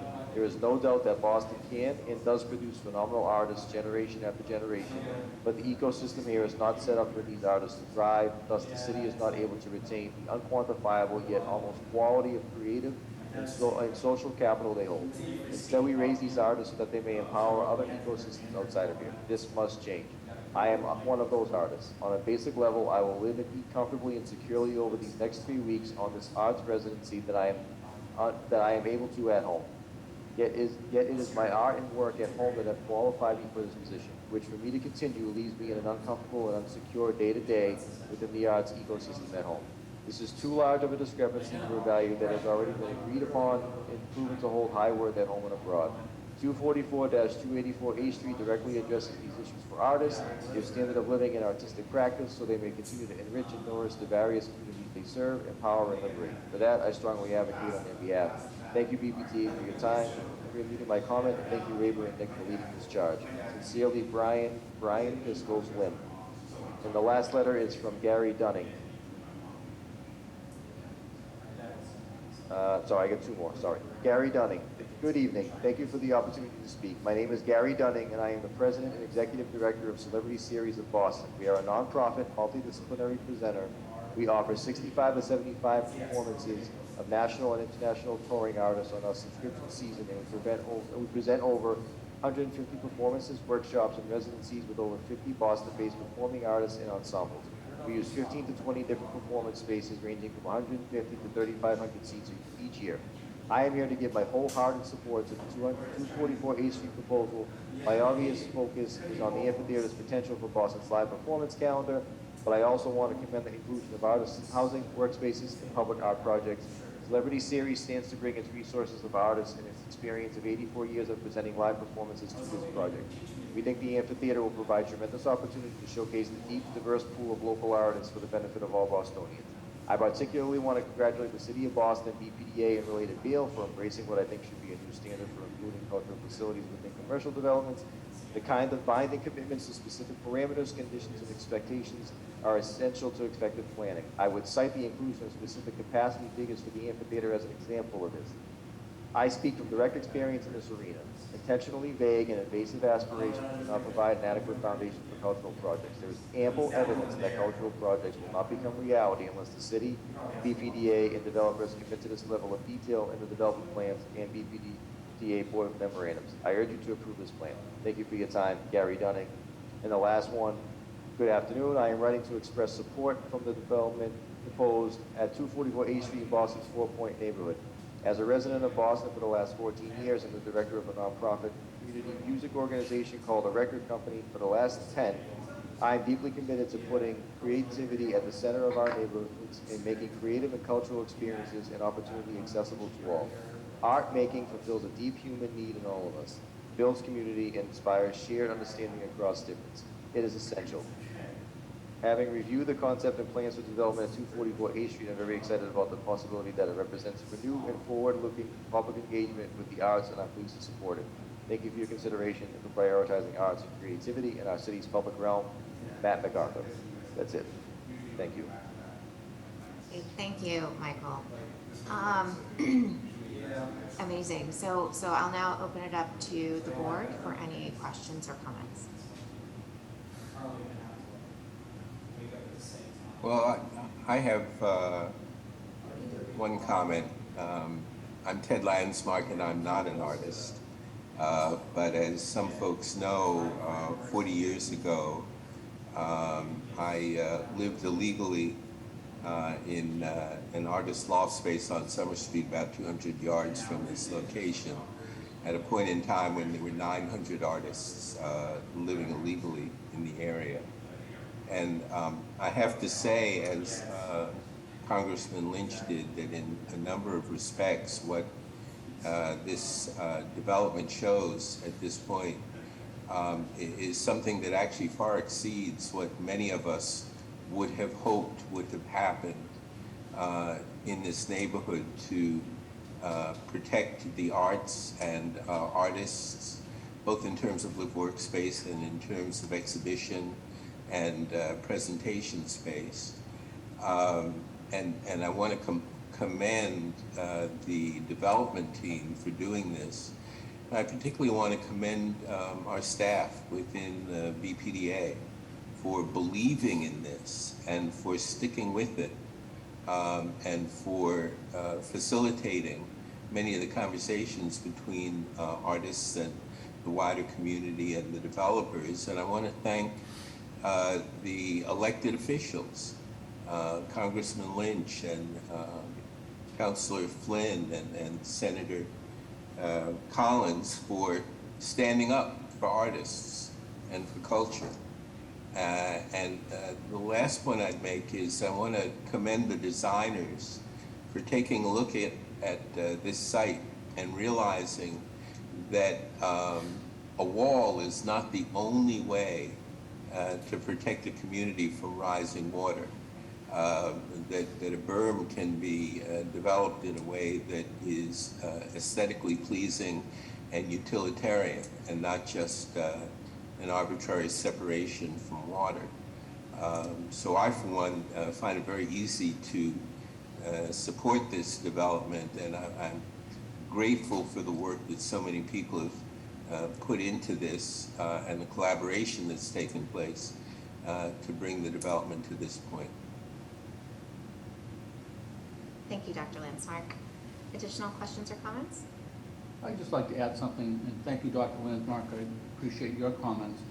But I was very impressed with the solid, consistent support that you received from your neighbors down the Fort Point Channel area.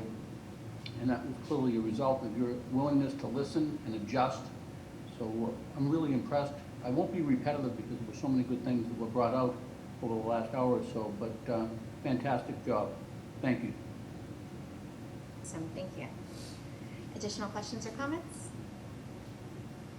So before I call a vote, again, just want to reiterate and express sincere thanks to everyone who has contributed to this process and this outcome. 9 years ago, actually, like almost to the date, I began my Boston civic engagement life as a member of the Boston Cultural Council. And 7 years ago, almost to the date, I started my journey here at the BPDA. And I say that just to acknowledge that there are hundreds of people who made this happen today. And there wasn't a detail that didn't go unnoticed and didn't get thought of and probably debated. And I think, with absolutely, no shade to any other development, but I think this probably has to be the most proud that I've ever been of the agency, of our community, just of like humanity. And I know that that's kind of probably a little out there, but this is the literal ecosystem, right? I think that is needed, and when it works, it's just really beautiful. So with that, I believe a motion is in order. So moved. Second. Okay, roll call for a vote. Mr. Monahan? Aye. Dr. Landsmark? Aye. Mr. Miller? Aye. And the chair votes aye. Motion passes. Thank you so much, and congratulations, everyone. Thank you, Madam Chair. That's great. Thank you. Thank you. Thank you, everybody. All right, one more public hearing. So this is another public hearing before the Boston Redevelopment Authority, doing business as the Boston Plan and Development Agency, being held in conformance with Article 80, Sections 80A-2 and 80B-5.3 of the Boston Zoning Code, to consider the 24 Dry Dock Avenue project as a development impact project.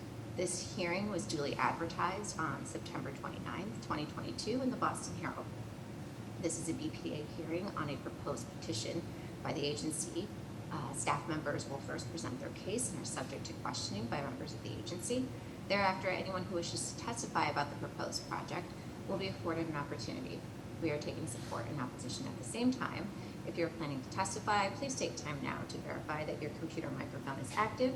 Click on the hand icon on your Zoom control panel, and this will signal to the staff that you would like to speak. When your hand is raised, it will be blue. If you are calling into the meeting and would like to testify, please dial *9 to raise your hand. Then when I call for all testimony, staff will announce your name and allow you to talk. You must unmute your microphone. Your webcam will not be active. In an effort to accommodate all who would like to speak about this proposal, each person will be given up to 2 minutes to comment. BPDA staff will indicate when 30 seconds remaining, and at that time, please conclude your remarks so that the hearing may continue and others may be heard. At the conclusion of all oral testimony, any email testimony will be read aloud. Finally, the proponents are allowed a period of 5 to 10 minutes for rebuttal if they so desire, and Mr. Daniel Polanco will now begin the presentation. Daniel. Thank you so much, Madam Chair, members of the board, Director Jameson, Secretary Paul Hemus. My name is Daniel Polanco, and I'm the project manager for the proposed Article 80 project before you tonight at 24 Dry Dock Avenue, located in the South Boston waterfront. The project's proponent, Cronin Dry Dock LLC, filed a letter of intent October 9th, 2020, following the submission of their expanded project notification form for the proposed project on March 12, 2021, which initiated a 30-day public comment period, which closed on May 7, 2021. The proposed project proposes to redevelop the project site with the new building comprising of 8 stories above grade of approximately 236,376 gross feet square of gross floor area as defined in Article 2A of the Code. The proposed project will consist of the following uses: marine industrial use, life sciences and research and development use, and supportive uses included but not limited to office for BSR, training and classroom use for BSR, ground floor restaurant and lunch counter with the primary purpose of serving BSR employees at Dry Dock number 3, and other typical accessories uses serving the building, such as lobby areas, bike room, switch room, loading docks, fire control centers, public restrooms, and chemical storage areas. Throughout the Article 80 process, the project held an IG meeting April 5th and a public meeting April 27th. The BPA hosted a Boston Civic Design Commission meeting, providing comments on April 5th, May 24th, and June 21st and June 28th of 2022. As envisioned by the Master Plan Update, the 24 Dry Dock Avenue project provides an opportunity for new economic uses to support the BSR and the mission of the RFLMP.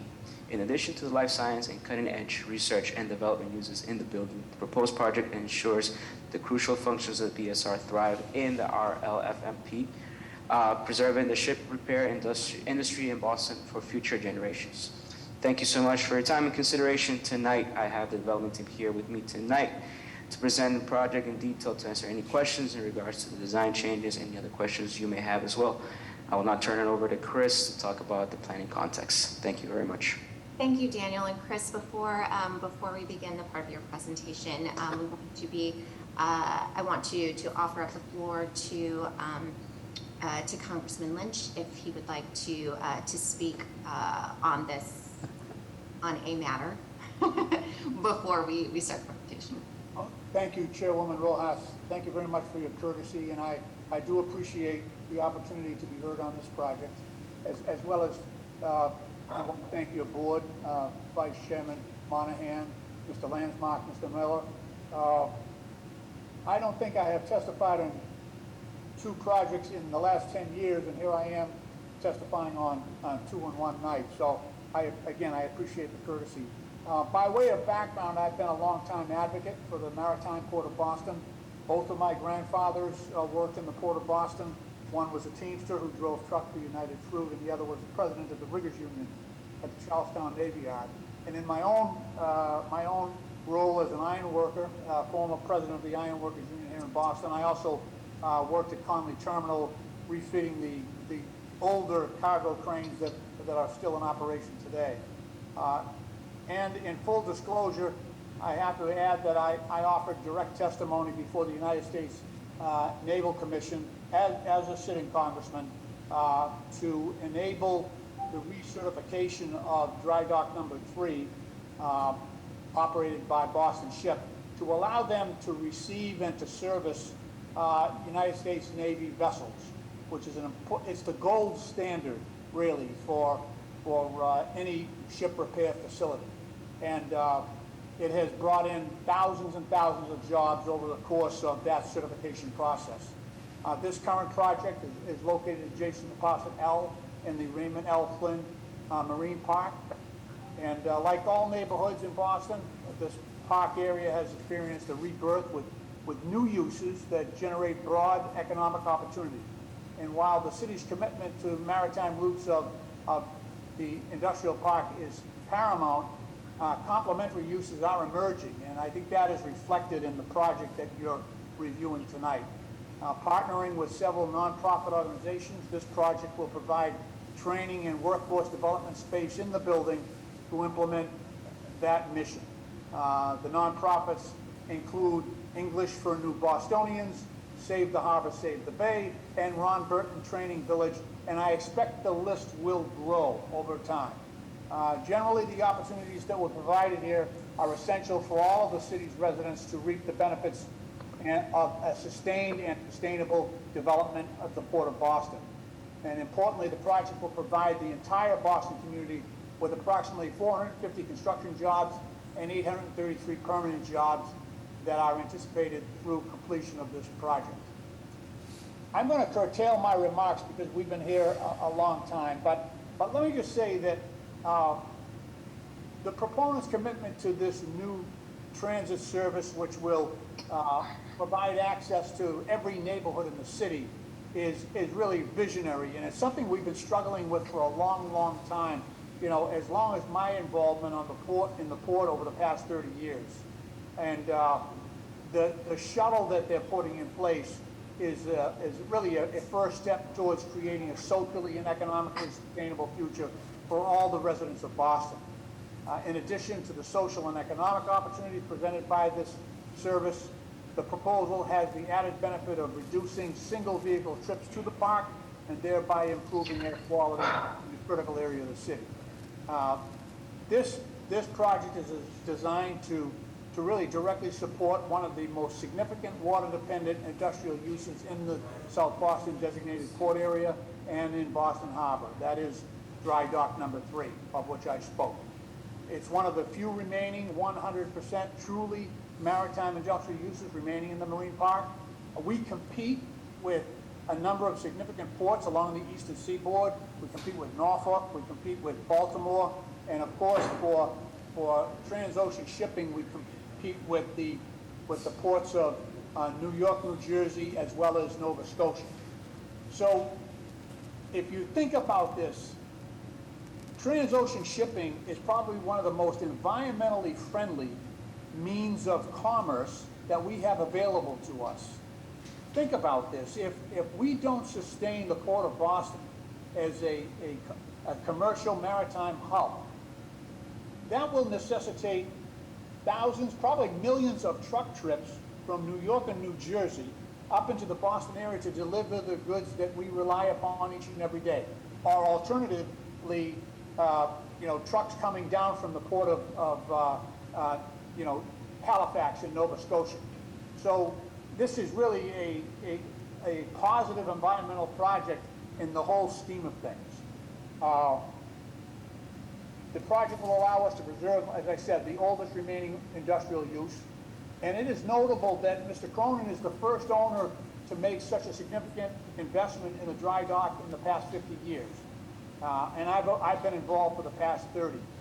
That includes constructing state-of-the-art steelworks, carpentry shops, and electrical shops, and partnering with vocational tech schools like Madison Park High to employ recent immigrant workforce that reflects the diversity of our city, just as it has done throughout our history. So for the last 30 years, I've been an advocate for the maritime port. The Port of Boston remains our region's most important maritime connection to the world, which will only become more important over time.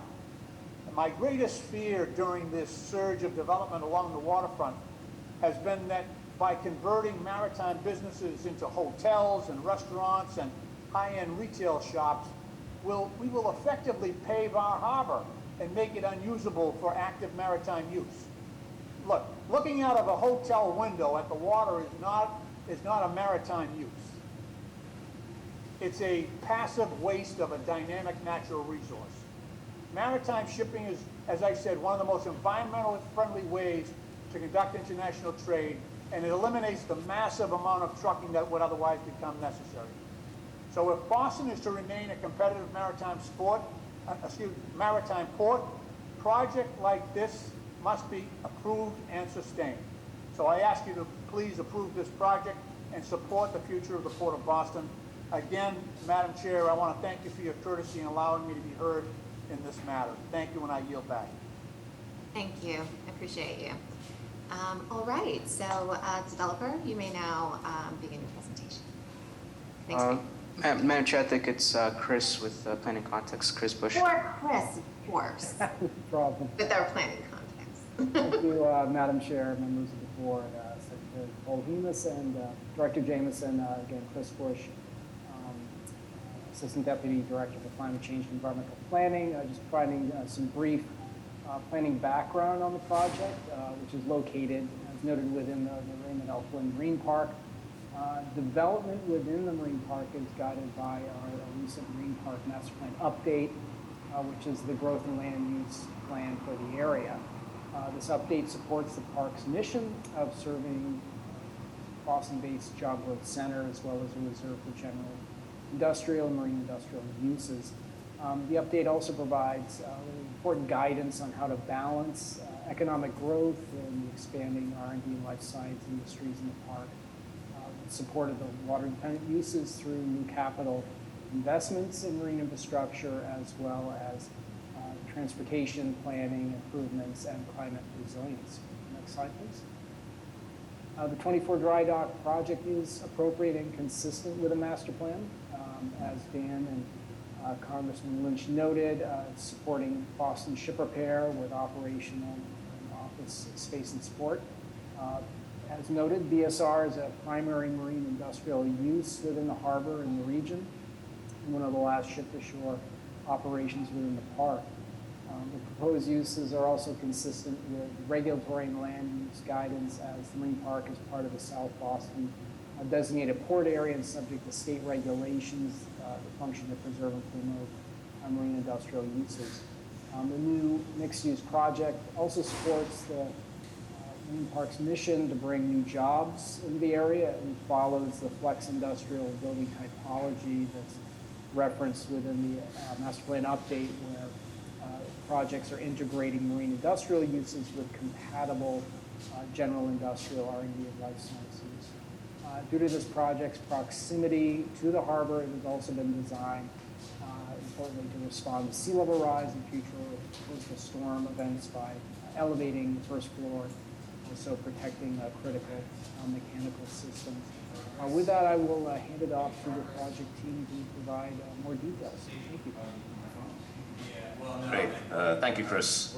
Good evening, Chair Rollis, Mr. Monahan, Dr. Lansmark, Mr. Miller, Secretary Lemus, Director Jameson, and all BPDA staff members. My name is John Cronin. Happy to be here to present our project to you once again. While it's quite difficult to follow on from that last presentation, which was absolutely amazing, I think we too have a slightly unique development proposal that we're delighted to share with you. So, a lot has happened in the last 4 years since the city put out an RFP back in 2018.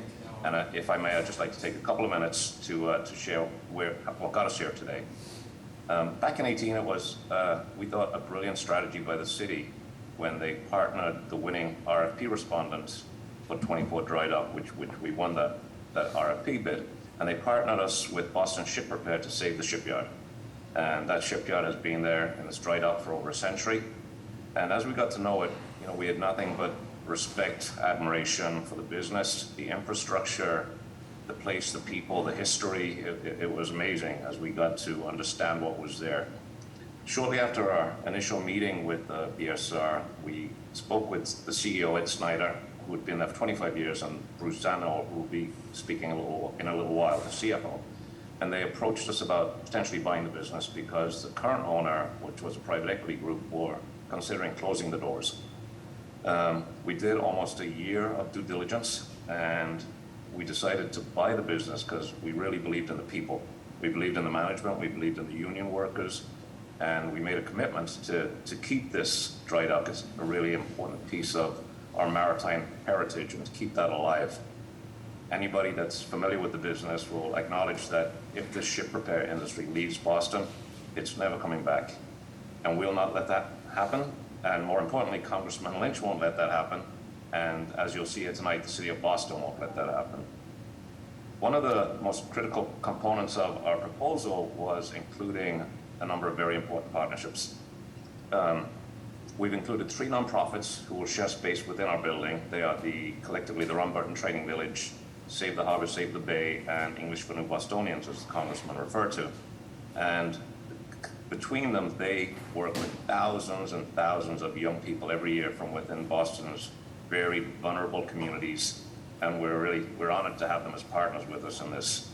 Another critical partnership that we have forged ahead with and committed to, as Congressman Lynch mentioned, was the Nubian Square Shuttle. And that's something that we're going to work with the Boston Convention Center on, operating the shuttles. We are going to fund it, and we are going to provide a one-seat stop from those neighborhoods that have been totally underserved with transportation to the seaport and back free of charge. And not only will it bring the workers from those communities and give them access to the jobs and the access to what's going on in the seaport area, but it will also allow people that are currently commuting into the city to park in Nubian Square, take a free shuttle down, pick up a cup of coffee, go to a restaurant, have a bite to eat, and hopefully revitalize that neighborhood as well. So it's a two-way street, and we're really proud of that partnership. As we were going through the process with the city, we were a little concerned at the time about the administration changes and that we might lose some momentum, but in partnership with Mayor Wu and the people that she charged with getting this done, we really didn't miss a beat. You know, we owe a lot of thanks to Mayor's Wu team, primarily Rebecca Hansen and Dennis Davis, Rich McGinnis and Larry Mamoli, and Devin Quirk and Director Jemison, the BPDA board, and many others, as well as all of our elected officials that really fought hard for these blue-collar jobs. While the city proposed this innovative development strategy that it's designed to sustain the shipyard, it's really very complicated, and it's a complex process, and there was a lot to it, and it has taken us a while to get here. But it took an awful lot of time and effort from the BPDA staff and from the team that's working in the city with our team and the BSR team. A lot of trust, a lot of commitments, and it really, I'd like to emphasize how much work it took on the city's behalf to get this done. And we're delighted. We all stuck with it. We never gave up, and we succeeded in getting to this to today. Again, thank you, Mayor Wu. A big thanks to Congresswoman Lynch, who, like you mentioned, both of his grandfathers made a living on South Boston waterfronts.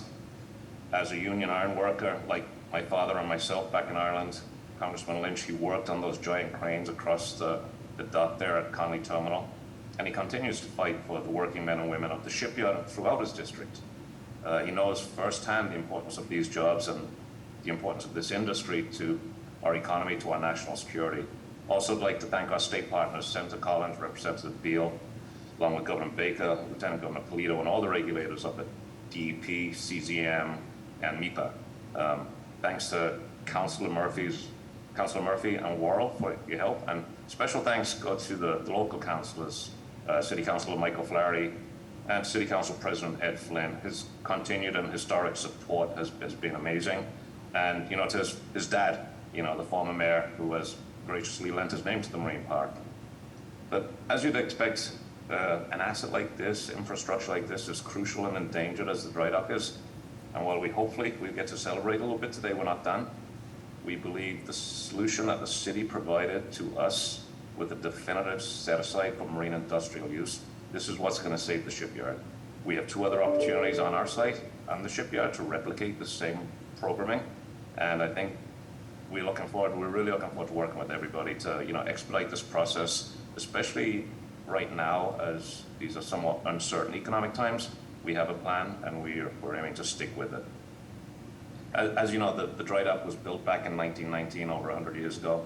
Many aspects of it back then were cutting-edge technology, but in the past 100 years, these cutting-edge technologies back then are interesting to look at, but they really are useless. So even with these most recent economic headwinds, our vision is that the most advanced technologies now on the planet, which are employed within the Boston life science sector, this life science community, they'll help to breathe life and pull the shipyard into its next iteration. The juxtaposition of these two things, side by side, leaning on each other, is something that rarely happens in business. It rarely happens in life, but I think we have a really unique opportunity here to combine these two uses to sustain the shipyard and hundreds of great paying union work.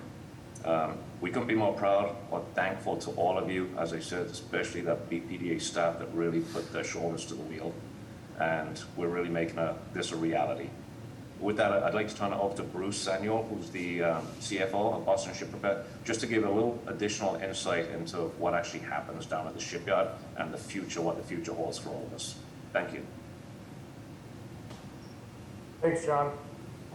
Good evening, everyone, and I'm thank you for the opportunity to talk about this project and what it means to Boston Ship Repair. My name is Bruce Sonol. I've been the CFO at Boston Ship Repair for over 13 years now, and I personally experienced 3 changes of ownership. For more than a decade now, the challenges at the shipyard faces continue to increase and grow. The 2 biggest challenges for the shipyard remain to be our labor and our facilities. And having firsthand knowledge of the prior ownership's appetite for investment to the shipyard, I can tell you that it was minimal and it was short-term in nature. Creating more union shipyard jobs takes a significant investment and a long-term outlook, and there's very few that'll take on that risk. So the key with our business is it starts with consistent work for the shipyard, something that we've not been able to maintain. So we can't build our large skilled union workforce without consistent work. We've not been able to consistently win vessel repair projects because we're basically uncompetitive against non-union, mainly southern shipyards. Our competition has significantly greater facilities, capabilities, and the majority of their workforce are in-house. So until now, I really didn't see a solution, and I believed at some point in the future, the risk and the investment would be too great in the shipyard and its jobs would be lost forever. So I really must commend the BPDA for developing this truly innovative solution to allow a significant reinvestment into the shipyard that simply did not exist nor would have ever come about if it not for this project.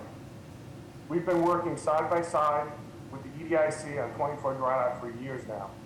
In every step, they've always put the interest and the sustainability of the shipyard at the forefront of every discussion and ultimately every critical decision.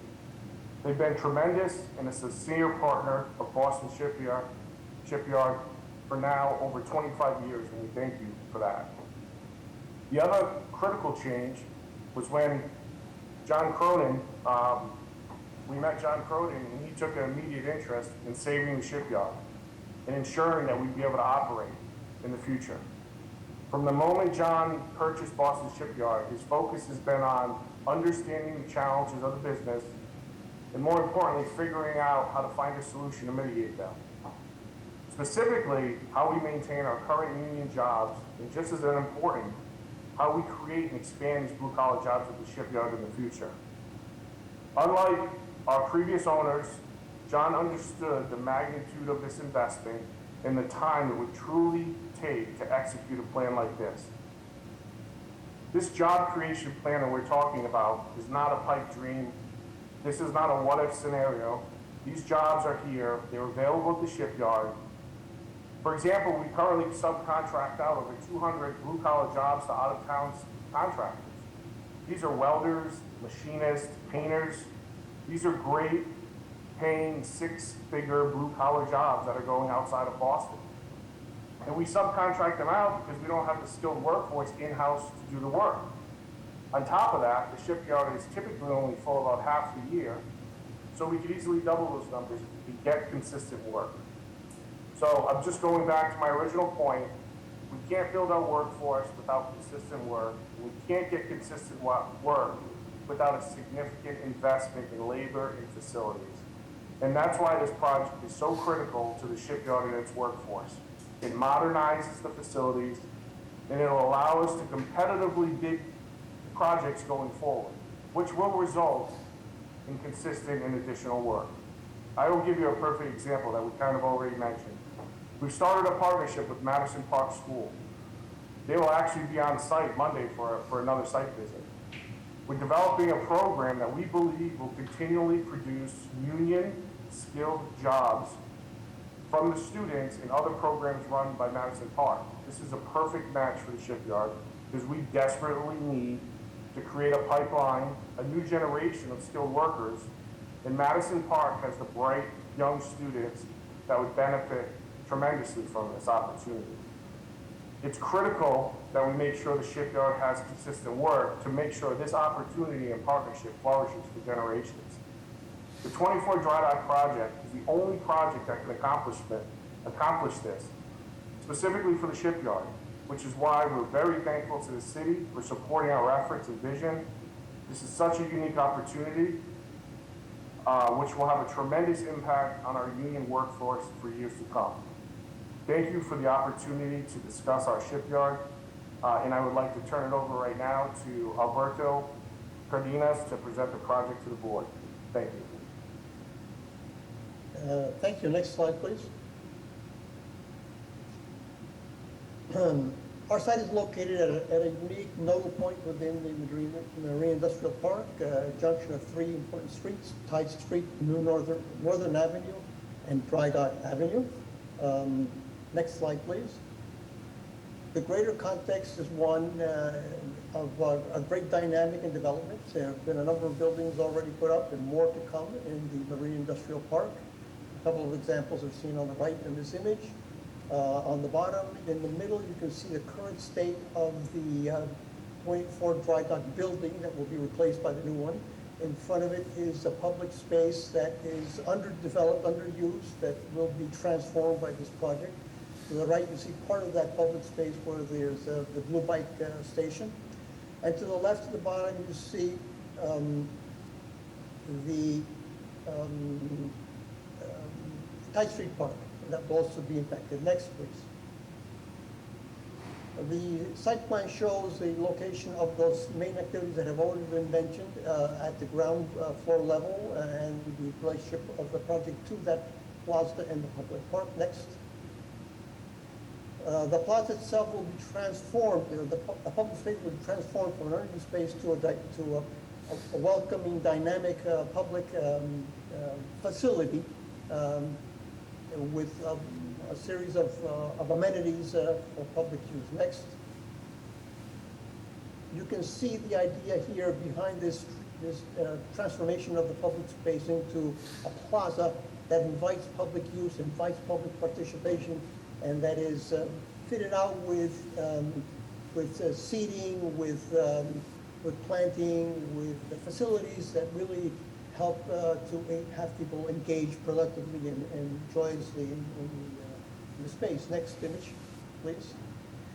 Looking at the upper level of this plaza, which is a two-level plaza, you can see the character that we'd like to impart to this, which is one that provides opportunities for relaxation, for informal gatherings, for socializing, and that is also imbued with some aspects of a marine facility, a marine-inspired facility. Next, please.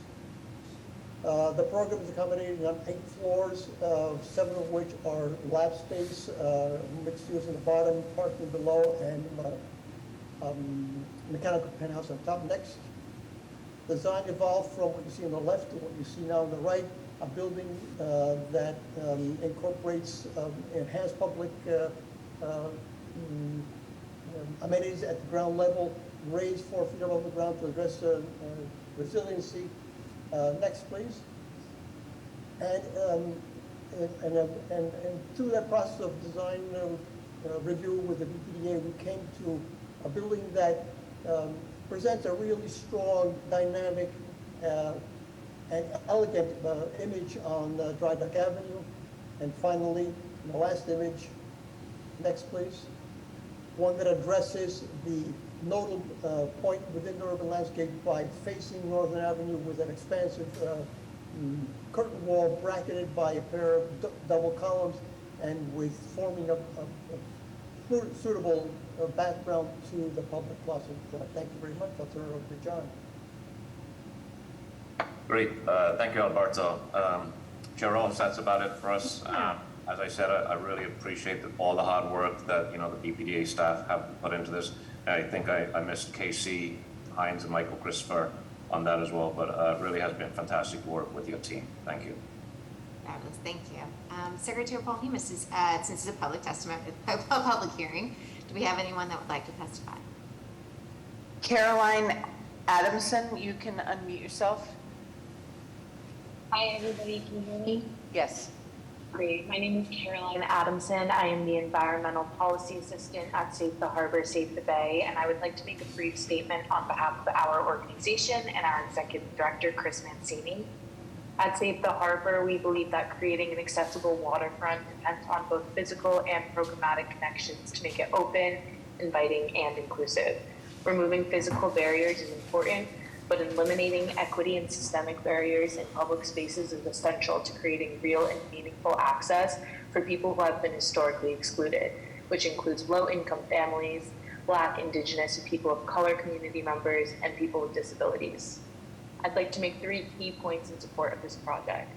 First, this project demonstrates a commitment to strengthening the language skills of non-native speakers with an innovative and free program partnership with English for New Bostonians, which will support some of our over 2,000 Cronin employees and others with high-quality English classes and networking opportunities in the city.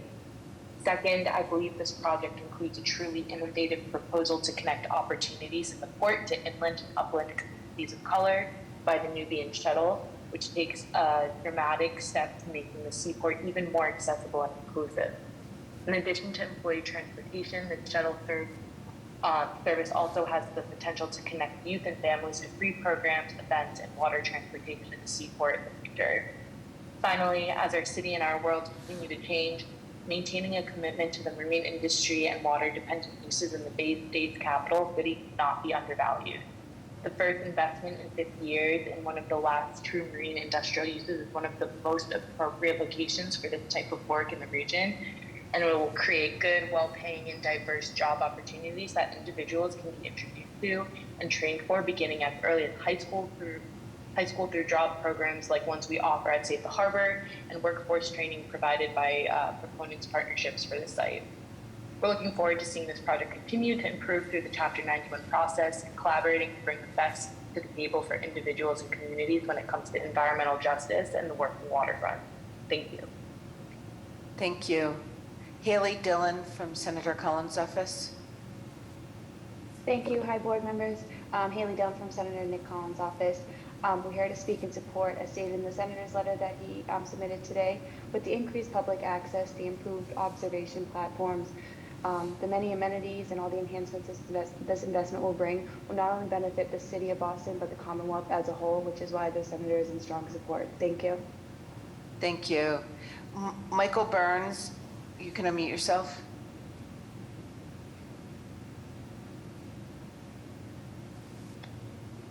Michael? I'm sorry, can you hear me? Yeah, I can hear you now. Okay, thank you again, Madam Secretary, and good evening again, Chairwoman Rojas and the BPDA Board. Once again, my name is Michael Burns. I am a council representative for the Northeast Regional Council of Sheet Metal Workers, serving the greater Boston area. As always, thank you, Daniel Polanco, for facilitating and all you do. And thank you, Mr. Cronin, and your team for your commitment not only to the building trades and partnering with Madison Park and giving young men and women opportunities coming out of the trade schools to pathways to careers in the building trades, but also your commitment to the shipyard workers. Thank you, Congressman Lynch, for your commitment to the union workers in the city of Boston.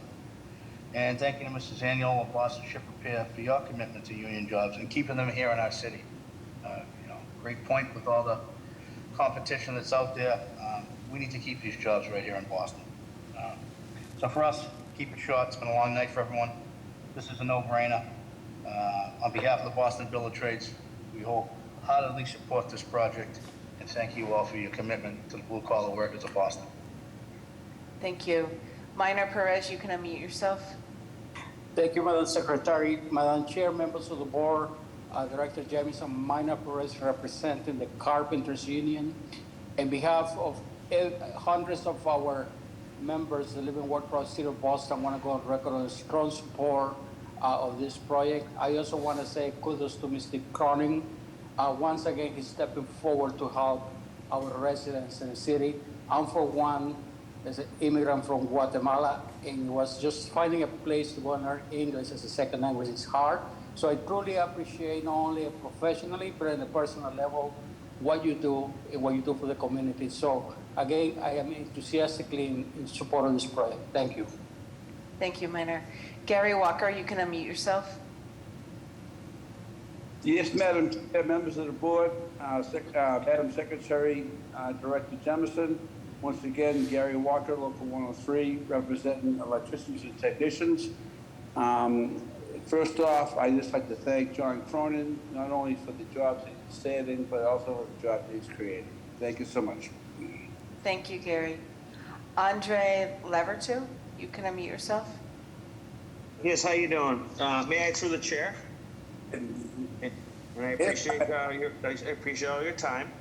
So I'm the president of Shipbuilders Local 25 currently.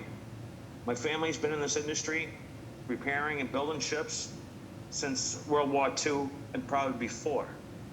And Congressman Stephen Lynch has been nothing but a support to us since his whole candidacy. And I want to thank him for that. But we have historical waterfront here. And if we eliminate these jobs, we're losing blue-collar jobs who are making good money. And like Bruce said earlier, they're making 6-digit numbers, you know? And it's just, we need to maintain these jobs. We can't eliminate now, not only, because if you eliminate the shipyard, you're gonna eliminate the fishing people, you're gonna eliminate everything. I mean, not only that, from England to the United States, we are the largest dry dock in a direct route, 1,250 feet long. So if it's a national emergency, we could put one of the largest Navy ships in that dock, and we'll get it fixed.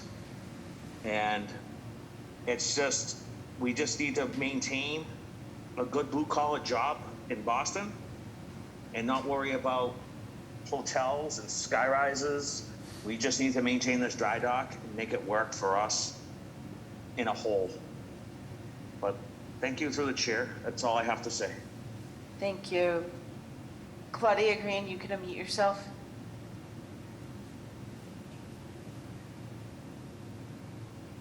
Hi, can you hear me?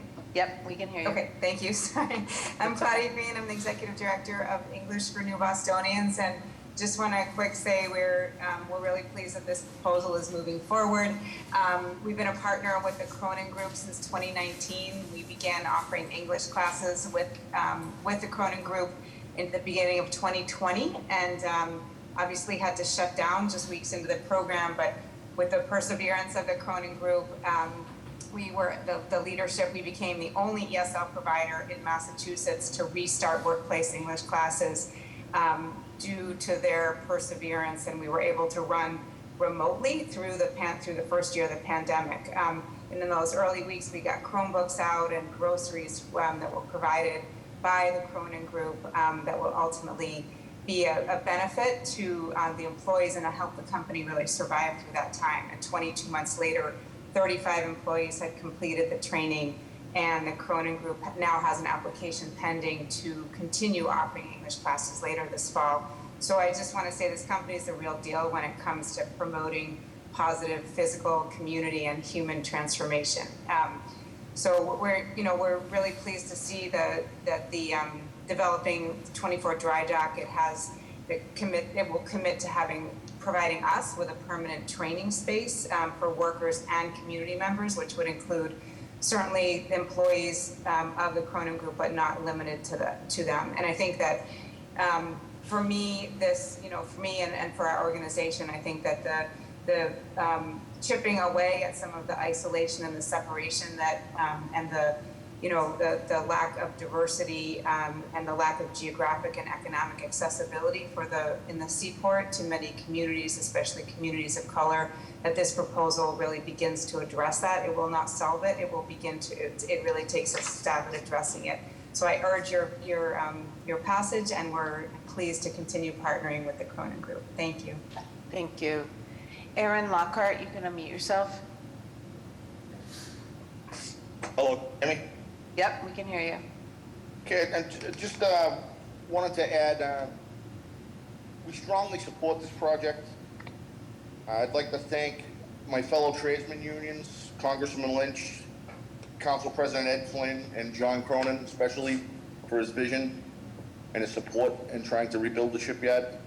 I'd like to thank everyone involved for their time and effort they put into this plan to revitalize the shipyard here in Boston.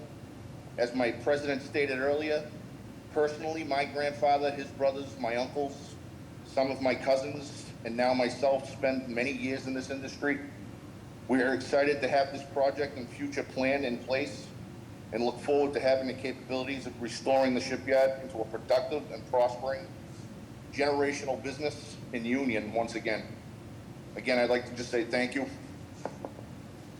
Thank you. Ronnie Raj Verma, you can unmute yourself. Ronnie Raj Verma, IBW Local 103, and I just want to speak in favor of this project. I think it's going to do a lot of great things for our community, providing the tools for the next generation worker, keeping these jobs, locally, and investing in our community and its residents. It's a lot of check marks from this project there going forward, so definitely want to speak in favor of this project. Thank you. Susie Correa, you can unmute yourself.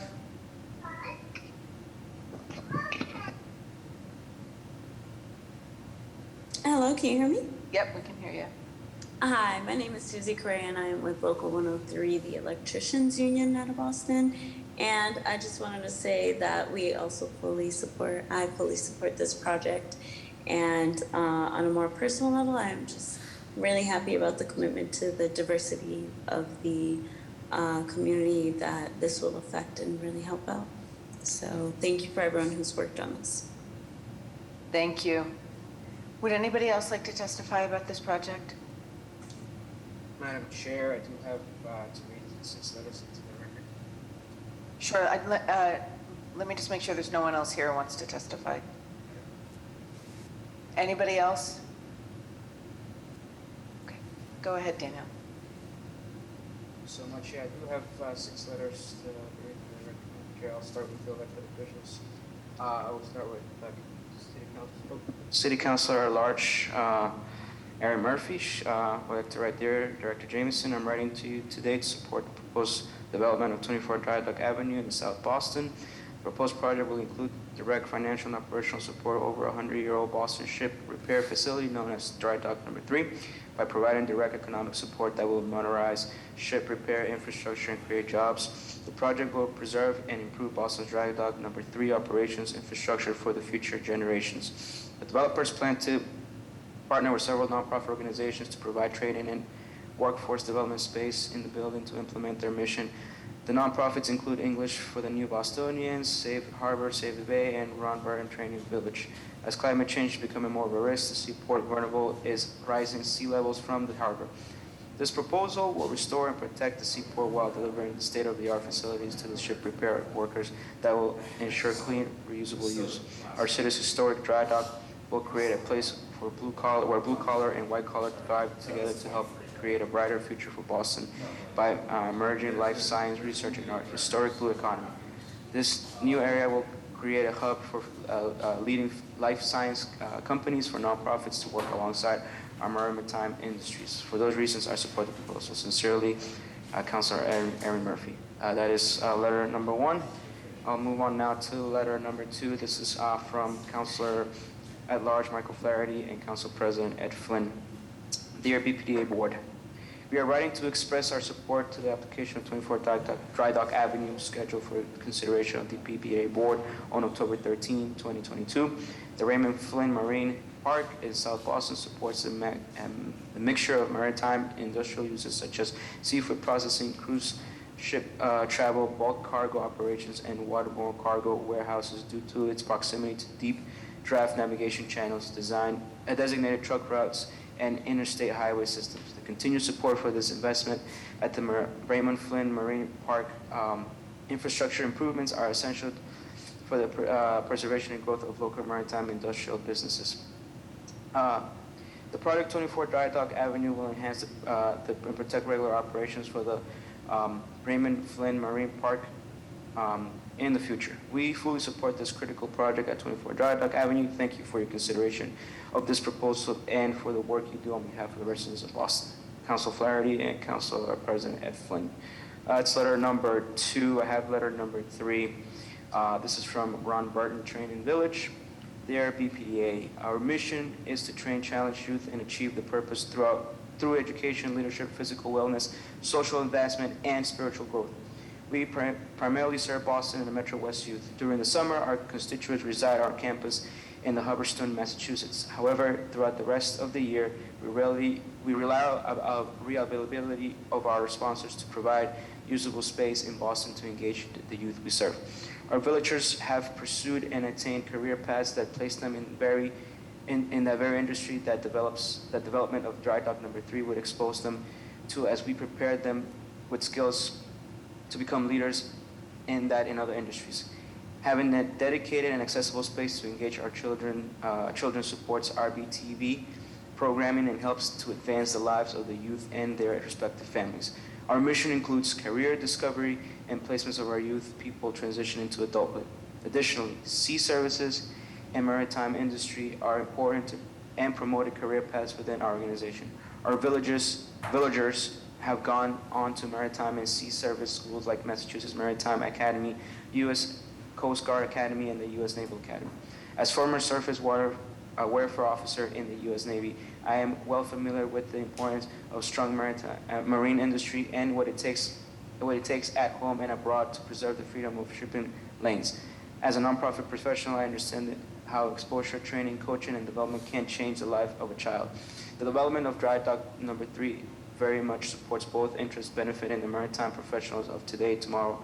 We strongly endorse and support the development of dry dock number 3 as it provide another critical avenue to support all children. We serve sincerely, Devonte Alexander, Interim Executive Director of Ron Burton Training Village. Letter 3. I will now move on to letter 4 from Boston Sword and Tuna from Michael Scola, CEO. Dear BPDA board members, Boston Sword and Tuna supports the Corning Development Boston's ship repair plan to revitalize dry dock number 3. With this investment into the business and the dry dock, they will save the ship repair industry here in Boston. We know that their plan for this project, it will bring revitalization to the area, creating jobs, preserving Boston's maritime industry. We understand that the Cronin and BSR partnering with nonprofit organizations that will provide needed training and jobs. Also, providing more stable home for the Ron Burton Training Village. This will introduce the next generation to the wonders of waterfront. Boston Sword and Tuna will also benefit from the enhanced shuttle services planned, as many of our employees are used to transportation. Additionally, it would generate more construction jobs and more long-term opportunities. Fishing and maritime are the oldest industries in the country. We need to do what we can to preserve the way of life. Thank you for your time and consideration. Michael Scola, CEO. Move on to letter number 5. This is from Andrew Hangers, Chief Development Officer at the Massachusetts Port Authority. Dear members of BPDA Board, the Massachusetts Port Authority is pleased to offer the BPDA and our comments on the proposal by Corning Development LLC to the redevelop parcels at 24 Dry Dock and Raymond Flynn Marine Park. Massport is owner and operator of the Colony Container Terminal, Flynn Cruise Port Boston, and Boston Fish Pier, and other maritime industrial and commercial facilities in the South Boston waterfront. The success of the working Port of Boston is central to Massport's mission, and we offered these comments in that context. We know very well the high cost of maintaining and modernizing port facilities. The one-off heavy equipment necessary to operate the dry docks particularly expensive to sustain and upgrade. We have been working in partnership with BPDA to explore creative mechanisms to fund maritime industrial facilities in the Raymond Flynn Marine Park, and applaud Cronin's creative integration of 24 Dry Dock project to cross-subside the planned capital investments in the dry dock. Maritime industrial activities in the Boston Port of Boston are booming, with much of interest focused on the Raymond Flynn Marine Park. High demand exists for ground floor maritime uses ranging from modern seafood processing to blue tech. 24 Dry Dock proposal has thoroughly dedicated ground floor space to support Boston ship repair adjacent activities. We also look forward to the creation of this space in near term to meet the strong need of affordable maritime industrial space in the South Boston waterfront.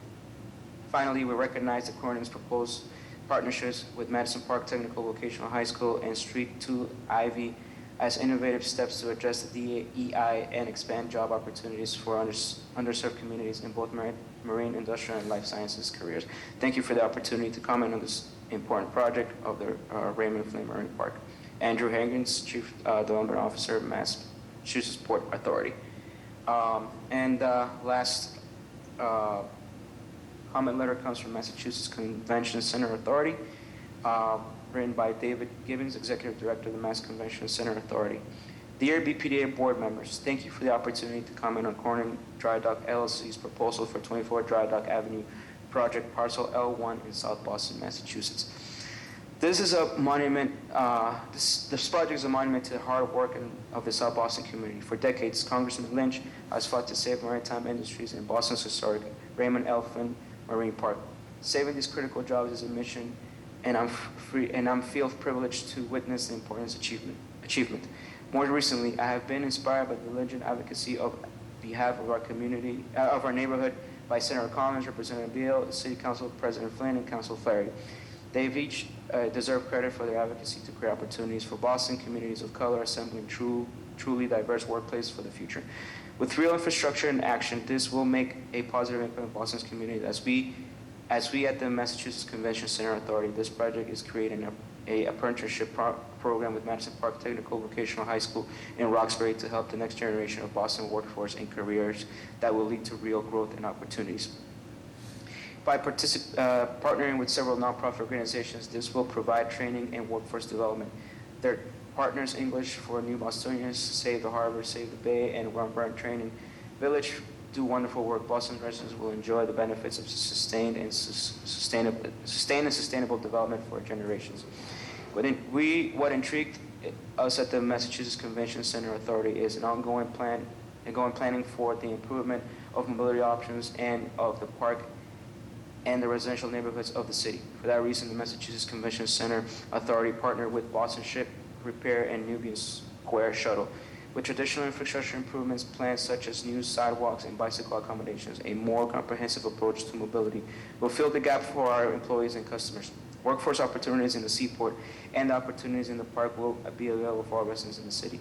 The circumstances require more creativity and commitment to produce a plan that will be equitable to all and the city's residents. This project directly supports one of the most significant water-dependent industrial uses in the South Boston designated port area in Boston Harbor. I urge you to approve this project and ensure the innovative and ambiguous undertaking is successful, creating a state-of-the-art shipyard at Dry Dock Number 3. Sincerely, David Gibbons, Executive Director of Massachusetts Convention Center Authority. Thank you so much. Okay, thank you. All right, so questions or comments from the board? I have a comment. I have to speak up on this. I've known John Cronin for 25 years, and John has been so involved in so many good things in our community, not just supporting them by writing a check, but getting involved with some of the nonprofits, finding out what they do and say, hey, maybe we could do this better, raising the bar, but really getting involved. I've been so impressed by John and his team, and created a tremendous number of jobs over the years.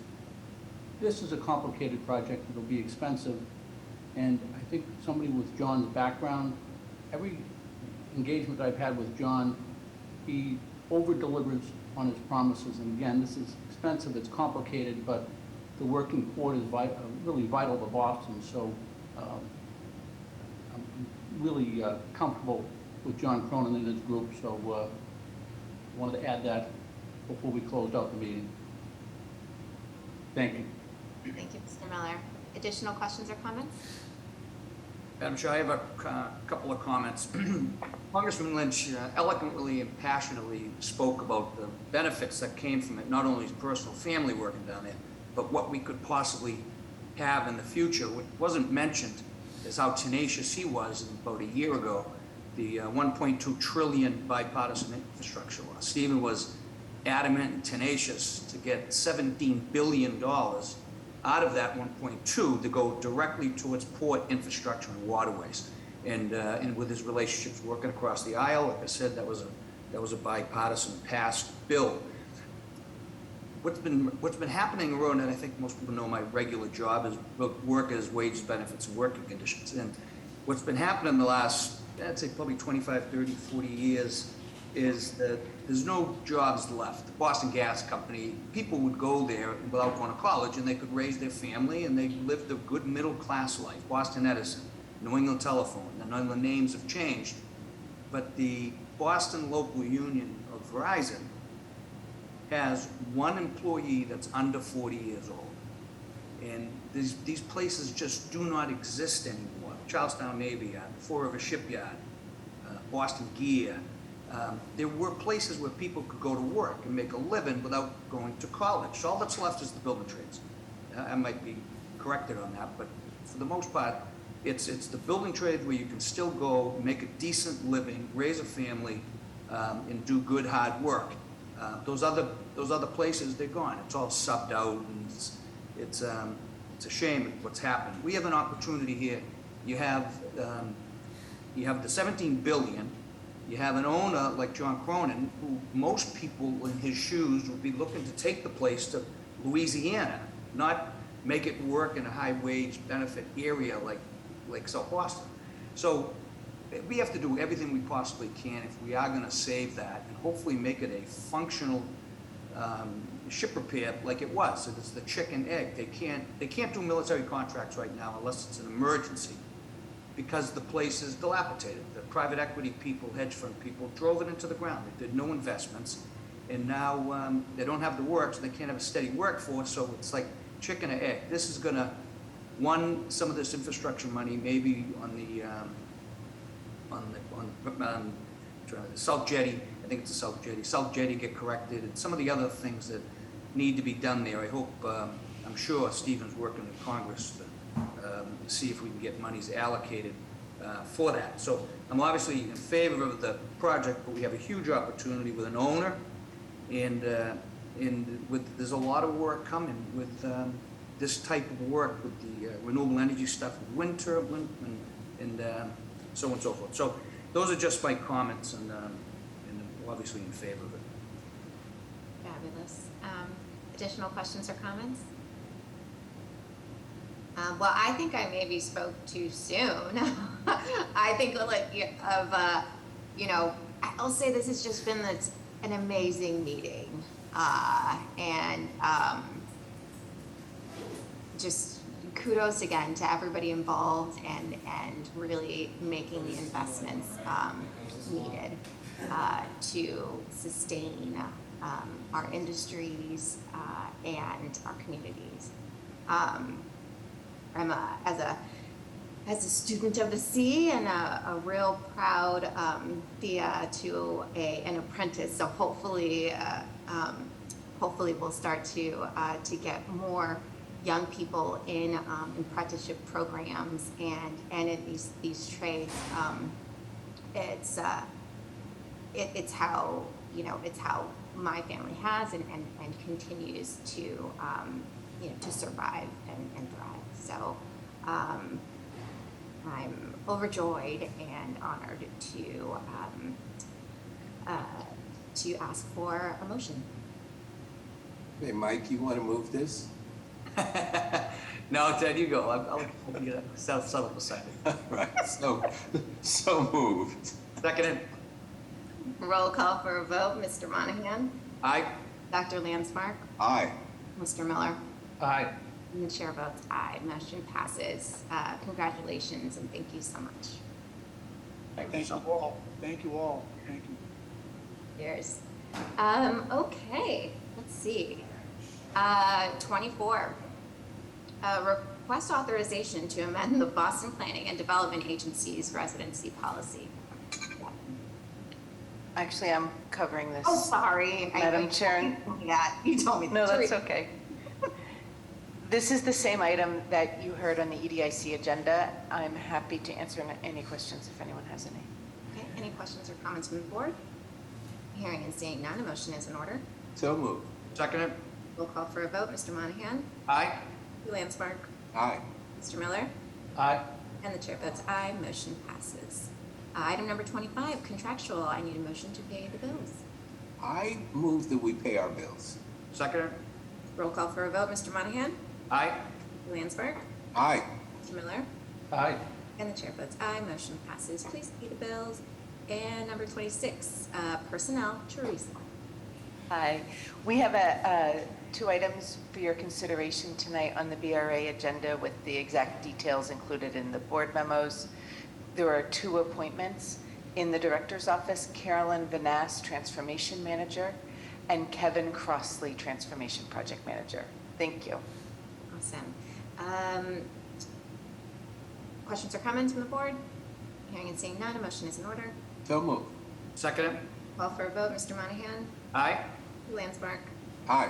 Mr. Miller? Aye. And the chair votes aye. Motion passes. Director Jemison, the floor is yours. Hey, good evening, and board members, thank you for your hard work tonight. It's a long one, but we got to hear and see some great stuff. Just for a few highlights, to summarize what happened today, we had 4 new development projects approved. 378 residential units were approved today, 75 total income restricted units, about 20% of the total units approved tonight. The total developer's cost estimate was about $1.5 billion worth of development, and they represent 1.7 million square feet. When constructed, they will put approximately 1,600 tradespeople to work, create over 2,800 direct jobs, and 862 indirect jobs, critical for our economy. So I wanted to highlight a few items today. Obviously, I think we just finished Dry Dock. What a great project to highlight. I did want to dwell on a couple of others, however, that were of great interest. So your adoption tonight of what we call WACRZ, or the Western Avenue Corridor Study and Rezoning, is a significant boost to the Alston-Brighton neighborhood.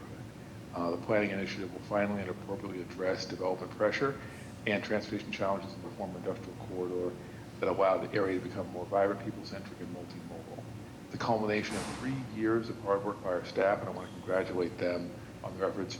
Among many others, Kathleen's presentation today showed the kind of team we've got, along with Joe, Mira, and others who are working to push the project forward. Final plan incorporates feedback from the community as well as many city and state agencies, and the vision is one that supports a Western Avenue corridor that promotes more housing, job opportunities, and supports retail and creative industries, active sidewalks, open space, and improved transportation. Most importantly, it offers a framework for development in this area to hope to create a more predictable process for the community. It's important to mention that initiatives like this, which combine bringing forward a predictable framework for development in the future with actions that enable development to go forward, are a crucial part of the work we're doing right now. I just wanted to highlight a planning item first in that spirit. I also wanted to highlight something we spent a lot of time talking about, 244 A Street. I want to congratulate the development team in Lady Beal, along with all of their development team members, and I want to really congratulate the community. I think you heard and saw the influence and work of many people, including the Midway Artist Studios and 4 Point Arts Voices, really populated the positive comments in a great way tonight, and that's a result of the hard work of this development team over the past few years to put together a great project that really represents a lot of things coming together, everything from resilience to the arts, to the affordable housing aspect of maintaining the arts, to design of both the buildings and open space. So I think we're very excited about that. It's going to make significant commitments to public open space, civic and cultural space, and the community. It's going to stimulate the local economy. And it's going to include a new 4 Point Channel Park on site, and as well as a flood protection, a number of other great elements. And it's going to importantly include affordable housing. Of those units, 75% are going to be dedicated to artist living workspace and housing. It's a win for the community in 4 Point, and we're thrilled to be able to see it through here tonight. It's an example of just about all the elements of equity, affordability, and resilience that we're seeking in our work today. And of course, it's going to be host to residents and life science tenants who are going to help keep us on the cutting edge. So we're thrilled to see that happen. Wanted to also highlight the design visioning consultant that we've hired tonight, or that we've begun the process of hiring tonight. Highlight the agency is going to be issuing an RFP for a design visioning consultant to help us achieve the mayor's vision of creating a more human scale and inclusive built environment across the city. The RFP is going to give us the tools to develop holistic design vision. And the plan right now is to select a consultant by the end of this year and work to study with them in the community over the next 9 months. Planning a robust community process really help us learn what creates spaces of belonging for Bostonians and what makes the neighborhoods feel like home to them. I hope this is the result of the RFP will support a vision for design excellence in Boston and inform how we do design review in the future. I wanted to highlight just the last couple of items here. There was another vote that was taken today giving us a 6-month residency grace period. I wanted to touch on this policy to allow this period for new hires to move into the city.